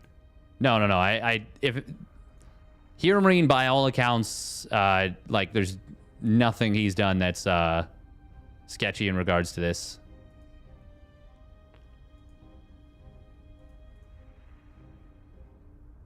As far as I know. But like there's, yeah.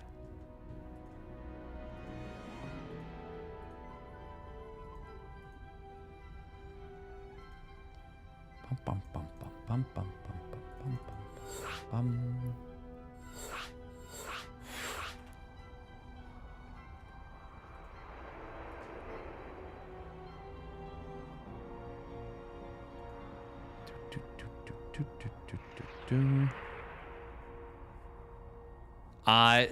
There is what is pretty, yeah, almost guaranteed evidence of map hacking on ladder. Do you think there will be anything from ESL, or are they done with SC2? I have no idea. It doesn't look good. I will say that.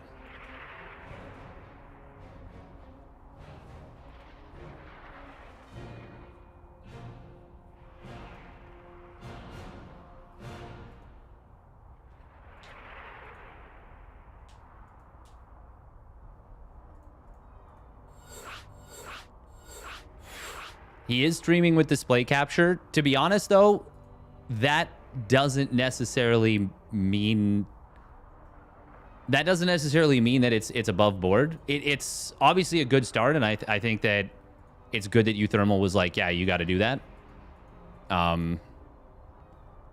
But it doesn't tell us, for example, like what his audio is, or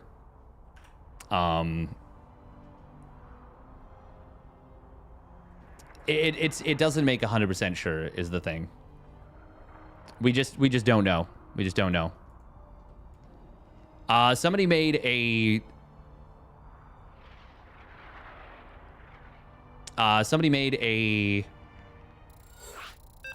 like a huge dock. Couldn't he just have the stream up on another monitor?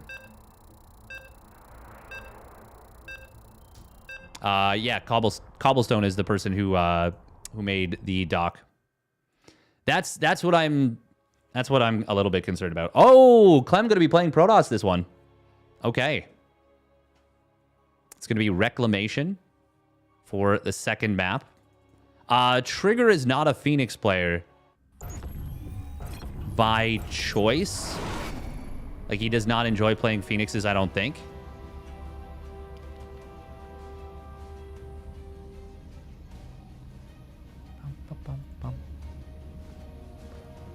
Well, honestly, the only way to actually counter Phoenixes in 2v2 is to go Phoenixes yourself. That's actually it. All right, here we go. Spawning up the top right, it is Team Liquid's Clem. Melem. And his ally Trigger for Basilisk. And their opponent spawning down on the bottom left, it is Mouse Sports Hero Marine. And his ally Status. Yeah, the thing is, like, I don't know, but I hate even having to think about it, is the main thing. It just sucks. It sucks having to even consider that that could be the case.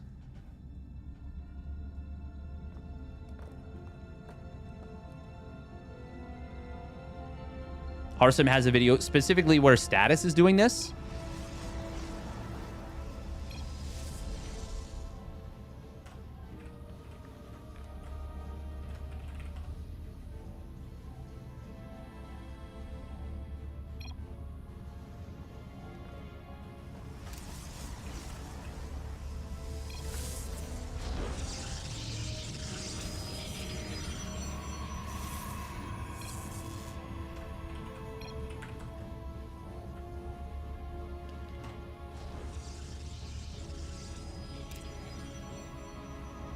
Oh, I don't think it...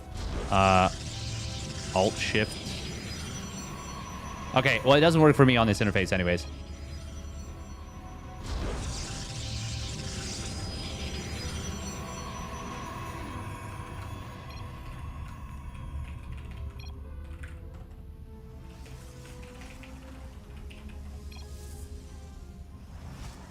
Just having a little yap. Tell Goblin to Alt F4. No. The tricky one would have been Control W. Could you imagine that if we just got him to actually force close the program? Actually, would Control W even work? Is Indy new? No, Indy's been around forever. Indy's been around forever. Hero Marine will be able to pick off one of his opponent's probes. Both players are going to be opening up Blink this time. So not going to be Mass Phoenix this game. No one knowing how to fix it is even funnier.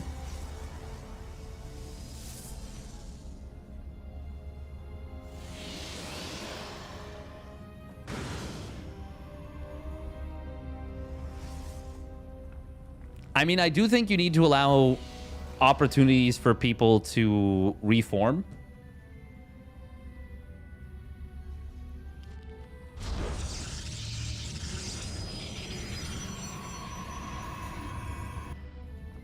But yeah, I think there's an argument to be said for a no tolerance policy. Hero Marine, the lone Terran in this game.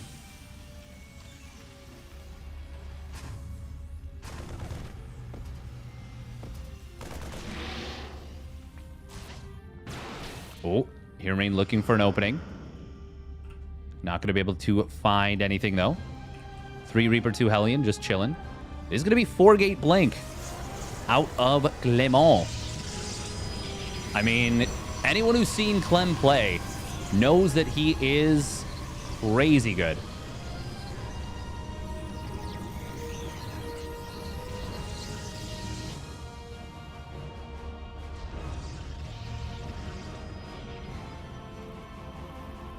Wait.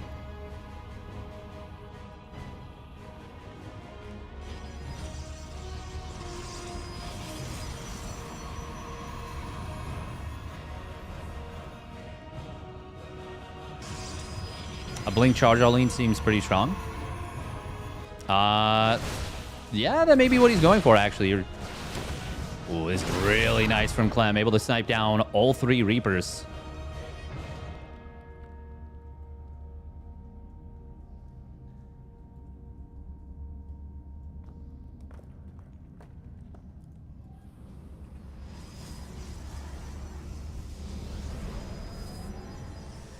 We are going to be seeing a... Well, it's a little bit of a late combat shields here. This is kind of neat. Going to be able to warp in at Hero Marine's base if he so needs to.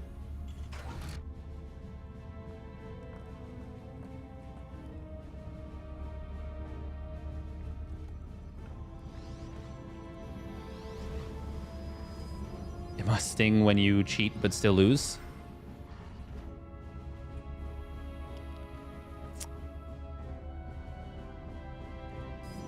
I don't have any I don't have any feelings in terms of like, oh man, that must really suck for them. Like, nah. Nice micro here from Clement. Good kiting. Oh, there is charge done for Trigger. This is going to be a good jump coming in from Clement and Trigger. Jumping it on top of the prism, gets the snipe on it, denies the warp in. Very good engagement from the French-Canadian team. French plus Canadian, not to be confused with French-Canadian, which is what I said, so it would be quite fair if you were confused.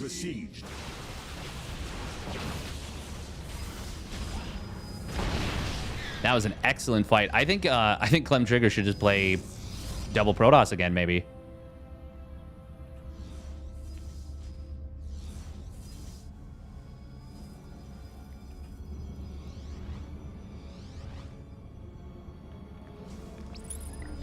Oh yeah, no, it was a match on purpose. Cyril obviously knew. I'm assuming you're referring to the Hearthstone Cyril match. Zealot's going to get by into the natural. Will find a siege tank here, but it is going to be a lot of dead Zealots.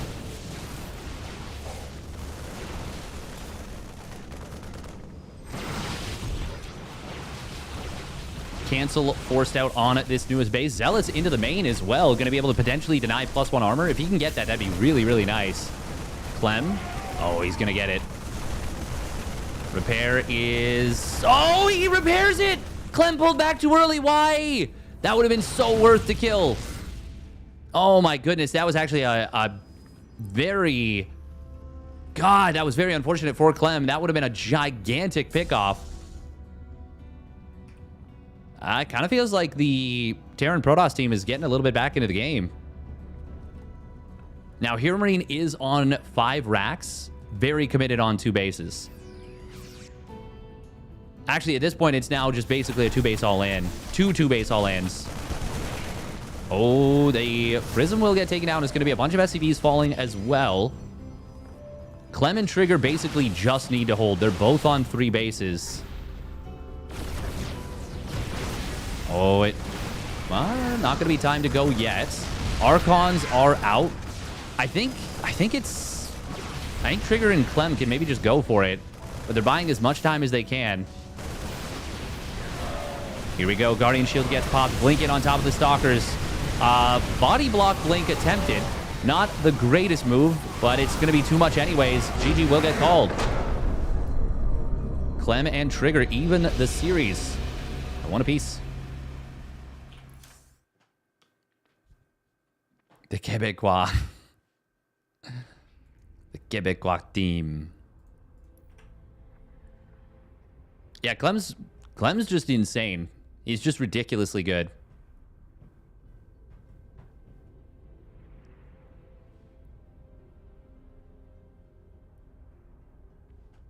All right, 1.5 minutes of ads, and we'll get into game 3.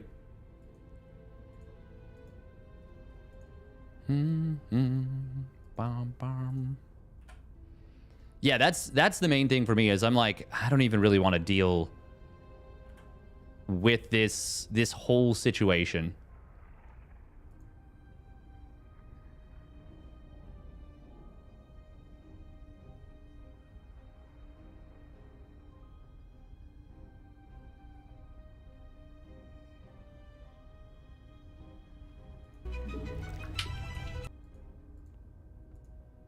Bop, bop, bop, bop, bop, bop.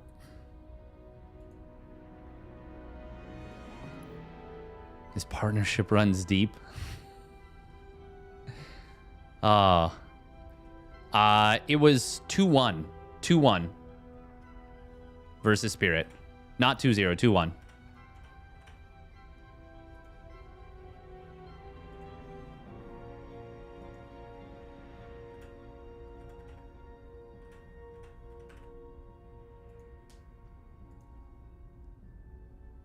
He also then, just before that, had 3-0'd Cure the previous night in PvT.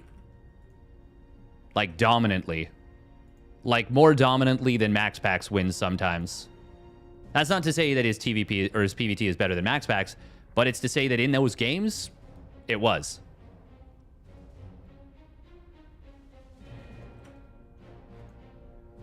And earlier that day, earlier in that tournament, Cure had annihilated a couple Protosses.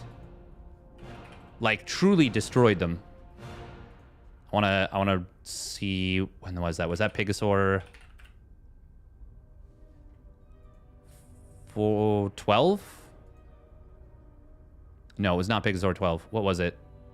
Morty TV.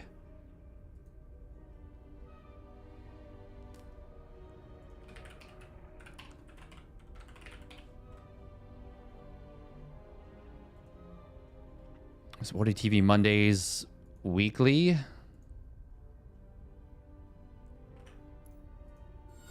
wasn't that either.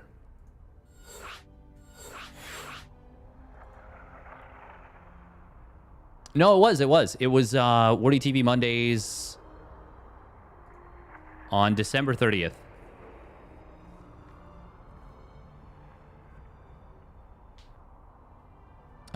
Cure went 2-1 versus Zaun. And Zaun had been playing very well. So he didn't destroy him, but he was playing very well. He beat Zaun. He lost Masters Coliseum qualifier. Come on. I mean, people lose games often. fleur-de-lis tattooed on his chest.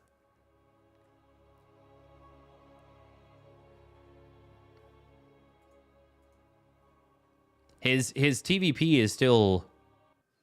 Or sorry, his PVT is still extremely good.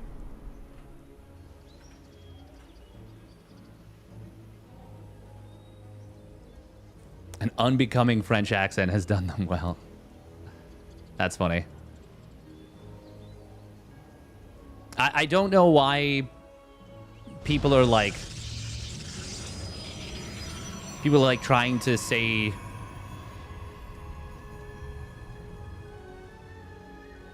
Like what Clem is doing is extremely impressive right now. I mean, I still think Raynor's off race has shone brighter in total, but Clem has only just started off racing in actual tournaments very recently. All right, spawning up at the top right for Team Liquid, it's Clem. Melem. And his opponent spawning up the top left for Basilisk gets Trigger in the orange. And their opponent spawning down on the bottom left, it is Status and Hero Marine. Status opening up with a Nexus first. It is double Protoss once again out of Clem and Trigger. Would Raynor beat Clem in PvP? Probably, because I think Clem's skill set for Protoss right now is way higher in PvP, or sorry, in PvT than in any other matchup. I think, well, I don't know. I don't know, actually. It would be interesting. It's an interesting question. I've never seen Raynor play a PvP. I have seen Raynor play a PvP where there's a specific PvP he played against Showtime on Glittering Ashes. It was just in a weekly, I know. But it was like a truly stunning use of Zealots in the matchup. Like maybe the greatest Zealot usage in a PvP that I've like ever seen. Like it was nuts. Like he was in a completely dead position and managed to use like three-pronged Zealot run-bys in Zealot fights and like three-pronged flanks on armies to win just a truly unwinnable game. Like his opponent had Archons and he was like dancing around them. Now granted, it was Glittering Ashes where it's a really, really big map and there's more room for maneuvers, but the skill he displayed with Zealots was truly insane. And it was really cool to see.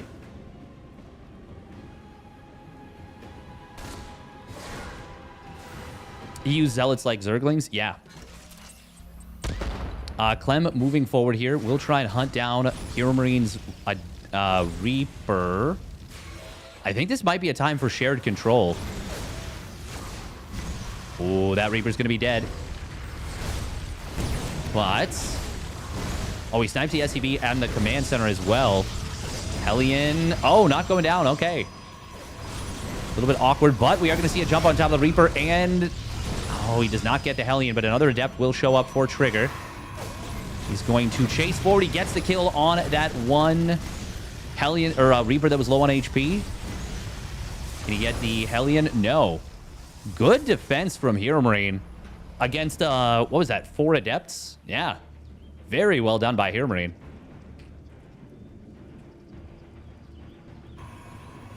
Status going straight up to triple Stargate Phoenix. This... wow. That is something else. Oracle will scout this. Blink already on the way for Clem. Trigger going to be able to find a couple of probity probes. Of course, this is dead and he knows it. Could have maybe gotten one more probe in the natural. Oh, he's... okay. Huh, sending another one. Phoenixes are just insanely strong in this matchup. 2v2, that is. Very difficult to deal with.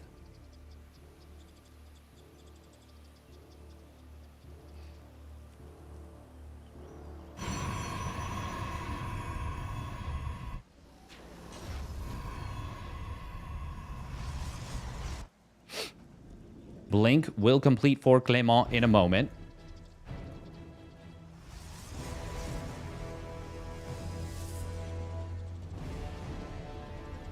Ooh, they do spot this.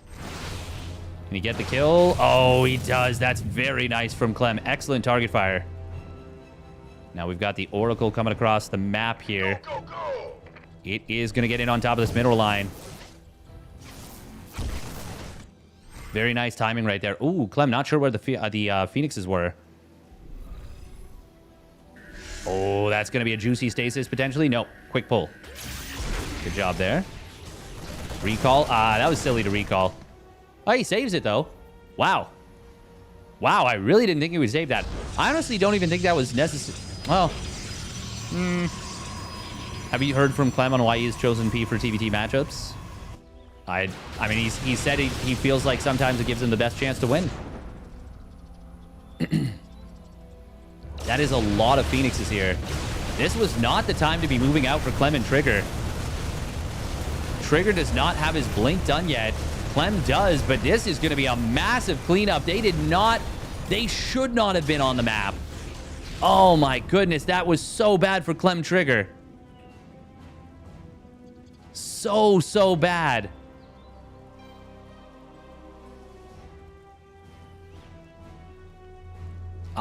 This is really tough now. This is extremely tough. I didn't think about this, but repair can be used on the Phoenixes.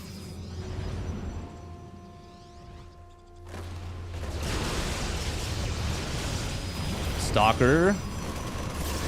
Oh, he's going for the mass lift here. The reinforcements of Trigger do arrive.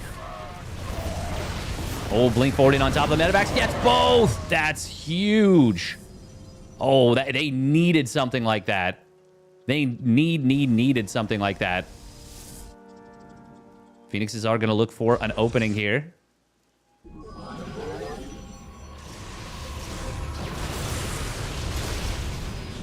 An attempt to warp in a High Templar. That was an ill-advised move.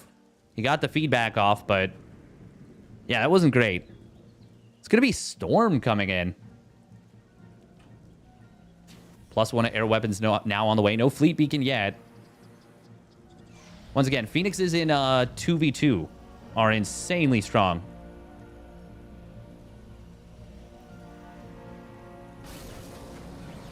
If he'd publicly stated why.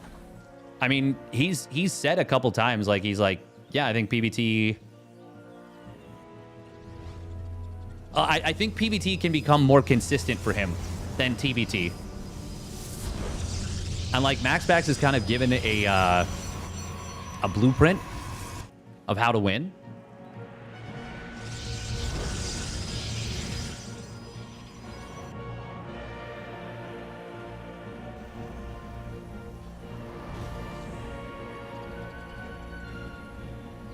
Imagine one EMP on those Phoenixes. Well, hopefully Hero Marine doesn't accidentally misfire on anything. He did, of course, see the High Templar. You want a piece of me, boy? Forge coming in. I guess cannons make sense. 2-1 upgrades on the way for Clem, as well as, ooh, Dizzle Tizzle Shrizzle. Dank Templar. Trigger. He's not going to be going mass feedback, right? Oh, I don't know if he should be on the map right now. Not without Clem.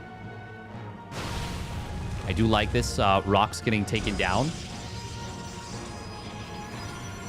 Clem taking his gold base as the fourth. Trigger's already got his gold, or his fourth base up and running.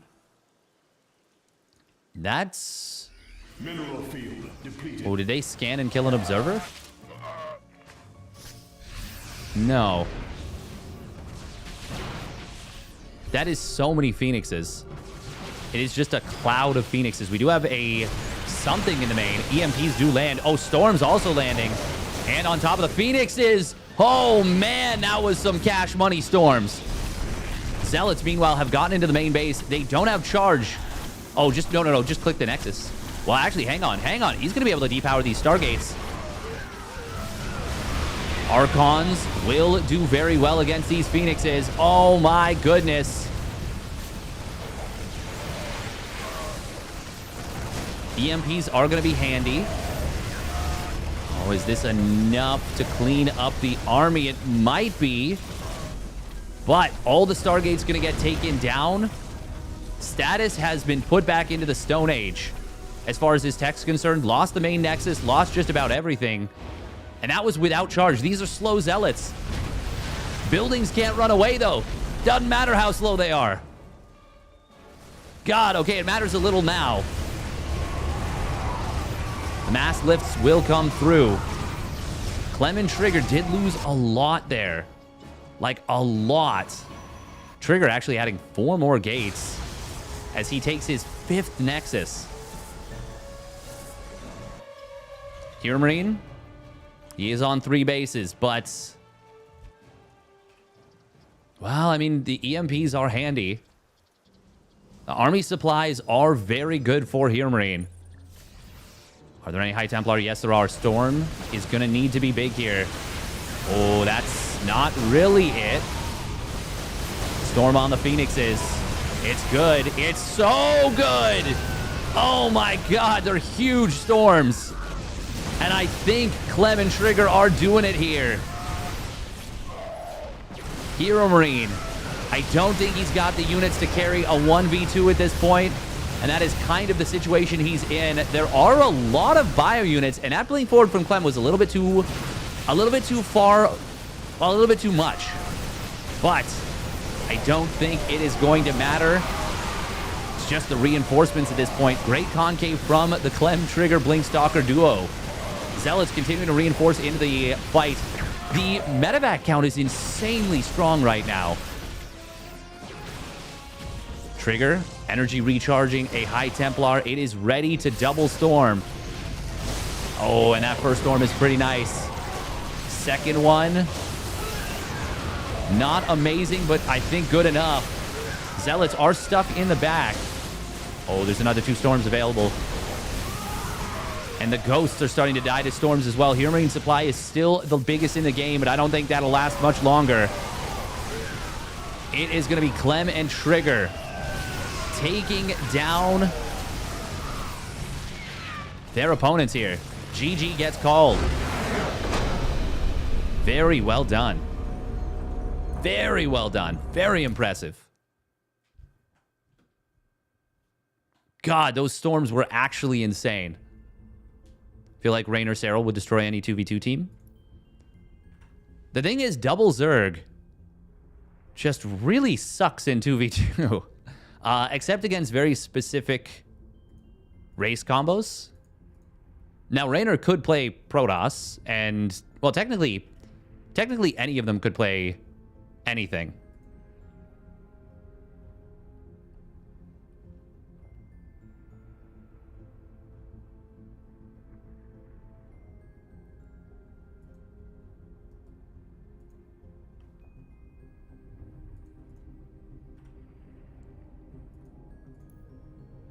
All right, I think we're heading to an A.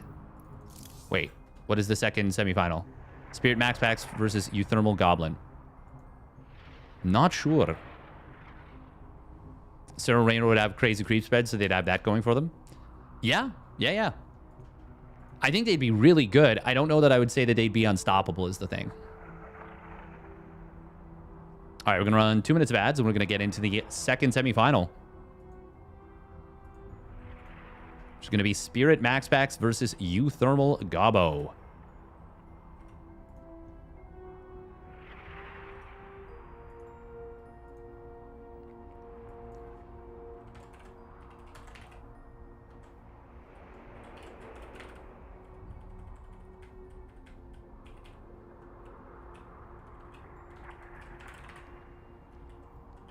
God, this has been some great stuff so far. This is going to be PT versus TP. Can the YouTube man stop the Terror Clempax finals? That is a good question. Oh, man. Oh. Tuckered. Plum tuckered.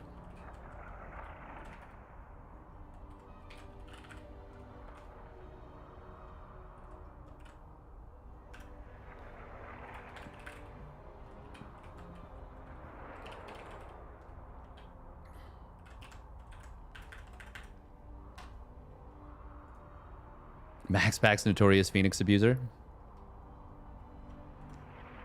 I mean, he's I think he's played a fair bit of Blink in the 2v2s. He's just insanely good at the video game. Just ridiculously good at the video game. Clem. Max Pax. A match made in heaven for StarCraft. 2 players. With remarkable resolve and incredible micro.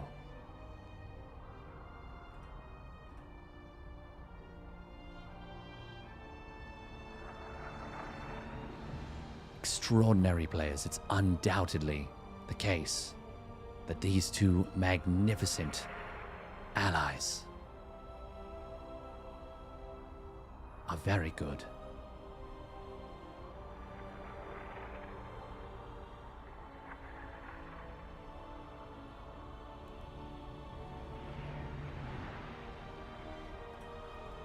All right, Max Pax joining us on the NA server.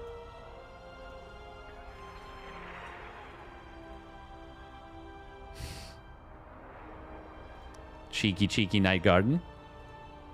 Cheeky, cheeky.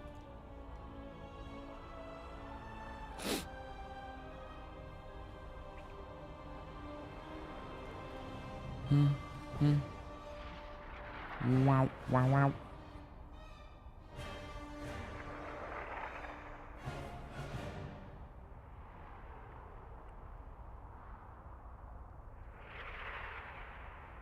Bum, ba-dum.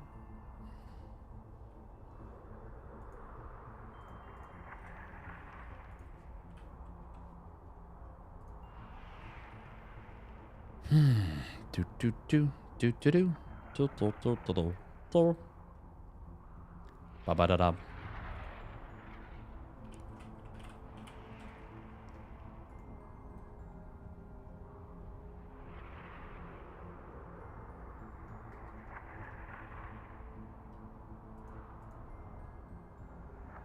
Thank you for following Too Flaky. Donka Donka. It would be really interesting to see what happens if Clem and Max Pax teamed up for the 2v2s. That would be very intriguing. Very intriguing.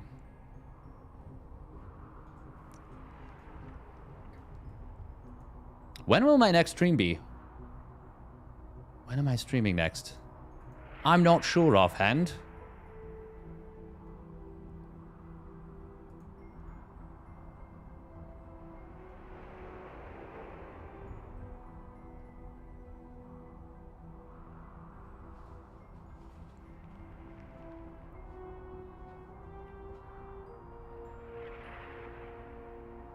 Man, those zealots in the main base were sick. Also, I did not have Storm being the counter to Phoenix's there. But he was keeping them super clumped up. Oh, I have a stream on Friday night. KSL. True. I'm wondering if I have any streams before that, though. I don't think so. Nothing's scheduled yet. Definitely going to take a little bit of a rest. You know, after this stream concludes.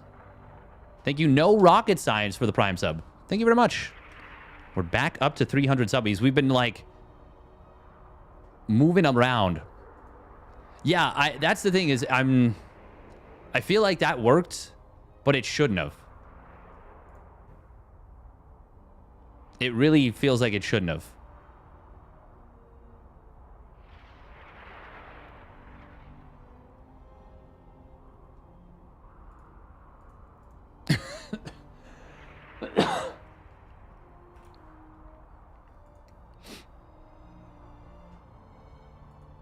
Ooh.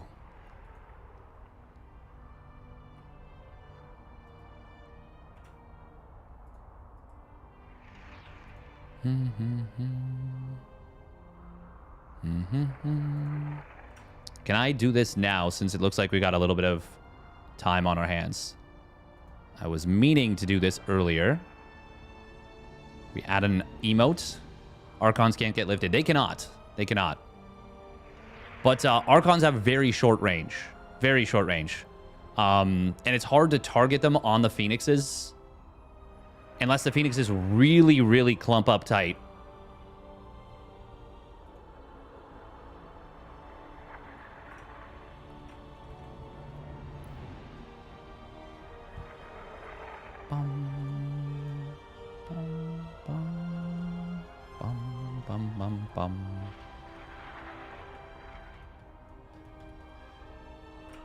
All right, what are we looking for right here? How do I find emotes? God, I'm so, like, just totally zonked. Completely.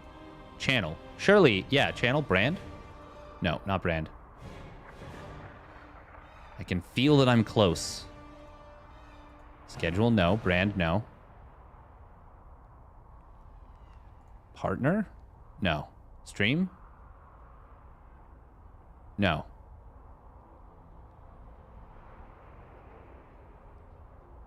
Meh.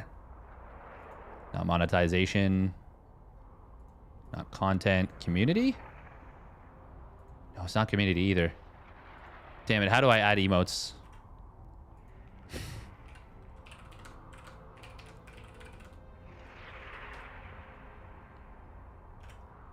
Oh, it is viewer rewards. Is it? Ah, it is. Yep, I'm dumb. That's okay. That's okay. Wow, wow. Wow, wow.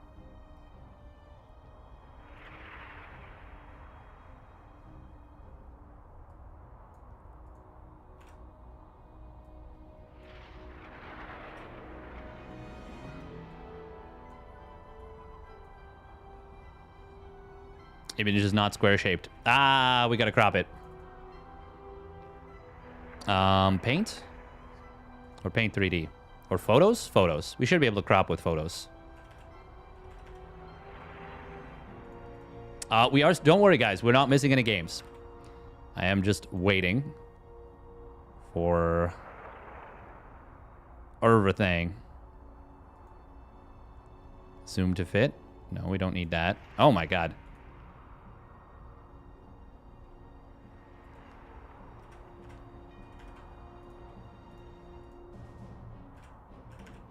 Oh, Thermi was just taking a little bit of time. Oh, okay. Well, that works. Once again, this works for me. I'm resize image. Ooh, okay. We can resize the image. Can we... I just want to crop it, though. Edit. Crop.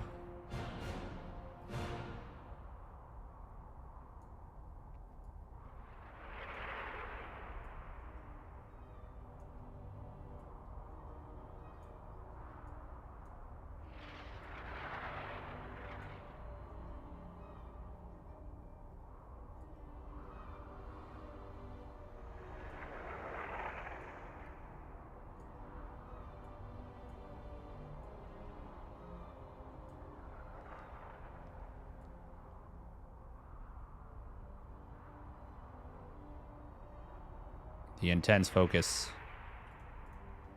Okay, they're just vetoing now. So don't worry, we're still not missing anything.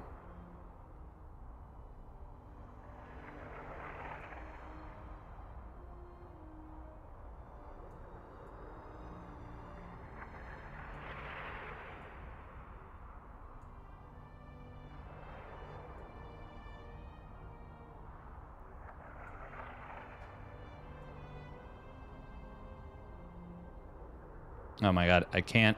Ugh. I can't do the thing. Oh no, we don't want to flip it. There we go. Okay, I believe we have achieved Nirvana. Cool. Save options. Save. Oh, there's like a halo around it now, though. Is that a problem? Is it?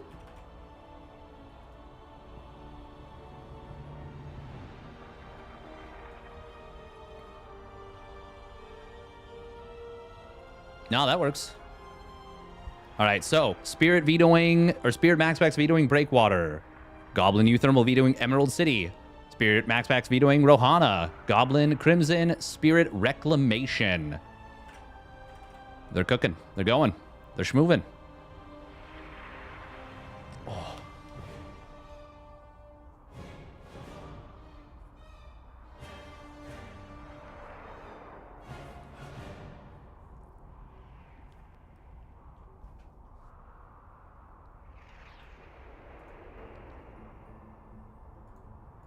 Are you bringing YouTube chat to join us in the scene? Is that what we're cropping? No. No, I'm cropping a new emote.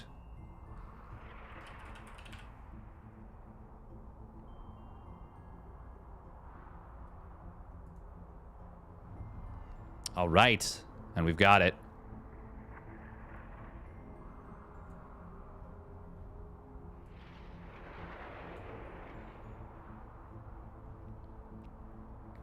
There we go. It should... Is it active? Let's see.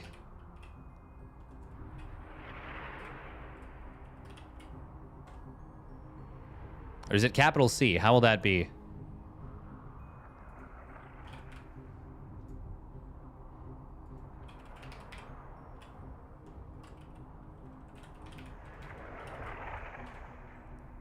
No, not that yet. Oh, no, it does. Oh, it goes through.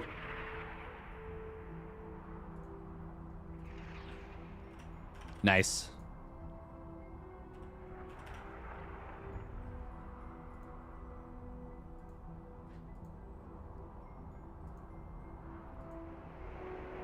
We could split that up into 4 emotes, technically. I feel like it doesn't translate as well as some of the other emotes.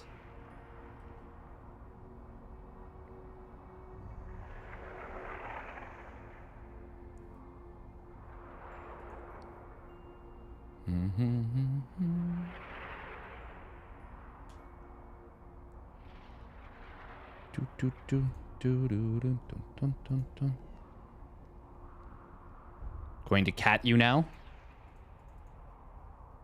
Meow. Hoping they pull out some craziness like another 2-man PF rush. I mean, they'll do shenanigans for sure, even if the opponent is tough.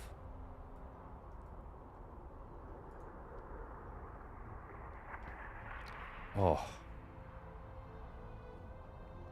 Oh. They'll just have a good time with that.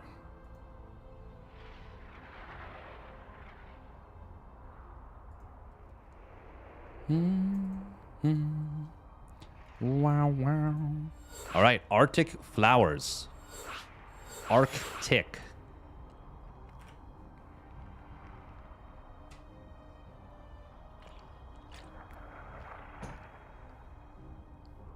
That's the similar situation I'm in, Lego John Belgium. I was definitely a dog person.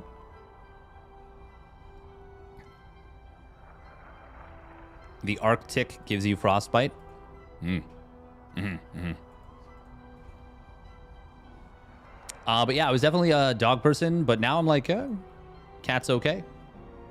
Cat's not bad. In fact, I'm like, I like cats. These cats are delightful.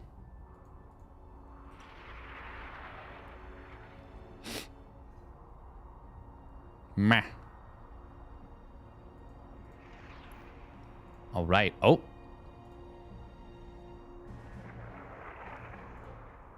So it's going to be Goblin, uThermal versus Spirits, Moxbox.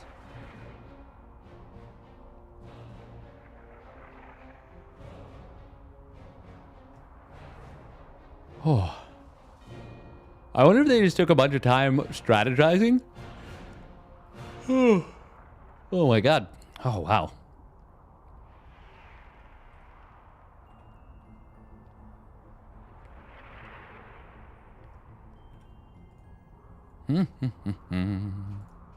Wow, wow, wow, wow.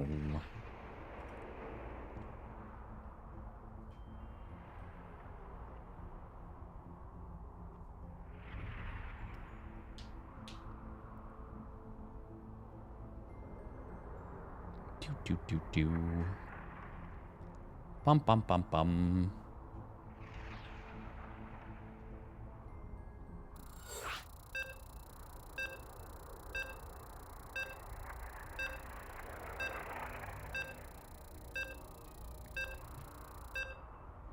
Beep, beep, boop, burp.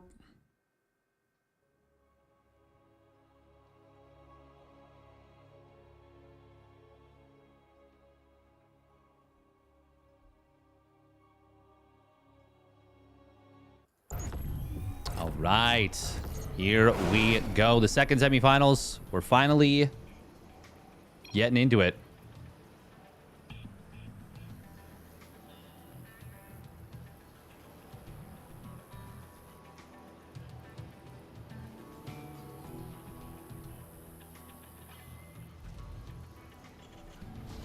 Pop, pop, pop, pop, pop. Gonna root for Max Fax group, but uThermal is fun. Yeah. Can't really go wrong here. Spawning down on the bottom right. It is the Platinum Heroes Goblin. In the top right. And his ally.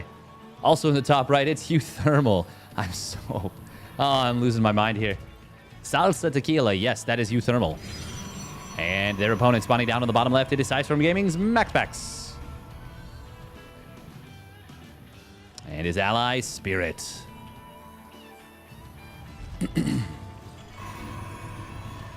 What are we going to see here from... Well, from these folks. From these gents, these lads. These warriors.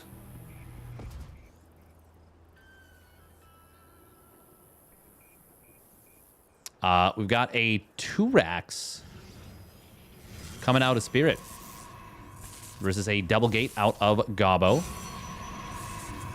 Oh, a wall. Okay, nice.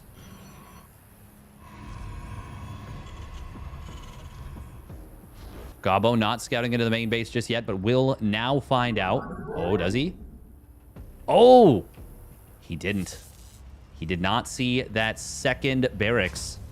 Seeing the second gas at this timing is pretty weird, though. You might actually wonder if there's a barracks proxied on the map, honestly. uThermal try. I know you're memeing, but he has already said that he will, if he wins, put his prize money. Well, I mean, he's actually already into the money. And it's going to be a significant payout. I'm not sure exactly what it's going to be. But he's going to put the money that he wins back into the prize pool. Which is pretty freaking cool as far as I'm concerned. Pretty freaking cool. Oh, Salsa Tequila going to sneak around the units. We'll be able to delay Spirit's command center.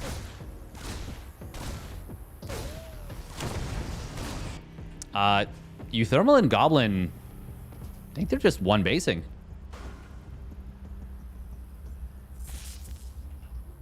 Ooh, he is going to be able to get into the main base. Okay, he sees the Twilight Council. Sees the timing of the second gate. That's pretty good information. Oh, nice spot right there. I think Goblin pinging that one out for Salsa Tequila. Salsa Tequila. Oh, no, he missed. Okay. Oh, I was going to say that would have been very unfortunate if he'd actually missed that. But he spots it, finds it. There are quite a few Reapers for Spirit on the map here. Meanwhile, uThermal, Salsa Tequila going to be able to find a couple of units. But that's too many Reapers here. The grenades are going to be a problem. And that is just one dead Reaper for two of the Hellions and the Reaper of uThermal. Oh. Oh, wow. Oh, my God. Hellion can get a monster shot right now, but he turns around. BC. Oh, baby. We BC now. We bizzle sizzle. No bunker, no shield. Oh, no, there is a shield battery here. Okay. Still, no bunker. Shield battery feels like more of an anti-Oracle setup. Oh. Max getting up to 6 gates. 6 gates in, well, going to be coming up. Goblin does have slightly faster blink. But considering the fact that this is a one base all-in pretty much from Gabo, that's good news actually for MaxPax. Oh man, the grenades actually being pretty effective here and messing with the Blink Stalkers. But Reapers are all down now for Spirit. Where is Spirit's army? He actually like can't really contribute to the fight. Just now building a couple Marines. MaxPax trying to hold. Oh, this is looking very good. Oh, that command center getting very low on HP, but MaxPax trying to cover it. Here comes the BC teleporting in. Link forward coming in from Goblin, trying to trap in the units. And I think with the BC here, this is all over. We do have a bunch of Stalkers warping in for MaxPax. Can that be enough to hold? I don't know. The BC is getting low on HP. That represents a ton of power in this army. And just like that, as the BC falls, the Stalkers of MaxPax will hold. Was Spirit resource feeding MaxPax? Kind of feels like it. Kind of feels like he might still be. Spirit has no units. He's actually canceled Marines. He's been resource feeding MaxPax 100%. And MaxPax with the Pure Blink Stalker, it might seem like it's a 2v1, but really it's MaxPax is representing two players right now, at least in terms of income. Damn, that hold. And you can fool yourself.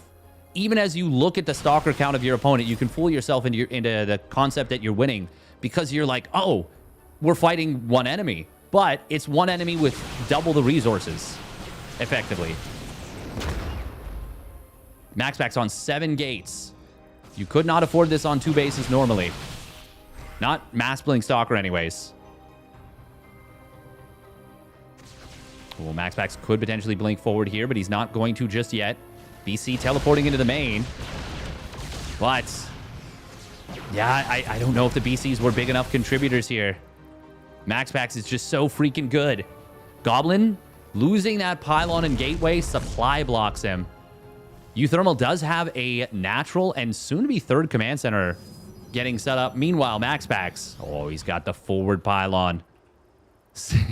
Single siege tank for Spirit is extremely funny here. 2 tanks and 3 Marines are Spirit's army right now. The siege tank is actually going to be really handy here. Oh, there's the scan. The blink into the main. Goblin trying to defend here. Bunker coming up from uThermal. We do see probes being pulled by Gabo. But I don't think that's going to be enough. SCVs as well. Oh, man. I thought for sure they were breaking them on the other side of the map, but MaxPax and Spirit barely held. And now the counterattack is just doing devastating damage. So many SCVs going down for both sides. Or sorry, not for both sides. SCVs and probes for Goblin and uThermal. And now, I just don't think there's a whole lot that can be done. Oh, okay. He sees 2 tanks in the natural and says it's a little too much. A little too much. Maybe they can stabilize uThermal and Gabo. But Spirit is starting to... Well, Spirit's starting to actually do stuff in his game. Oh, BC. Ah, BC got some SCVs behind all this. uThermal is at a decent supply.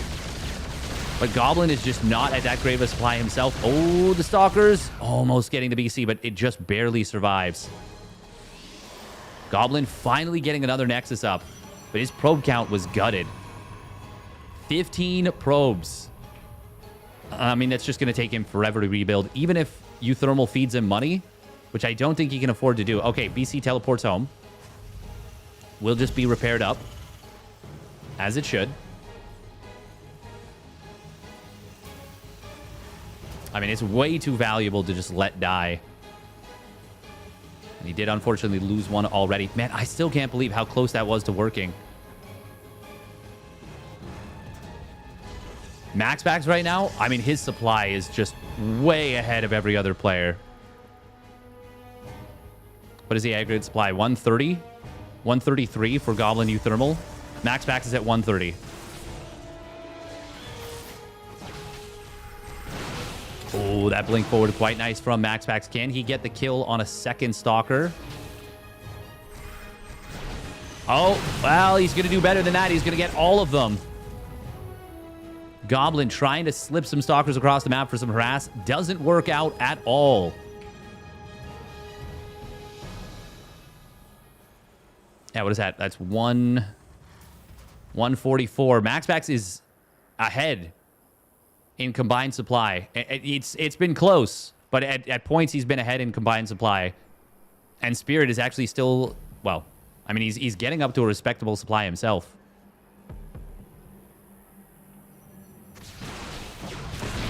Max, I'll do it myself packs. But to be honest, this is not him doing it himself. This is the income combined.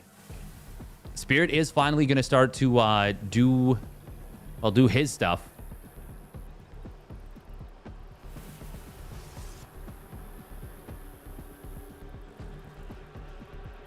Oh, man. DT. Oh. Scan into the natural. uThermal blinking into Spirit's natural. That's kind of cute.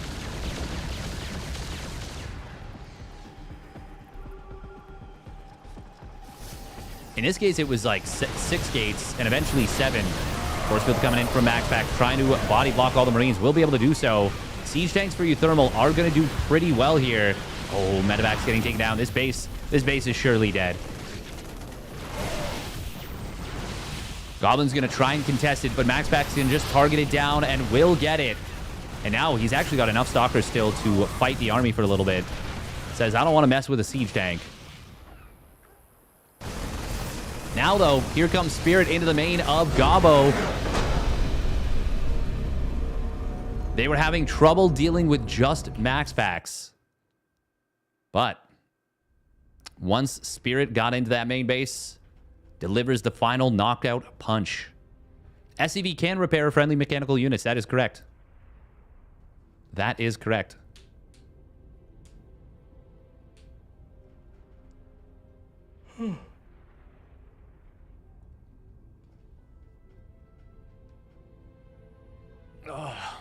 I don't believe allied units can jump into other allied, or I don't believe, yeah, your units can jump into an allied medevac, but if a Zerg player in team game were to neural parasite both an SCV, build a command center, you'd have to neural it like literally 11 times, and then also neural a probe and build a nexus, and then they had a, like, what's any mechanical unit? Like an Immortal and an SCV on auto repair in a medevac.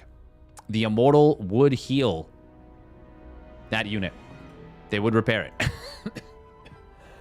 it. I'm pretty sure.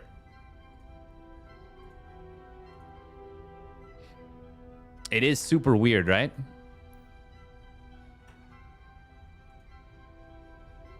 Also, a cute bot enjoyer in the chat. That's the streamer that does date nights with chat, right?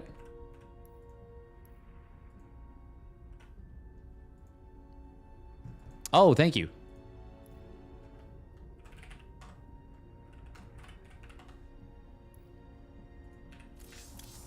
Thank you, Gobbo. I let everyone know.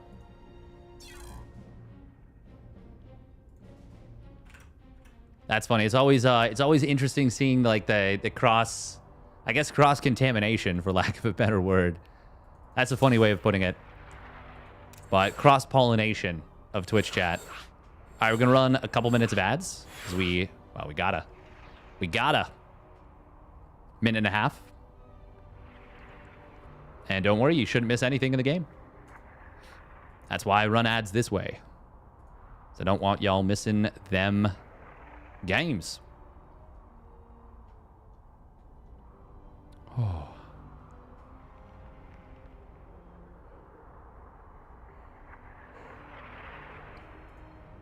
Oh my goodness.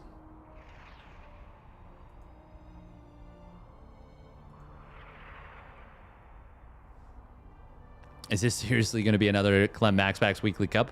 Yeah, of course.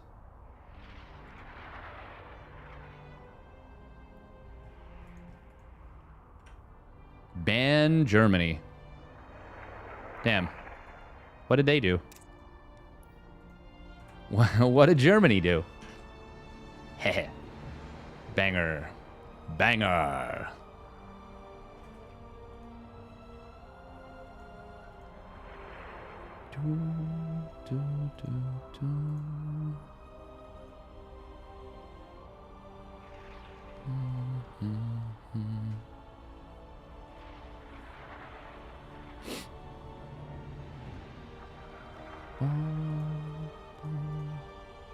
All right.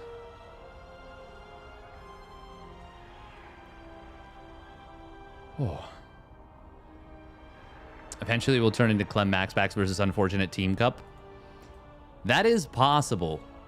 That is legit possible.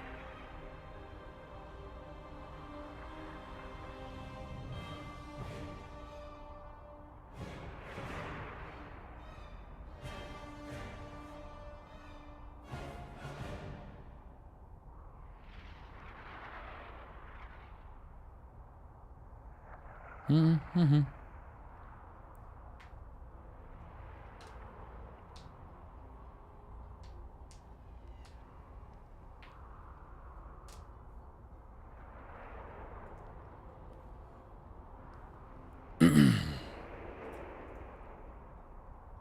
Oh, wow, Roscallion.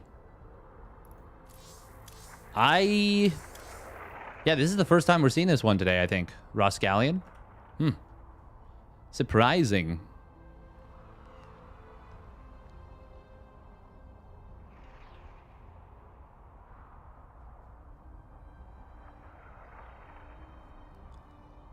Oh.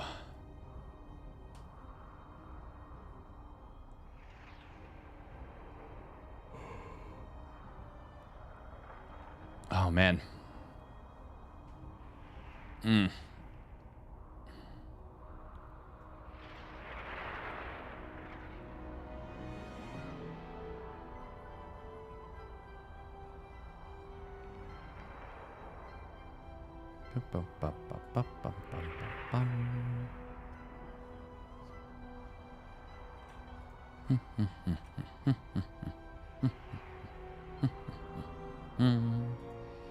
All right.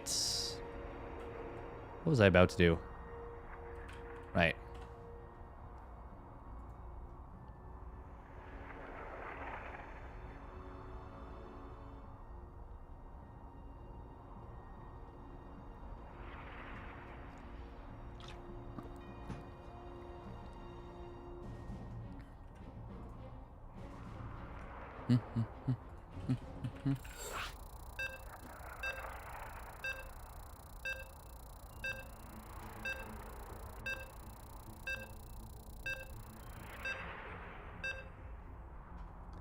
Bop, bop, bop, burp.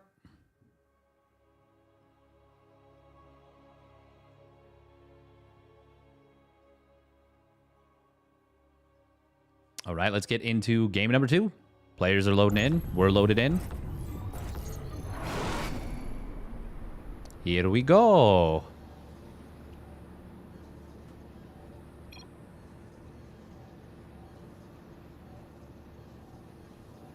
The blink feed was a good counter if enemy had gone Phoenix. What apparently was also a good counter with what happened. Here we go, spawning down to the bottom right. It is Goblin. And uThermal. And their opponent spawning up at the top left for Sidestorm Gaming. It is Maxbacks. And Spirits. But yeah, I get that, yeah, that it would have been even better if, or maybe it was even designed specifically to deal with a Phoenix play. I don't think Goblin's been doing much Phoenix play, though.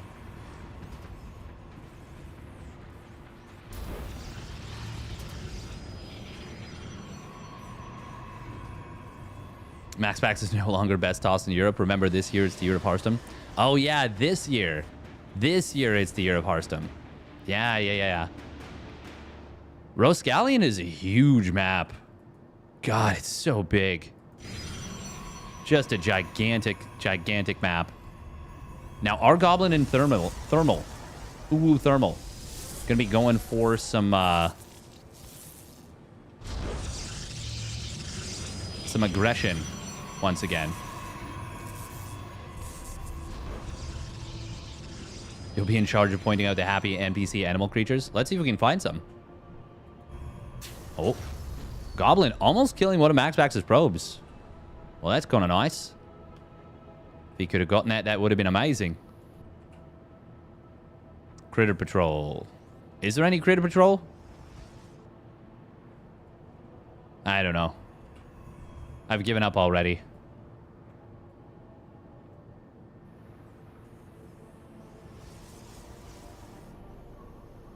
I'm dying. The year with no circuit is Hearthstone's. Damn. Damn. Well, I think, oh. Okay. MaxPax maybe opening up Phoenix this game? Or is it just going to be Oracle? Oh, yeah, I forgot there's a back door. Ah, yeah. Yeah. Spirit, obviously an extremely good player. I think Spirit doesn't get the credit he deserves. Like, he's really good. MaxPax is the best Phoenix player in the world. Yeah, I would agree. I would say he is. Oh, double adept of Gobbo. 1 adept versus 2 adepts and a Reaper is an interesting setup, but we won't actually see it happen.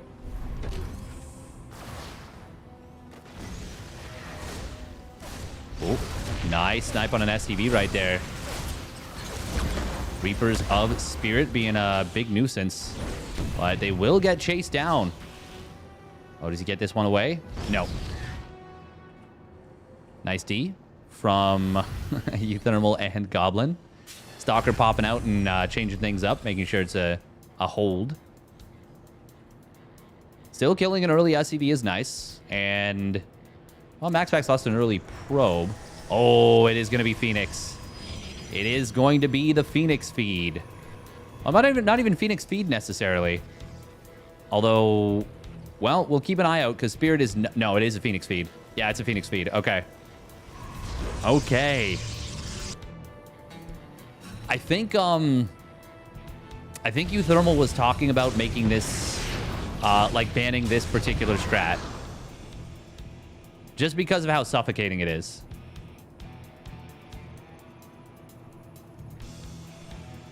You think Spirit might be the best TVT player at the moment? Oh, no. No. Spirit's very good. No, it's definitely Gumiho, Byun, Cure. Like, for sure, all of those players are above. I think he's really good, don't get me wrong. But, no, that's... There's no way that you put... No, there's no way that you put Spirit above Cure. Absolutely no chance. I don't think you... Realistically, I don't think... Cure... No, Cure is like the best... Cure probably is... no, Gumiho as well. I don't know, it's hard to say, but they're both very good. DT Shrine. DT Shrine. Whoop, whoop. Our SCVs are under attack. SCVs in the natural going to get blasted. DT in the main as well. How many workers have gone down? This is looking a little bit rough for Spirit specifically. He is the target. Oh, but it looks like uThermal losing a couple of workers. Oracle going to be produced for Revelation. Oh, man, this is actually so nasty right there. This is getting so much damage done. Revelation comes in. Oh, that's cute. He used energy recharge after revelating. Oh my god. Does revelate this one. There is a cooldown on revelation, and it's pretty significant. God, this is actually so much damage. There we go. Scan comes in. Can he get one more probe? He does. Nice job. This is still wreaking so much havoc, but the Phoenix count is insane. Yeah, if they ban this strat, the feeding resources for Phoenixes, I'm actually more than okay with that.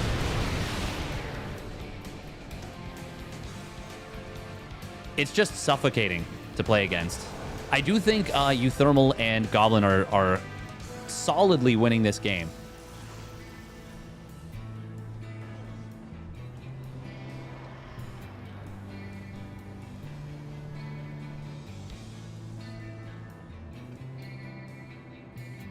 I would be okay with making it so that mineral feeding can't be used in the first, like, 3 or 5 minutes of the game or something. Or even, like, the first 8. Ooh, Widowmine shot gets a nice connection, but a lot of Stalkers going to go down in the middle. However, DT still being a massive, massive pain for Spirit. uThermal, only problem, he can't really stim right now. He's got 2 medevacs crossing the map, but... Oh, Widowmine finds another Phoenix. Phoenix conservation is going to be important. Attempted mine drags, I think. Not going to happen, though. Siege Tank getting some great shots from the low ground. 4 kills already. Spirit does have some tanks of his own. Max packs on... Where are the Phoenixes? Oh, there they are. Oh, he recalled. He recalled them. Okay. uThermal going to drop back down to the low ground. There is the lift attempt. Grabbing 1 tank. It's deleted. It's gone. Now, +1 air weapons is done for the Phoenixes, but what I'm more concerned about for Max Packs is the +1 on the bio of uThermal. Oh, can he just take down this base? I think that he can. Max Packs going to try and go for it, but I think there's too many Marines. Is there? Yeah, there's a tank that's sieging up on top of this. Yes, just barely enough Marines. Damn, this is actually really close.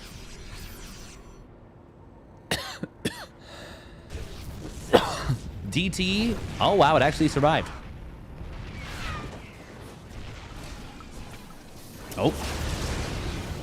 Oh, missile turned into natural. Okay. Oh my god, he lifted his own his ally's SCV by accident. See, MaxPax is human. He does click. He does misclick. Scan comes in. I don't think he saw the Phoenixes. uThermal has a 3rd command center on the way. Oh. Missile turret going to be enough to push this back. Honestly, I would just love, like, a sprinkling of missile turrets all over the place. Goblin actually does have some army now. And will be able to intercept a couple of these. Oh, the mine trap. That was slick. That was super cool.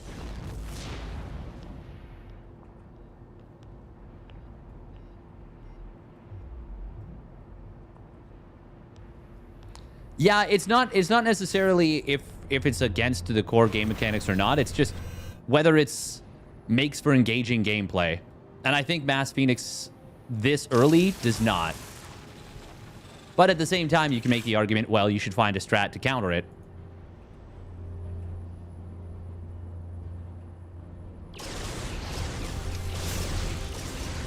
But... Oh, Widowmines. Oh my god. Oh, the splits. Wow, those were really good splits. Still, that was a lot of damage on those Phoenixes. And MaxPax, I mean, he's not going to be able to actually keep this army from crossing the map. This is a very long route. But... Oh, Revelation. Oh. Goblin. God. He triggers the Stasis Ward, but it catches a bunch of uThermal's units. Oh, that's less than ideal. Carrier's trying to come out here for Maximus Maximus. I don't think it's going to happen, though. Widow Mines. Oh, that trap. Oh, that trap. Okay, only 1 mine goes off, and it does kill a Phoenix. Revelation will reveal those mines. MaxPax desperately trying to buy time for the carriers. Mothership is on the field, or on the way as well. Oh, one of the mines actually does manage to burrow up. Gets another Phoenix as well. Goblin with the Archons is now a significant contributor in this game. Spirit trying to get back up and running. Widow Mines. Well, they do actually get some okay-ish shots on the interceptors. Siege Tank of Spirit holding this position for MaxPax. The problem is Spirit is on just 2 bases. Goblin's on 4. uThermal's on 3. It's a double base advantage. for Goblin uThermal. They're each up a base. Nice pickoff on one of those stalkers there by Maximus Paximus. By the way, I do enjoy Phoenix play. I do like it, and I do think it's cool. I just think maybe the resource feeding to get up to Phoenix is like... If it's too strong, if there's nothing you can do to counter it, then I'm not the biggest of fans. But, I mean, we did see in this game, certainly there were still plays you could make. That is a lot of lifts on these stalkers, but he actually can't take any of them down. Carrier's trying to come in. Oh, wow. It's hard to tell how many interceptors some of these Widowmine shots are hitting. Only 13 interceptors have died. What are the upgrades looking like? uThermal is on 1-1. There we go. Starts up a second NG Bay and Armory. He's not super rich, despite having... Oh, wow. Wow, that is a lot of SCVs there. That's, I think, mostly because his main is pretty much mined out in natural as well. MaxPax with a ton of money in the bank, actually. Like, a ton of money in the bank. Phoenixes. Ooh, they are starting to fall here. But they're going to be able to get at least a little bit of damage. Maybe a little bit too much lifting going on. There we go. Now as he clears the probes, he can start lifting again. Fourth Nexus of MaxPax is denied. uThermal adding ghosts. Definitely needs to get into that 2-2. He does need to resaturate his gases a little bit as well. He's actually missing like 5 workers or so on gas. God, so many SCVs at this base. Thank you much, Tommyus, for the Prime subby. Obviously, in a 2v2, it can potentially be even more chaotic than a regular 1v1. It kind of depends a little bit, actually. But the potential is there. Goblin says, okay, fine, we're going Fleet Beacons. I'll go Fleet Beacon. How many carriers does MaxPax have? 9 carriers, all with +2. Obviously, you know, he went straight for those Phoenixes. Did not muck about.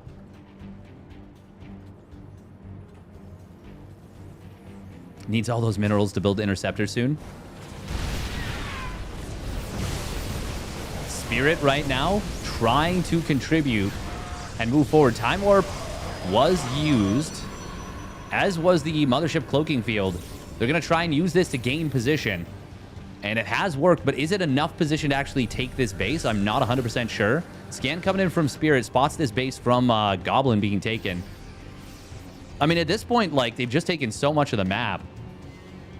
I would love to see them taking the outside bases, their opponent's bases. There we go. There's the Tempests.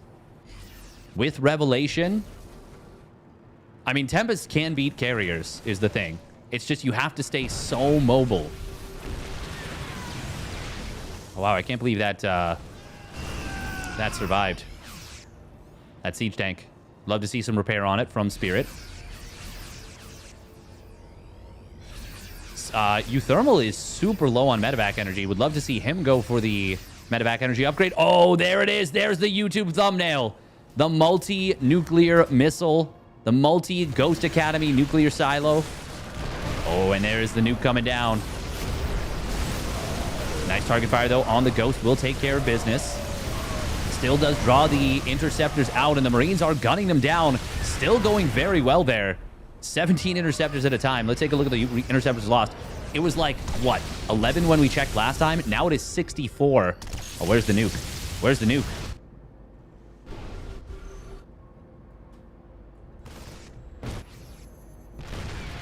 I actually have no idea. Oh, but the recall into the opponent's main base. Oh, my God. That's bigger than a nuke. Holy moly. The carriers. He's going to jump his opponent's mothership. He's going to kill it instantly. This is a desperation move from MaxPax, but can it just get the job done? Look at these Tempests. Look at these units falling. The +3 carriers are doing so much work. Orbital Commander, the natural, has died. He could get the one in the main, but he is not prioritizing it just this moment. We'll be able to grab some of these buildings, though. almost as an afterthought. Mothership will get taken down, but he's going after these Marines now. Oh, is there enough Marines? uThermal has lost so much there. Goblin needs to get in here and help his ally. Meanwhile, on the top side, Spirit's actually counterattacking. Oh, man, he's knocked out multiple bases during all this. And just like that, the recall into the main base gets the job done. Oh, no. It was looking so good for uThermal Goblin for so long. But the Mothership recall. Wow, wow, wow, wow, wow, wow, wow, wow, wow, wow. Oh my goodness. That was actually so sick.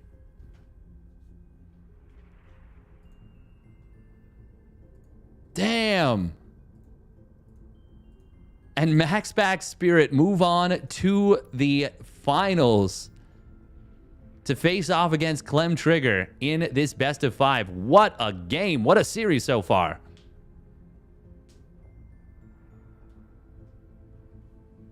Damn. God, that was actually such a baller move. You just can't count the packs out. You can't do it. Do it at your peril. You think he's dead? You're wrong. You're wrong. That was crazy.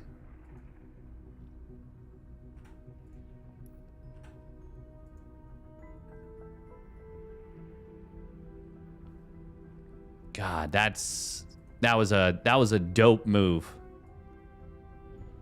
All right, I think we're gonna play the finals on NA. Clem plus Trigger versus Max Pax plus Spirit. All right, that is gonna be TP versus PT. And this is gonna be a best of 5 grand finale.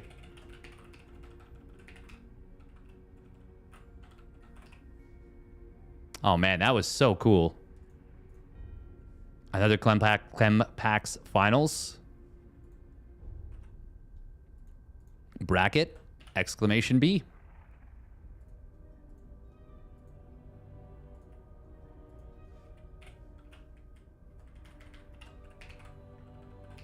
This is a big money match right now.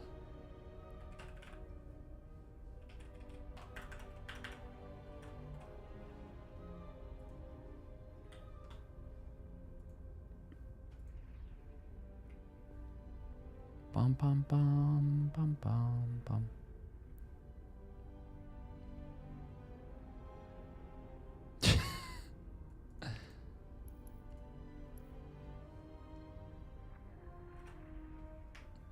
Once again, huge shout out to uThermal for putting this whole circuit together. Super, super fun. Super, super fun. And obviously, I appreciate it very much being brought on to cover. I'm a big fan. I'm just a big fan of StarCraft, you know? God, that was actually so sick. What a baller move. I legit did not think that they were going to be able to take care of that. Thank you very much, Unholy Ghost. Thank you. Did that second nuke actually land? I don't think so. I have no idea. I was so, like, mesmerized by what was happening in front of us.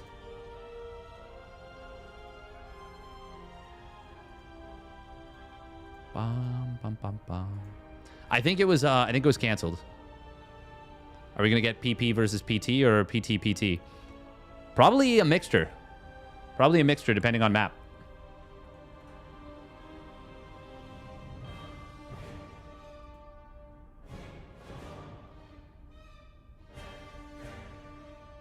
Yeah, the first 5 minutes of a game is not super long.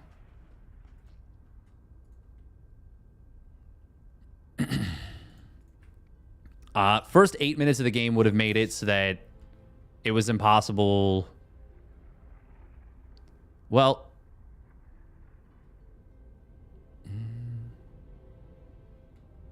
I mean, MaxPax was already building the Phoenixes himself off the triple Stargate. uThermal is not happy about Mass Carrier. Understandably so. It's very frustrating to play against. The Interceptor Cloud just... It's pretty suffocating. Just honestly, Mass Air in general from Protoss is frustrating to play against. Considering the other problem that resource sharing sometimes allows a teammate to get back into the game after an early all-in rush. Yeah, I mean, it is tricky to... Yeah. uThermal could go Mass Carriers himself if he wanted to.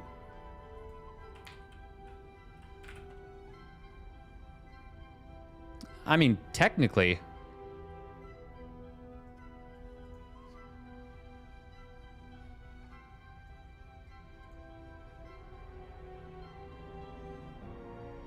Who is status? That's a question that I don't really even feel like answering anymore.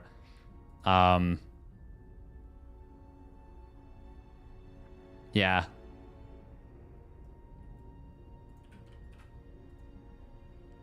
People in chat can explain it a little bit.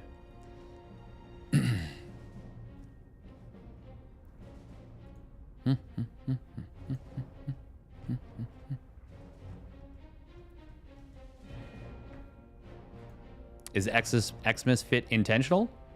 Yeah, why not? Oh, looks like we are indeed going to the North American server.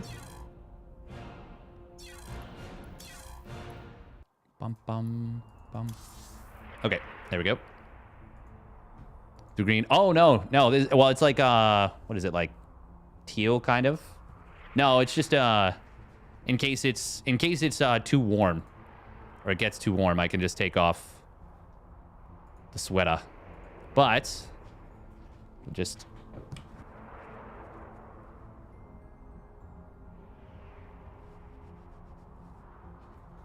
comfy.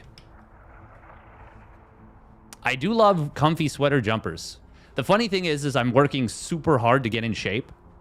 Is that an Xmas llama? Of course it is. It is indeed. Sub for the Xmas llama. You know?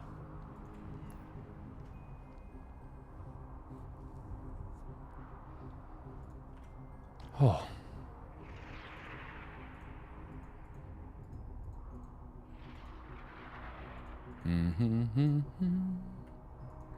Do do do do do do do.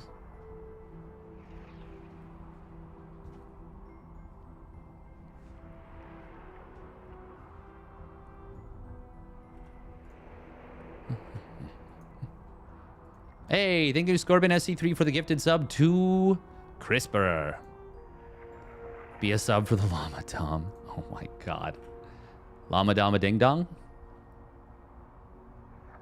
Alpaca nice sweater.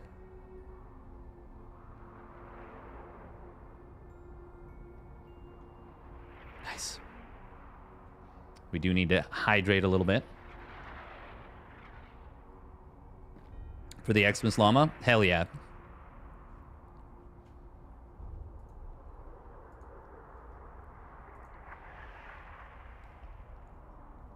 Oh.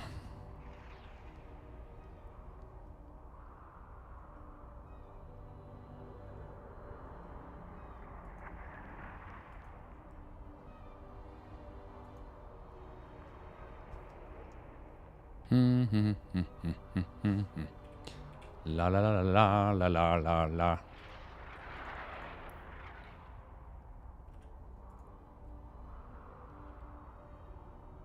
Scorpion SC3 is awesome.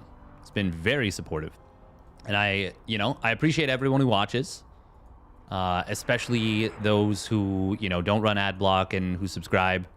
But just generally, I just appreciate when people watch. That's why I do this. I do this to entertain people and because I enjoy it.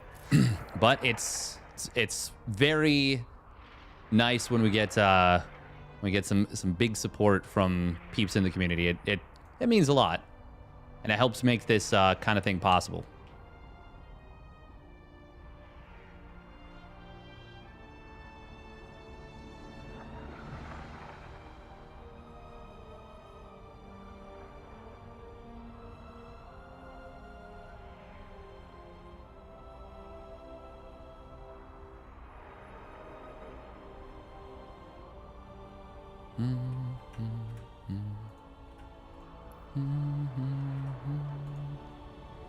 Bum, bum, bum, bum.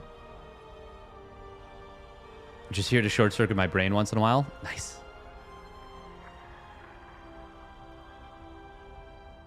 Going ham on Wardy's stream too. Nice. I do believe it was Wardy's birthday today. I think so. And until next time, I'll see you a boot. That's cute. Hey, welcome for sure. Welcome, welcome. Oh, okay. Peace. People arrive, people leave. It do be like that sometimes, you know?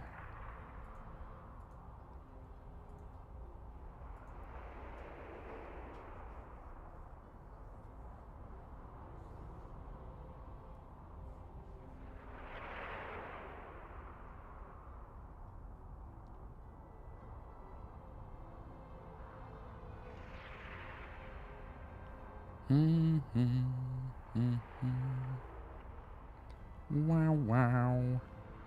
Wow, wow. All right. Yeah, we're still waiting on the players, but they are, I think, finishing or finished. Are they finished, the Betos? I think so. Just about.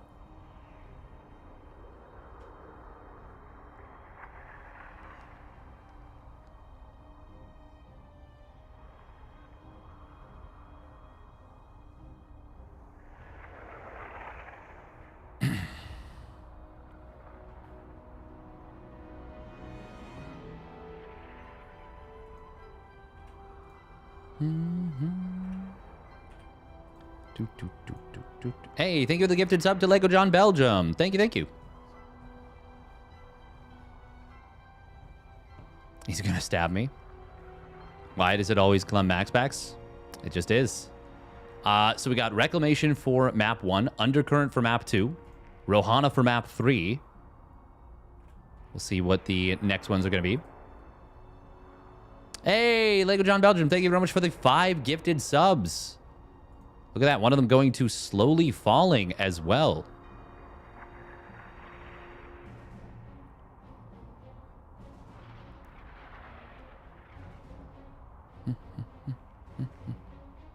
You just booked your 1-month trip to Asia. So excited. Taiwan, Singapore, Korea. Nice. That is awesome. Thank you very, very much, Lego John Belgium. Really appreciate it. Thank you.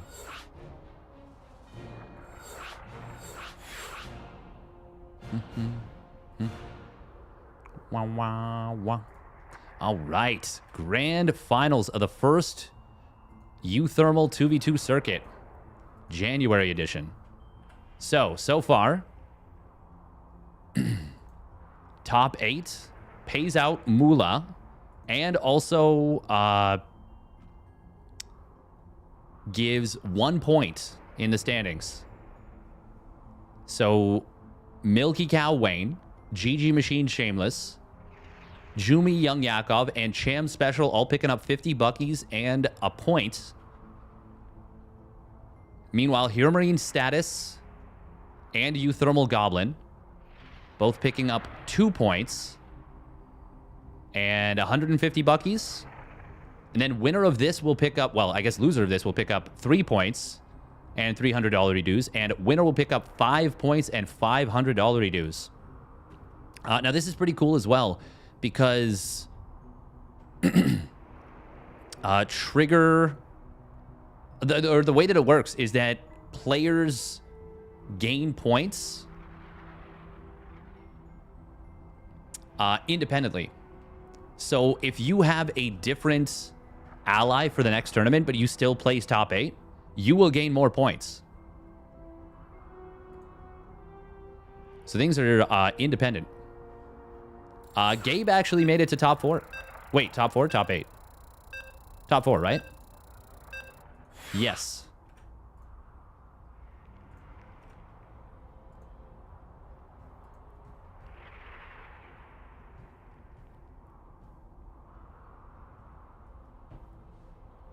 Yeah, I haven't got as many no teams. Well, team switching between tournaments, yeah.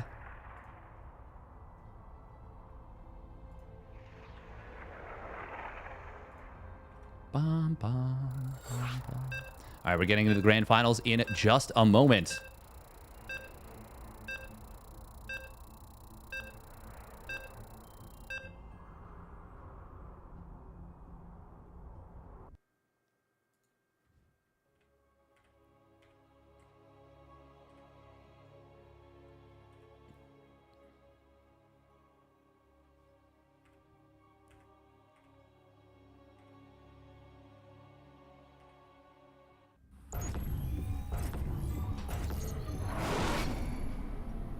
Oh.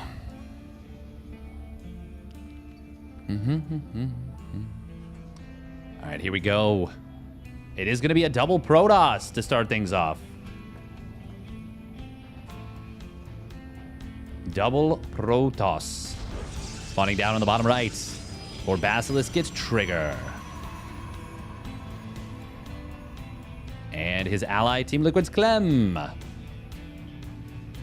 Melem. And their opponent spawning up at the top left. It is Psystorm Gaming's Max Pax. And his ally, Spirit. In the teal. Double P once again. Bunch of first-time chatters today. Nice to see you. Welcome, Hanty. I have no idea how to even say that. Double Y. There's a double Y in there. Hanty-issy? Hanty-yessy? I have no idea. None. Zero. Zilch. Double gate coming in from both Clem and Trigger. Whereas MacBax looks like, yeah, he's going to go gate Nexus. Ooh. Slips it down. That's kind of nice. But is this a map where you can just do this? I'm actually not so sure. I mean, if there's any player who can, it's going to be MaxPax, but I feel like Clem and Trigger should try and actually break this.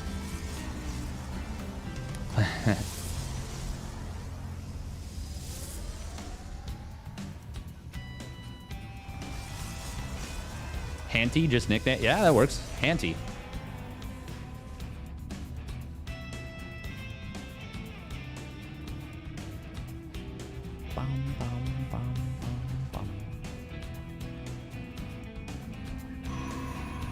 That's close. Perfect.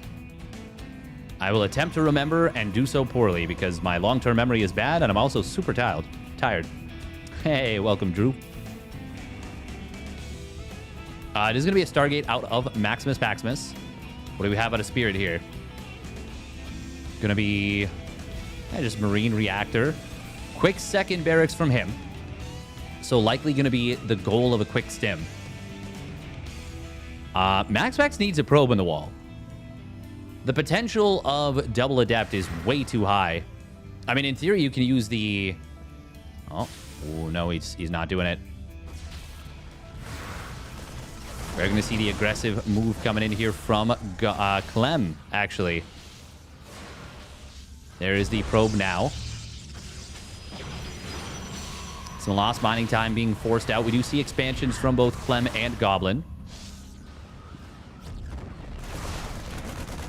This was some good movement here from Spirit and MaxPax. They're going to be able to actually corral one of Trigger's Adepts. We'll be able to take that down. Getting both, I believe. Oh, no, one of them does shade out. Shield batteries are out of energy, and one of them was taken care of. I do like this, though. Battery reach, or energy recharge used right there, but still it is Clem putting some pressure on. Oh, going after that tank. He wants it. They're going to dive it, and they will take it down. That was very nice. Only cost him one Stalker. MaxPax, of course, has the Oracle on the other side of the map. He's building a Void Ray. Ooh, Clem Not gonna, or pardon me, Trigger. Not gonna be caught off guard by this Oracle, and in fact gets a bunch of extra damage there. Oh, the Void Ray will tag one of these units. We'll be able to take it down. And this Shade Forward is surely gonna kill his Stalker of Trigger, right? It regenerates some shields, but it can't get the distance to survive a second shot. Or, well, to prevent a second shot. Oh! Oh. Oh. Oh, it's happening. Oh, it's happening. Boom, baby. That's a trap and a half. Can he do anything with it, though? I don't think so. Committing across the map to try and convert this into kills could end up being actually the worst thing they could do. One Stalker does go down. Void Ray takes a lot of damage. I think this is going to be a good fight for Trigger Clem. Oh, but it looks like the coordination is not 100% there. Oh, that Oracle barely going to survive. Clem, by the way, keeping up with MaxPax's Oracle very well. This is extremely rare for MaxPax to be unable to find damage with an Oracle against an opponent that doesn't have shield battery. Actually, no, it's just extremely rare for MaxPax to be unable to find damage with an Oracle. You love the look of Orange Guardian Shield? Let's see, what do we got in the fridge? Oh, we got some purple stuff, some juice. Sunny D. Oh, yeah. Sunny D, the only thing that turns your Guardian Shield orange. Oh, that's a big stasis.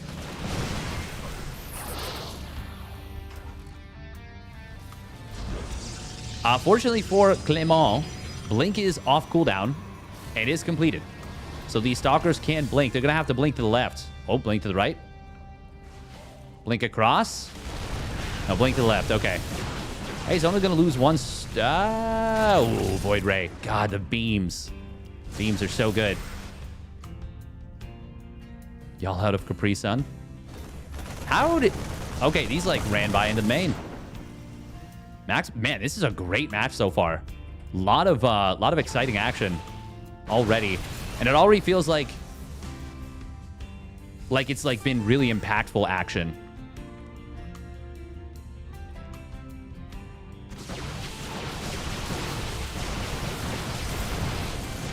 I totally said hi to Drew. Totally did. Totes did. Oracle on the backside. This time, shield battery will be produced at least at the third base. Oh my goodness, Trigger. Is this going to be Disruptor or Colossus? Do you want to hear the full name? Yeah, I know you do. Big link forward coming in from Maximus Paximus. Trigger force fielding out the bio and even one of the Stalkers. That was kind of nice as well. He drops a couple of safety force fields. The Sentry was almost certainly dead. So dropping those force fields at least lets him get some value out of it. You better say their whole name.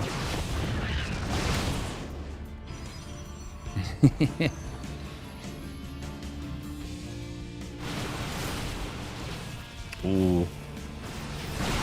Nice blink forward there from Clem. Snipes a medevac. Trigger follows him in, but it was a little bit too early, I think, to do... Or, sorry, late to do so. +1 weapons now completed for... Well, both MaxPax and Clem. And Spirit, for that matter. Triggers... No, sorry, Triggers... No, it is Triggers this later. Yeah. I'm actually getting, like, feedback looped by myself. All three Protoss players have Blink and Charge done. Ooh, this Zealot Warpin from Clem. Clem's Zealot run by, Zealot drops, Zealot Warpins have been very good. They've been very good.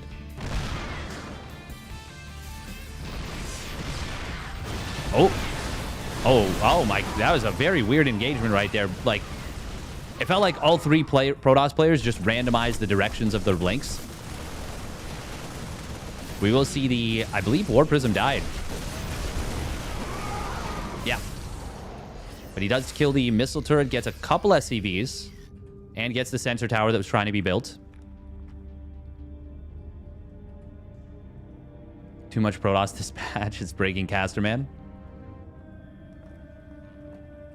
One of the worst things in the world is hearing yourself talk. It's true. It's true. I'm not fond.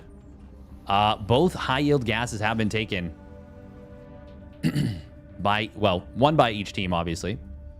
Oh, second warp prism going through. Clem. Oh, unfortunately gonna... Oh, no, he does stop just before the sensor tower ring.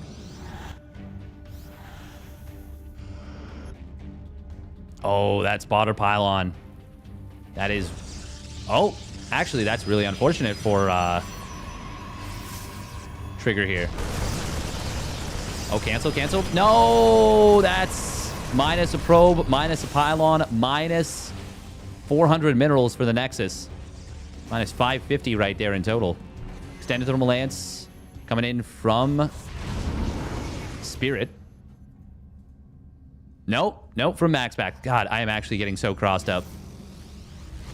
Oh, there's a D... Oh, wow. DTs. DTs from MaxPacks. How many probes have they killed? Oh, not that many, actually. Oh, Zealots and DTs in the main, though. Oh, they will take down the cannon. Is there any detection? Not that I can see. Gonna clean up the Zealots. No, he's actually not yet. Oh, look at that body blocking. Very nice from Trigger. Now warps in his own DTs. They're gonna help take care of business. Meanwhile, fight in the middle of the map. Ooh, Trigger Clem are starting to stumble here. MaxPack Spirit are really finding their momentum.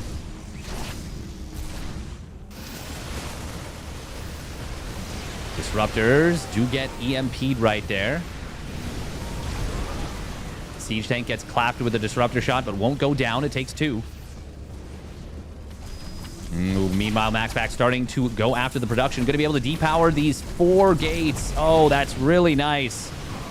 Trigger and Clem are already in a really tough position. And this is going to make things even more difficult for them. Zealots on the other side of the map by Trigger are going to try and get in here. DT's defensively warped in, though. They're going to be able to cook these Zealots. Slicing and dicing. Actually, some of it was, at least one was the Zealot warping to tank. And the rest were DTs. The DT took care of business while the Zealot just distracted. Disruptor shot from the back, but it will get scanned and killed. And I think... Yeah, I think that's too much. Oh, that's a pretty nice Disruptor shot from one, I think, Trigger. But there's just so much Terran and Protoss here for MaxPax and Spirit. The Nexus getting very low on HP. We are going to see one last break attempt coming in from Trigger Clem. Oh, and the Zealot flank. Hang on, hang on. Colossus going down. Or rather, sorry, Siege Tank's going down. Nexus have survived. But it's the reinforcements. One last ditch effort. It was a nice fight. But they just didn't have the money or materials left over to rebuild. And game 1 goes in the favor of MaxPack Spirit. All right, all right, all right. That was a cool one. Welcome, Droopy Balls. We were peer pressured. We were peer pressured by chat. All right, minute of ads. Yeah. Oh. He said I'm reporting him. Oh my God.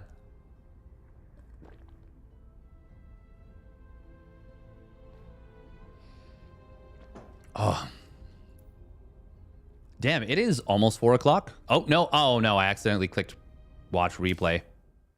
Damn it.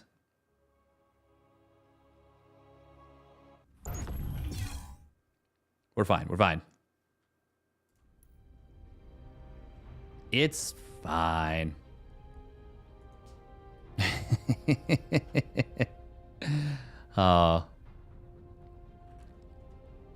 Chat does a bit of memeing.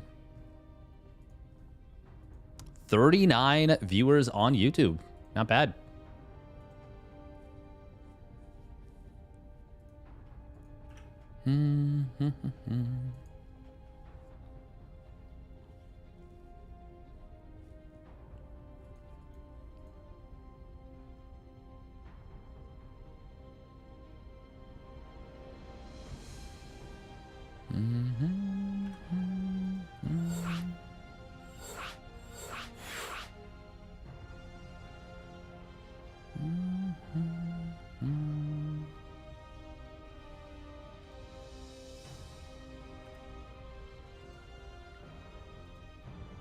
You're cheating on Twitch. No.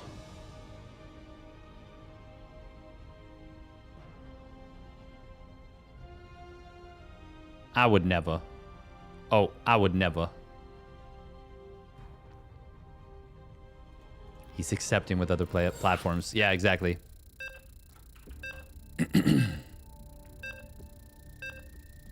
You can't just do that. I don't think you're allowed to do that.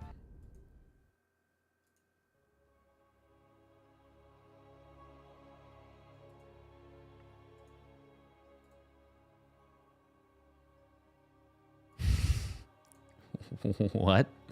Exclamation prime? I mean, yeah, if you want to use your prime sub, that'd be super cool.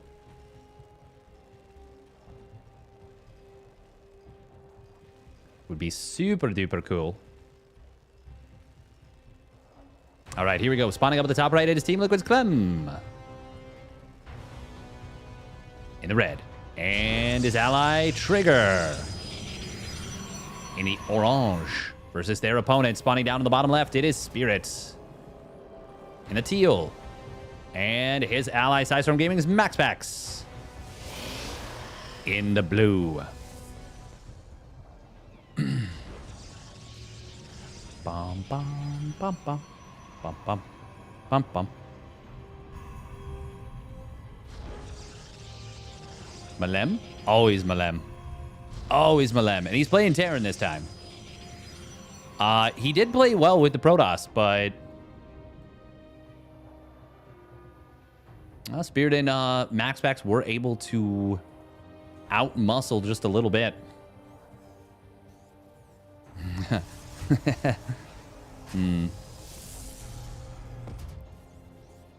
Clem. Spirit, Spirit, Trigger too, I guess. There is this in-base base. Trigger once again saying, hey, you want some moolah? It's all yours. You can get such a fast command center with this. What's the difference between watching YouTube and here? I mean, why watch on YouTube? Some people like the... Well, a lot of people like the ability to rewind the VOD instantly. And some people just prefer it over Twitch. You know? That's fine. Oh, recall on the probe. Cute. Hey, welcome, Robert Paulson. His name is Robert Paulson. YouTube Premium, no ads. Also true.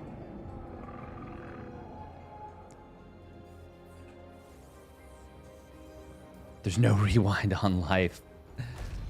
True. Oh, we are going to see Clem getting a jump on Spirit's Reaper. And that was very bad for Spirit. He got hit with his own grenade. Oh my god, it's the belching Tiger Hidden Dragon. Clem says, I'll do it myself. Starts kiting MaxPax's Adept. Oh, body block. Can he get the kill? Trigger gonna try and cover. Oh, Spirit with the interception. Nice job. God, that is such a loud creature. I think this Adept should go down.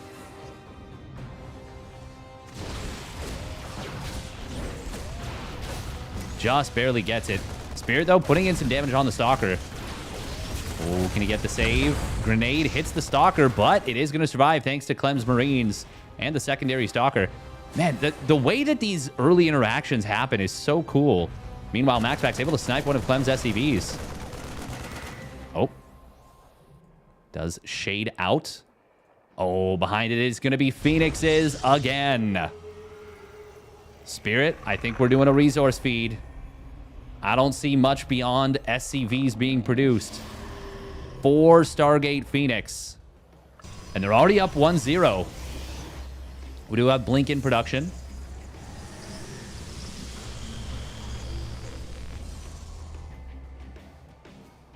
Robert was me? Yeah. Yeah, YouTube is YouTube is different. Now, I feel like this is... I feel like they're already resource feeding, right? Because Spirit's not building anything beyond SCVs, and his money keeps going down. Yeah, I don't think it's 5 minutes. I think 5 minutes is wrong. Oh, that Cyclone is going to survive for sure. Nice repair, and also nice Guardian Shield. Yeah, 5 minutes is definitely incorrect. It is 4 minutes, okay. 5 minutes felt wrong based on what was happening in previous games.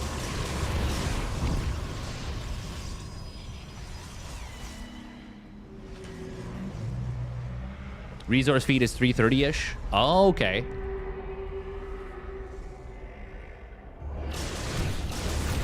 Ooh, blink forward, but it's going to be a lot of probes going down.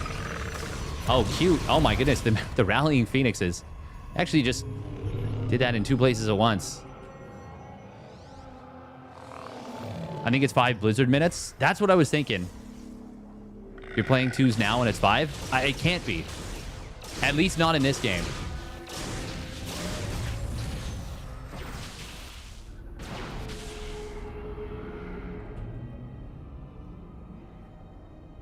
I think if it was 6 minutes, it would be fine. But, like, look at the number of phoenixes that are out on the field already.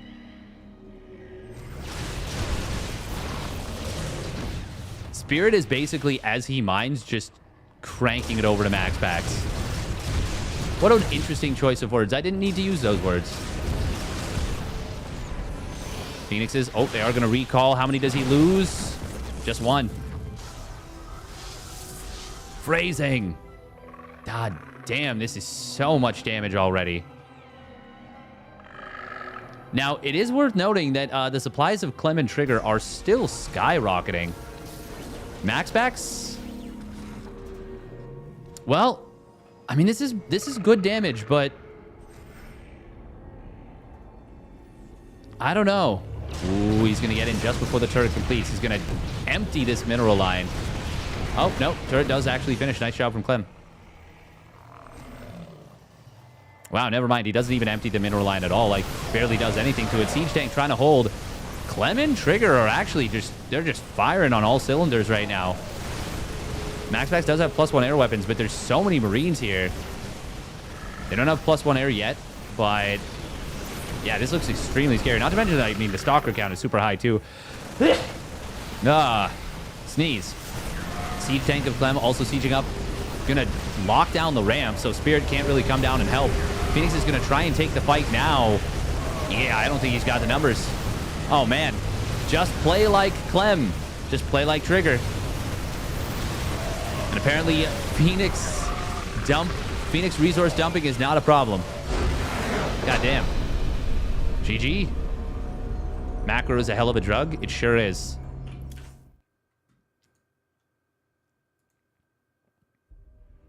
Five Blizzard minutes makes sense. Yeah.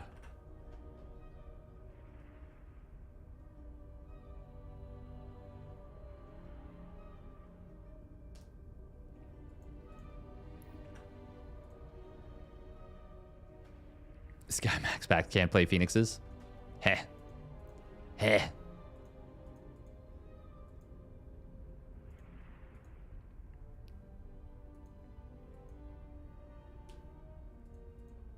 Yeah, quadruple Stargate makes it, like, completely dependent. Like, on the Phoenixes, that is. Yeah, triple Stargate, you can actually afford, like, to continue making units as the Terran.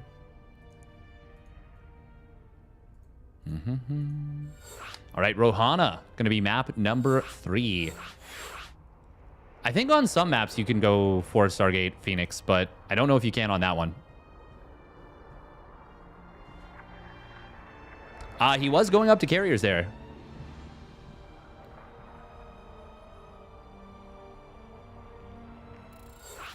It's definitely 5 Blizzard minutes now that I'm looking at a tick.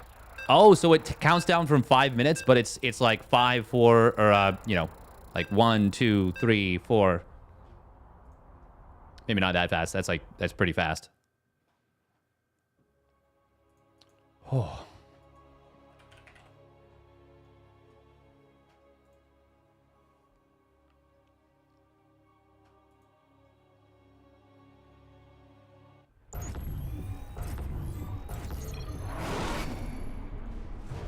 All right. Game 3 of this Even Steven series. Oh. Spawning up the top left, it is Team Liquid's Clem. Melem. And his ally for Basilisk gets Trigger. Spawning down on the bottom, Maxpax and Spirit. And it's a TP versus TP once again. It starts at 5 and it doesn't even say if it's minutes or not. Peak game design. Yeah, those are steadfast seconds. Exactly. Exactly. Rohana. Probably not a map you want to play against Zergon.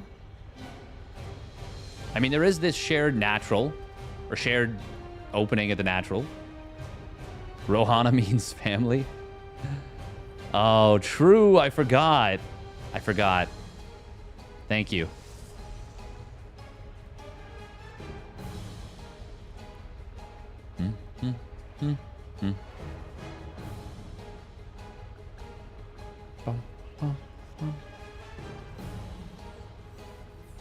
Oh.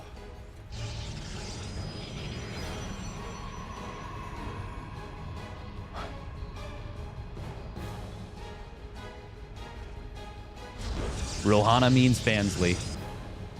What? Huh?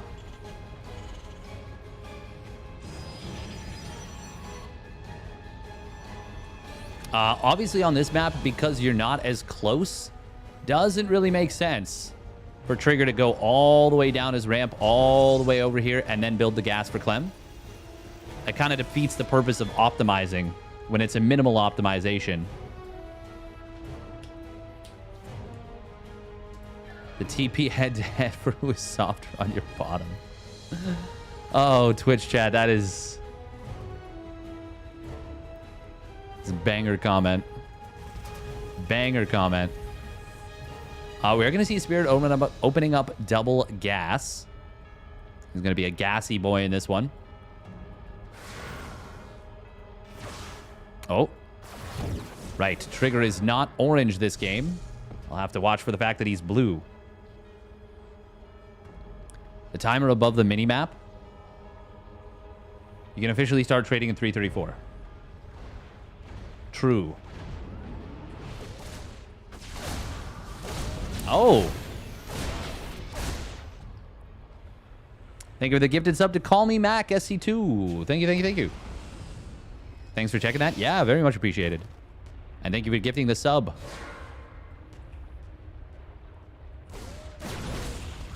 Oh. Spirit feeling confident to jump at Trigger a little bit there. Adept in the main base. Will be outmaneuvered. Nice job by Clem. Oh, very nice job with the Reaper. Clean. 2 Adepts for Maxpax dying. Only got 1 probe. Wow, that's a pretty good start. Spirit. Well, that's interesting. That's a very forward base. You think Spirit's going to start throwing resources at Maxpax soon? Yeah, he is going for a ton of additional gates.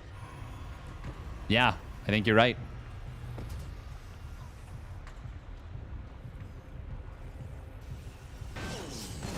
This is what they did before. There's the proxied gate. Now, will he go up to 7 gates? Yes. Another gate being... Oh, no, he already had the 4. Okay, yeah, he's already on 2 gates, 5 gates on the way. Yeah, this is basically the same.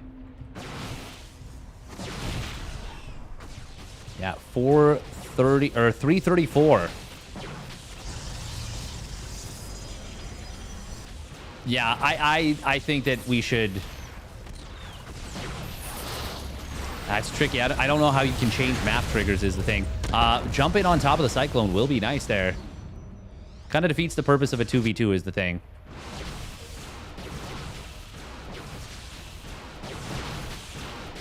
He did. He just threw in like 880 minerals. Yeah, he's sending a lot of resources his way.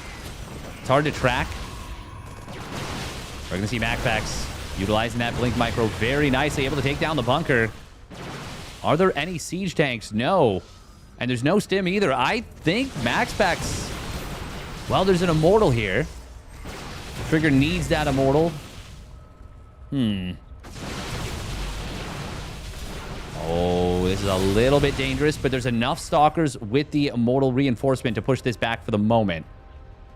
I was a little bit worried for Trigger right there that he might have been moving too far, but MaxPax didn't exactly know what was behind it. So he didn't want to blink back.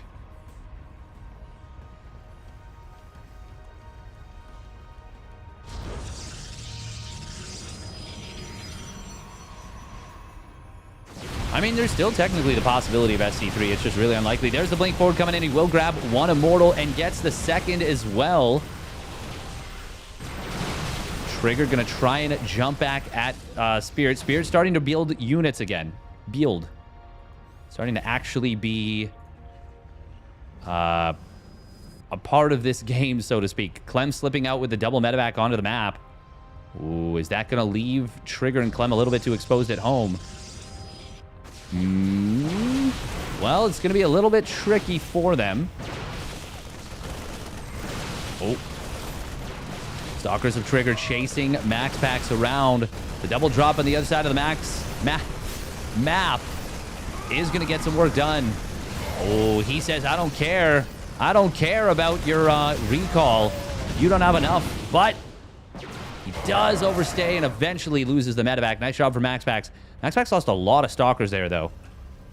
Getting the medevac does not make up for the loss there. Oh, DT Shrine.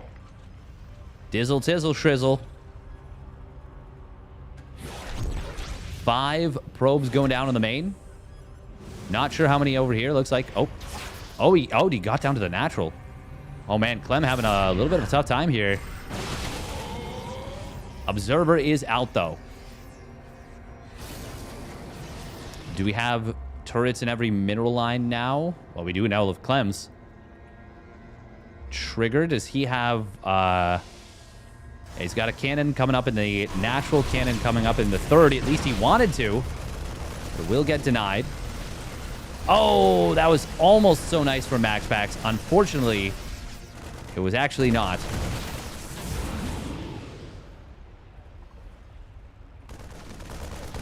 Spirit looking to intercept Clem's drop. And we'll be able to do so. DT does get dealt with. Energy levels are flagging. And beginning to get very tired here, but that's okay. Zealots of Trigger, or of MaxPax. Oh, nice job from Trigger right there. Very good positioning. Spirit about to be online in this game. But Trigger going to find one of MaxPax's bases, getting the fourth base. Ooh, Spirit, though, looking for the jump on top of this army. We'll lose a couple of tanks, but as Trigger overstayed, MaxPax not able to blink it on top of this. Oh. Clem sending a double drop out onto the map, and MaxPax is literally right there on the tower. Trigger's still only on 4 gates, which is very strange. Clem running away in terms of supply over all the other players in this game. 50 supply up on the next closest opponent. Well, next closest player, which is MaxPax. MaxPax a little bit supply blocked here. Does have pylons on the way, but I mean, this army just looks terrifying. Yeah, look at Clem's army value. It's like double. And there is...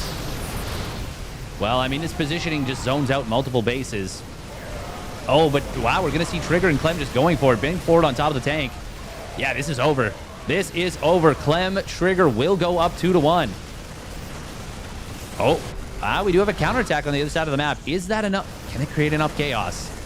Can it actually turn this into a base trade? The answer is instantly answered. And it is, of course, no.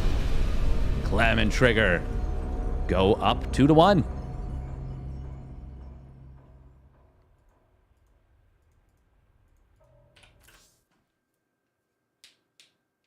I like the resource sharing and the strategy it brings to the game. 334 just feels a bit early. Yes. Yeah.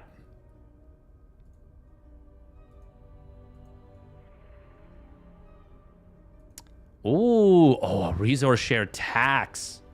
Oh, that's cool. Oh, that's super, super cool. I don't know if you would want to include put a tax on it.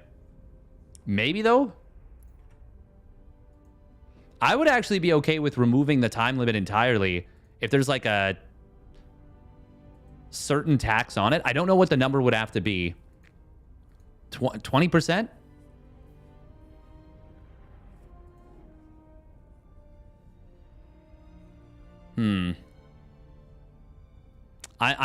It's cool either way. Either way. All right, we're gonna run a minute of ads real quick. We'll get into the next game. 20% is insane. It is insane. I went with on the higher end at first. Makes it a bit more complicated to do tourneys if everyone has to mod. True. Very true. 18.3% tax limit with no time limit would be perfect. Nice.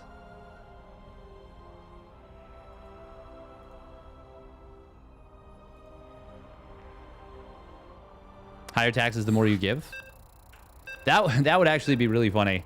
If you if you send 100 resources at a time, it's only 10%, but if you send like 500, it's 20%. So like you just keep sending the same amount but just under the tax bracket. It's literally an APM check. It actually becomes a skill check. That would be really funny.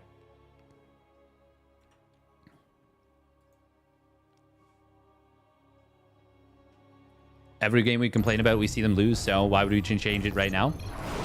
Just the fun factor more than anything. It's not necessarily about balance, it's more about design, you know?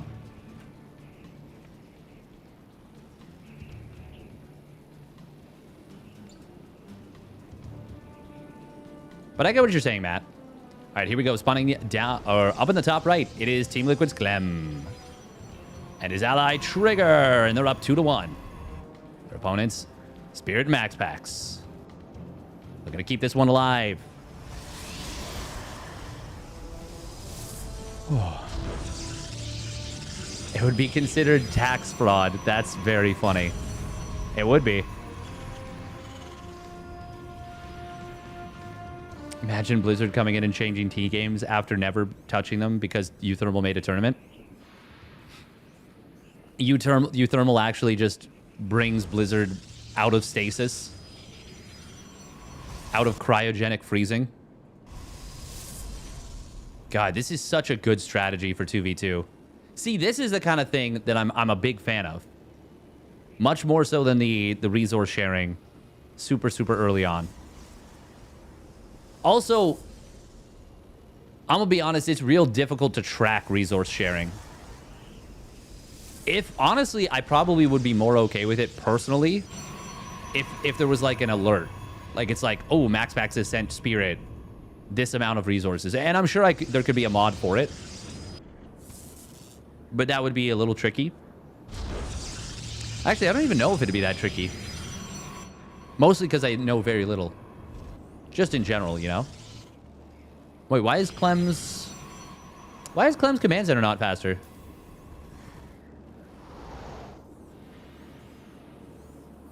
Should have been faster, right? With the gas build, the allied gas build. A nice summer project for the intern.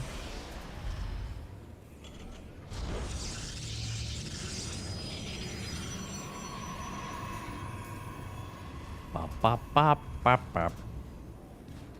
Has taxes with an upgrade to eliminate them.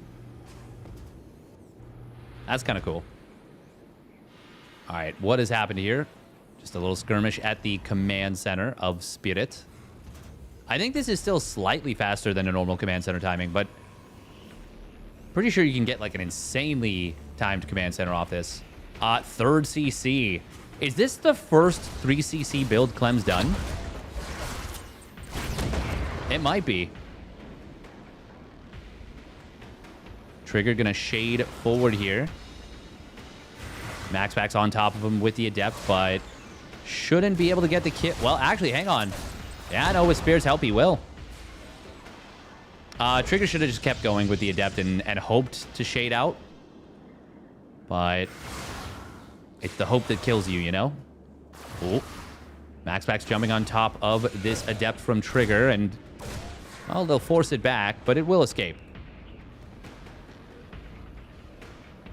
Trigger basically just kind of trying to keep the two opponents occupied while Clem gets his third CC up. Once the Cyclone is up, the early game kind of gets locked down a little bit. Nice time on that shield battery, by the way, for Trigger. Gonna keep the probity probes alive. What do we have out of MaxPax? Oh, it's Oracle into Blink. Single Oracle, it looks like.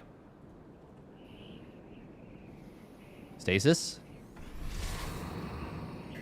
Oh, there it is. And it's just going to be a pull. We'll see a lock-on coming in. He keeps the vision with the Stalker. Gets a couple, 1 or 2 extra shots. Very nice job. Very nice job. Meanwhile, Adept in a natural for MaxPax actually does find some value. Looks like it was 1 SCV, 1 Marine. Clem. Rallying the boys to the natural.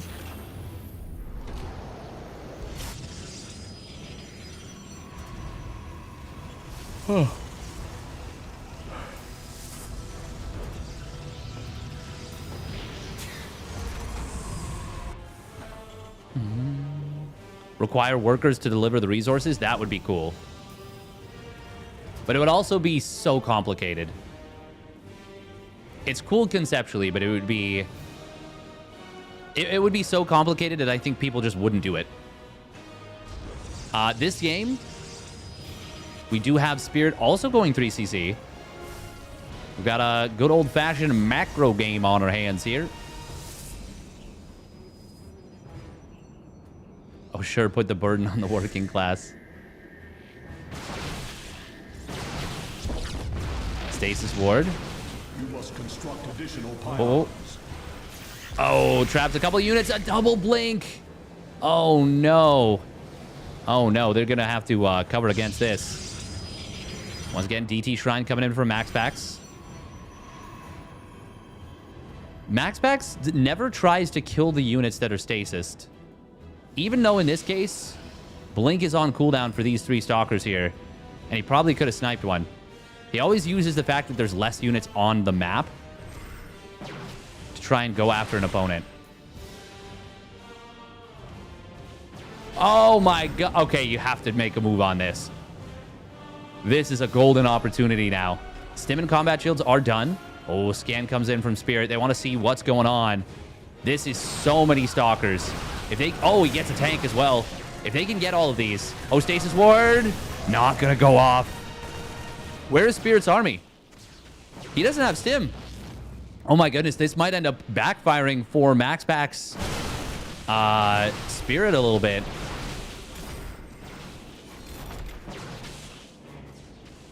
Oh man, that was such a golden opportunity. Now instead he loses the Oracle.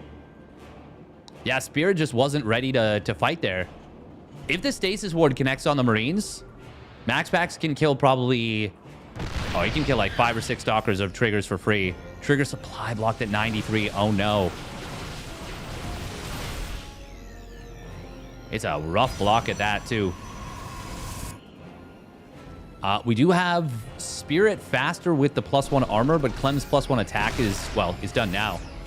Does need an armory, though, to continue those upgrades. Oh, nice scan from Clem. Trigger was, or Spirit was trying to get away with that T-Tank, was not able to do so. Oh my god, I can feel my energy level actually just... Battery is about to expire. So...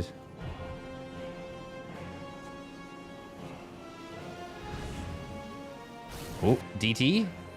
DT for MaxPax. Clem does find a position on his opponent's gas at the front.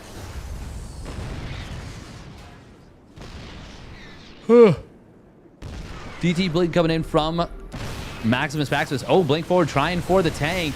Not a lot of units can hit it, and it does get one of Spirit's tanks before it goes down. Nice job there from Clem. Spirit. Oh, Spirit Max Pack's still going to be able to push this back at the moment. Zealots randomly getting into the natural of Spirit here. They will get cleaned up pretty effectively. Ooh, DT on the other side of the map. There is a missile turret that will provide the detection required. Zealots of Trigger also going to get found. Clem and Trigger actually losing a lot in the last little bit. It is Spirit and Maxpax now surging ahead in supply and surging across the map at that. Neither player started up 2-2. Neither Terran, that is. The army of Clem not going to be able to contest this push out on its lonesome. Nice lift to get this siege tank back in position. Ooh, but Spirit moves forward, takes it down. Oh, that's a huge siege tank shot in the center of Clem's Marines. I think we might very well be going to game 5. Bunch of Zealots, though, do warp in from Trigger. This siege tank has gotten so much value. It's been one tank. It's got 20 kills. And there it is. GG. We're going to game 5 in the very first uThermal Cup. Oh, my goodness. These games, they're so close and back and forth. They're such a good match for each other.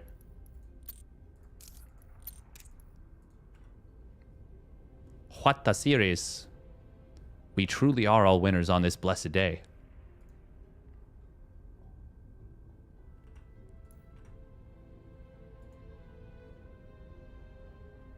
We're steadfast game 5. I mean, I'm happy there's a game 5. Yeah.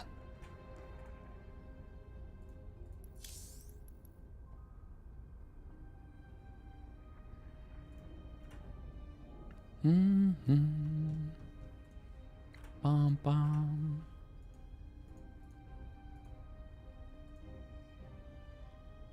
The Max Pax tax has a nice ring to it. Cheeky. Same teams as in that team thing from last year. Is this the final? This is the final. And this is the final game as well. We're going to game 5 in a moment. Oh.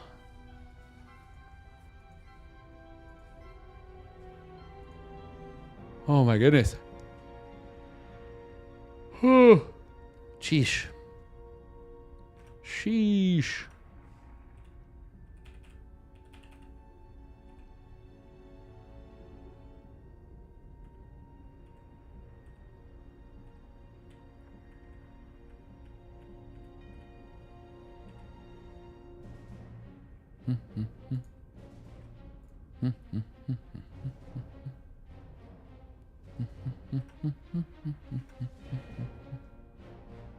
All right, they're making the final map here.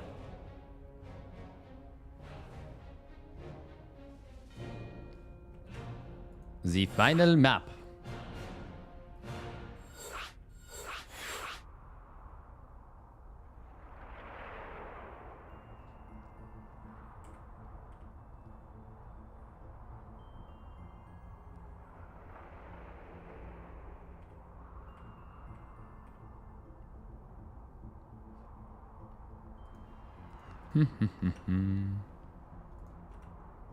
All right.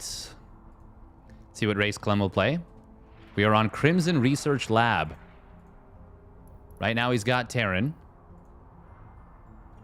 I would guess he would go with Terran, but I'm not sure. Yeah, I think the only thing we can be certain of is that he will not pick Zerg. That's pretty much the only thing. Welcome, Jackson Tarlin. On YouTube. No, he can.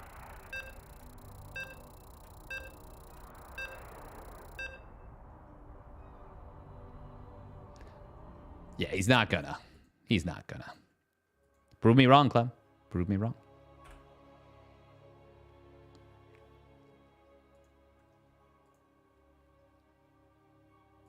$12 lings and 24 drones. Nice. That would actually be a super funny way to end it, and opponents don't realize, they don't scout, and then just all of a sudden, a bunch of lings show up and they just die. All right, here we go. Spawning down in the bottom right for Team Liquid, it's Clem in the red. And his ally, Trigger, for Basilisk. Spawning up the top left, it's Sidestorm Gaming's Maxpax and Spirits. Resource share. Resourcey.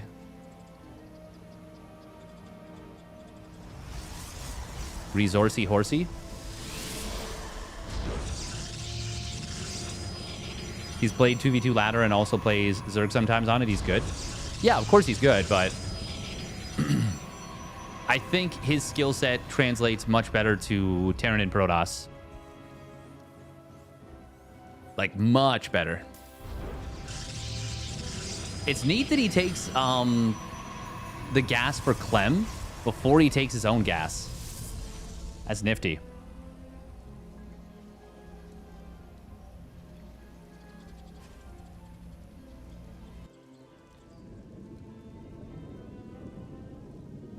Steph Curry is good at playing horse. It's what he's known for. It's more like Steph Curry is good at mid-range jump shots. You know?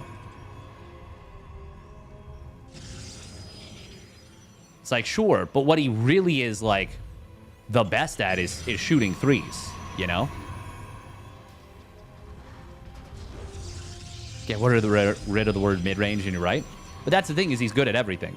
He's good at everything, but he's, like, the most special is his, like, three-point shooting, his long-range shooting.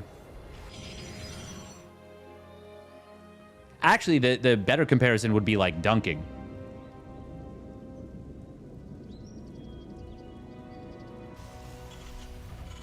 It is actually funny to think of the SCVs, like, trying to figure out how this works. I don't trust it. It looks like a scorpion. Now, Lester, it's just fine. I don't trust it. Maxpax is going to be opening up Stargate. See if he starts up Warp Gate. So far, he has not. Oh, Trigger opening up Stargate himself.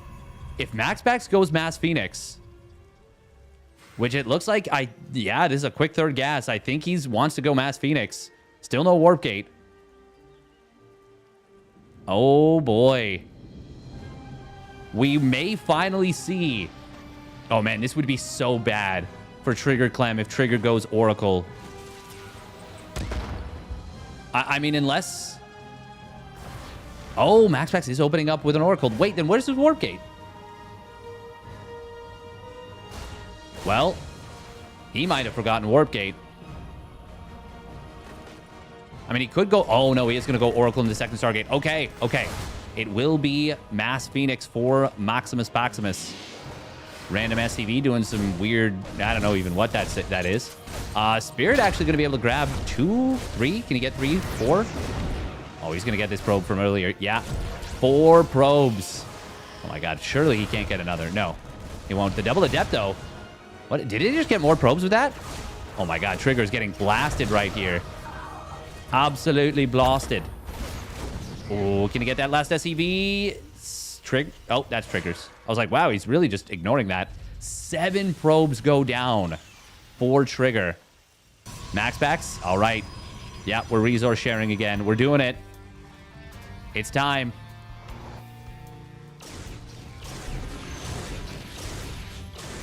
Trigger is trying to go Phoenixes himself. This is worst case scenario.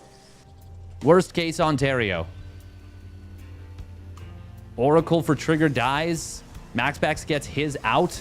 He's still making Phoenix. And his opponent is going Mass Phoenix. Trigger. Well, Trigger's more or less invalidated in this game for the next little bit. He doesn't count. He does not count in this game, unfortunately.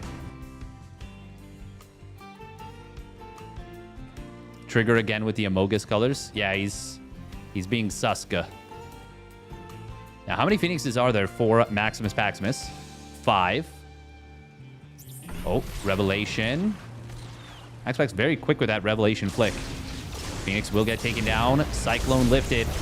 Oracle turns on its pulsar beam and will go to town. This is so bad for Clem Trigger, but so good for Spirit Maximus. Trigger got hit in the head early. Kind of got knocked down. Oh my god, the resources lost is disgusting. It's disgusting. Maxpax only losing 2 Adepts. 18 Probes, 2 Phoenixes, an Oracle, and Adept. Even Clem is not having a fun game, having lost a couple workers early as well. I don't even know what Trigger can do to recover in this game. Maxpax is just so... He's in such dominant control of this game right now.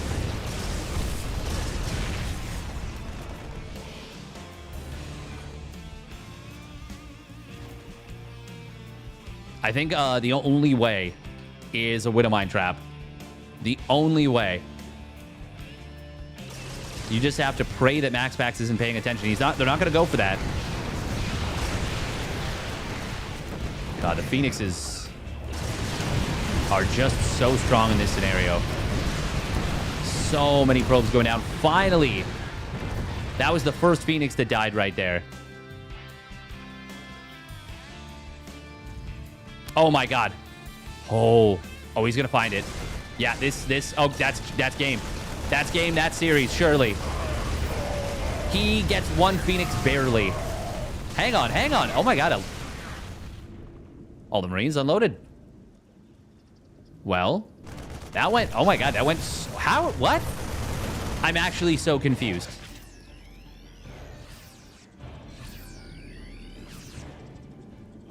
How...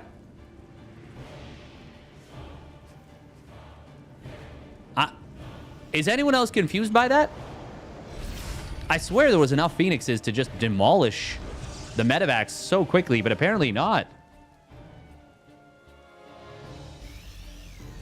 Apparently it was just fine. Okay. Well, I thought that was going to be like the end of the game. He lifted the Marines. I guess he lifted too many and didn't kill the medevacs in time. Oh, interception coming in. Yeah, I'm confused. Did you know there's a man spinning in the missile turret? Is that true in SE2? I know it's true in SE1. Oh, yeah, there is. Nice. Oh, Stalker's looking for an ambush. It is going to be a recall. He only loses 2 of the Stalkers, I think.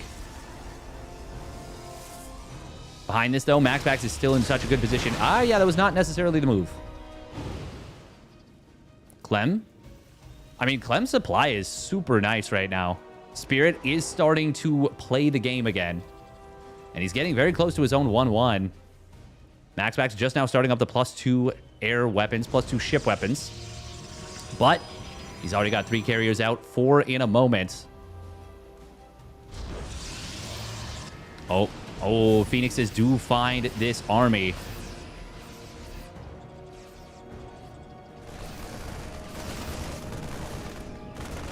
Playing the Phoenixes in a game like this, very similar to playing Mutas. Oh, that's Stasis. Not only does it catch a bunch of Marines, saves 2 of those Phoenixes that were very likely to go down otherwise. Mama ship is going to be hitting the field very soon. Clem's got so much supply. I'm actually surprised and impressed. Spirit, though, going to be able to find a bunch of these Marines. But they're actually going to make it back to safety. I'm blown away at how close the aggregate supplies are. I mean, how can you blame Maxpax for misjudging that fight when I looked at it and I was like, this is a game-ending fight? It was like, nah, not at all. I do think... Oh, we're going to see any pulse crystals come in to try and deal with the medevacs. Huge blink forward. Oh, is this the play? I don't know. He's going to be able to find 2 carriers very quickly. Siege tanks and Spirit will be required to cover this.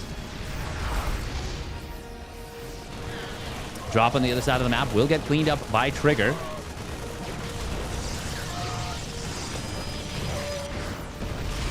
Phoenixes. Oh. In this case, having the Onion Pulse Crystals will be super useful. Just being able to range down the medevacs easier. Finally, that Mama Ship is out. Oh, is that an aggressive blink? No, you still got blink available. If blink is on cooldown, it is so much more difficult to get out of danger after a stasis ward. +2 ship weapons will complete in a moment. 4. Oh my god, that was so many medevacs. Holy guacamole, Doom Dropperoni. I cannot believe Clem and Trigger are still in this game right now. Such an impressive display. Oh, he instantly gets the Phoenix or the Stalkers as they try and warp in. Kills like 3 of them. Still, I am preferring MaxPax's position. MaxPax and Spirit's position massively at this point. Oh, interception. Interception. Grabs 2 Phoenixes. Almost gets a 3rd. God, Marine DPS is... Well, I mean, they do have +2. Makes sense that they would have strong DPS. Very quick reaction time from Clem on that one. Nice job. Ooh, big drop coming in from Spirit. Yeah, I think he can just click the Nexus. Recall will come through. High Templar. Oh, no! He's not able to get the Storms off. He had Storm. Oh, my God. Oh, that's so bad for Trigger. Oh, no. Losing the base would have sucked, but it would have been not necessarily the worst thing in the world. Losing the base and then also losing all the High Templar. We do have the cloaking field coming in. Where's the Time Warp? There it is on top of the Marines. Son of the Tank's going to get lifted up here. It is just the Marines of Clem that are left over. Marines cloaked up. The scan, of course, revealed them, but very cool stuff coming in from MaxPax Spirit. Interceptors. I don't know if there's enough of them to actually fight the 2-1 Marines. Oh, but he's going for it, and he does have enough. In fact, the medevacs are starting to fall as well.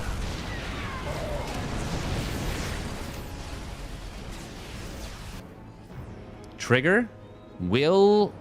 Well, I don't know what he will do. MaxPax, the only player maxed out at this point. Living up to his name, Maximus Paxtimus. This is surely the end here. The +2 carriers. What are you going to do about them? Stalker's trying to blink forward. They will go after the mothership. They will get it.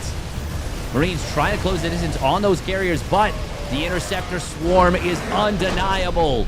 MaxPax Spirit will take the very first uThermal 2v2 circuit.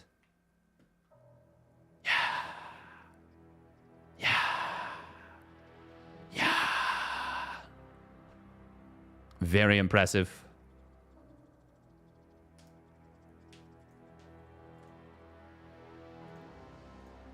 MaxPax, man. MaxPax and Spirit. Absolutely cooking. Well done. Well done from them. They pick up 5 points. 2v2 metagame is so zzz. I wouldn't say that. I would say there are parts of it that are like... Phoenix feeding does not feel great. But I think there's parts of it that are really cool. Consider clipping this moment. Nice. Yep. That's such a random thing that Twitch does now. Chat seems really active. Maybe you should consider clipping this moment. Oh, okay. Oh, all right.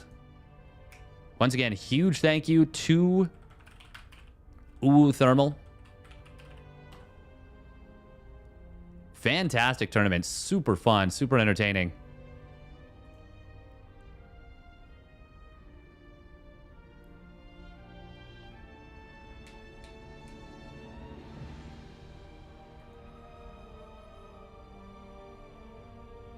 Especially considering for an SC2 streamer, chat is active 90% of the time because streamer just did something dumb.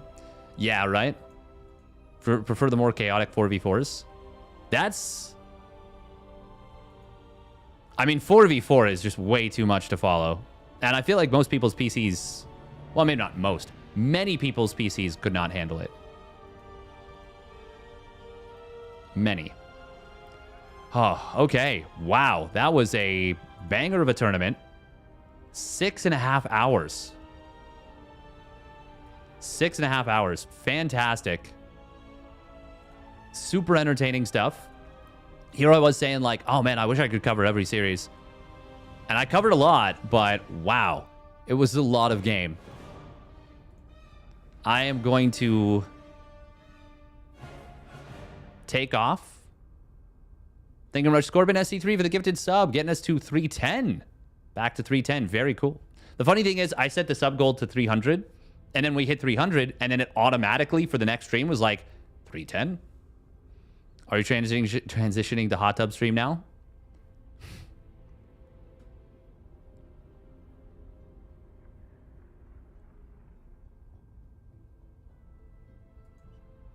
If you're watching the stream, hope you had a good one watching it.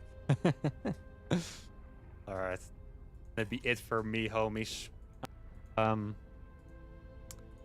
don't know when I'll be back. Actually, truth be told, I'm going on a vacation in a couple of days. And you're slacking. Slacking, dude. I've worked so hard the last 2 months. You have no idea, man. Oh my god. And I think probably in a week or two. I think we rate up 3. Rainer, right? I'll announce the next. Just listening in, seeing what it was. That was uThermal. That was uThermal stream. Obviously, I was checking to see if he was going to continue streaming. I didn't expect it because, you know, it's a long, long day. Long day. We're going to rate up Rainer. Thank you very much, everybody. Have a wonderful rest of your day. I'll be back for sure Friday night with the KSL. That'll be at 10 p.m. EST. Oh, yeah, maybe another stream during the week. We'll see. Bye-bye. And hopefully uThermal will have me back to cover the next tournament. I would really like to. Obviously, massive thank you to uThermal. Obviously, make sure to follow him. Check out his YouTube. If you're here, you know who uThermal is. You know who uThermal is.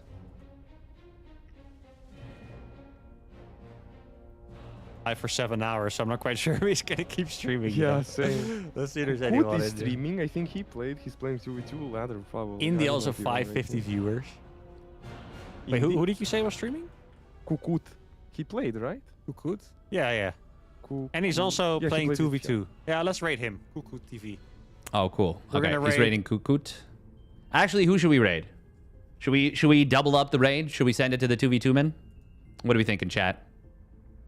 Hope to see more. Yeah, there definitely will be. How much harder is it to cast 2v2 compared to 1v1? I wouldn't say it's more difficult or easier. 2v2 is definitely more chaotic and more action-packed. Yeah.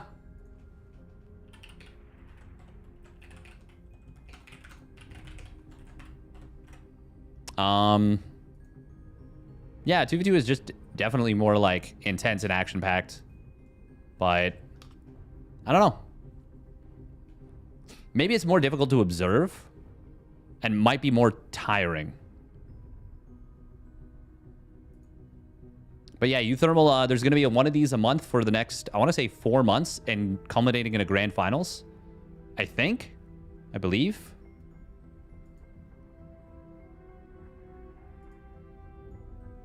uThermal to go for this? Oh, hell yeah. All right. Rainer. Yeah, we'll rate up Rainer. Oh my god, I'm so wiped. I am like, I could legit sleep for like 15 hours now. Oh my god. Oh. Once again, thank you everyone for tuning in. Hope you have a wonderful rest of your day. And enjoy Rainer. Bye-bye.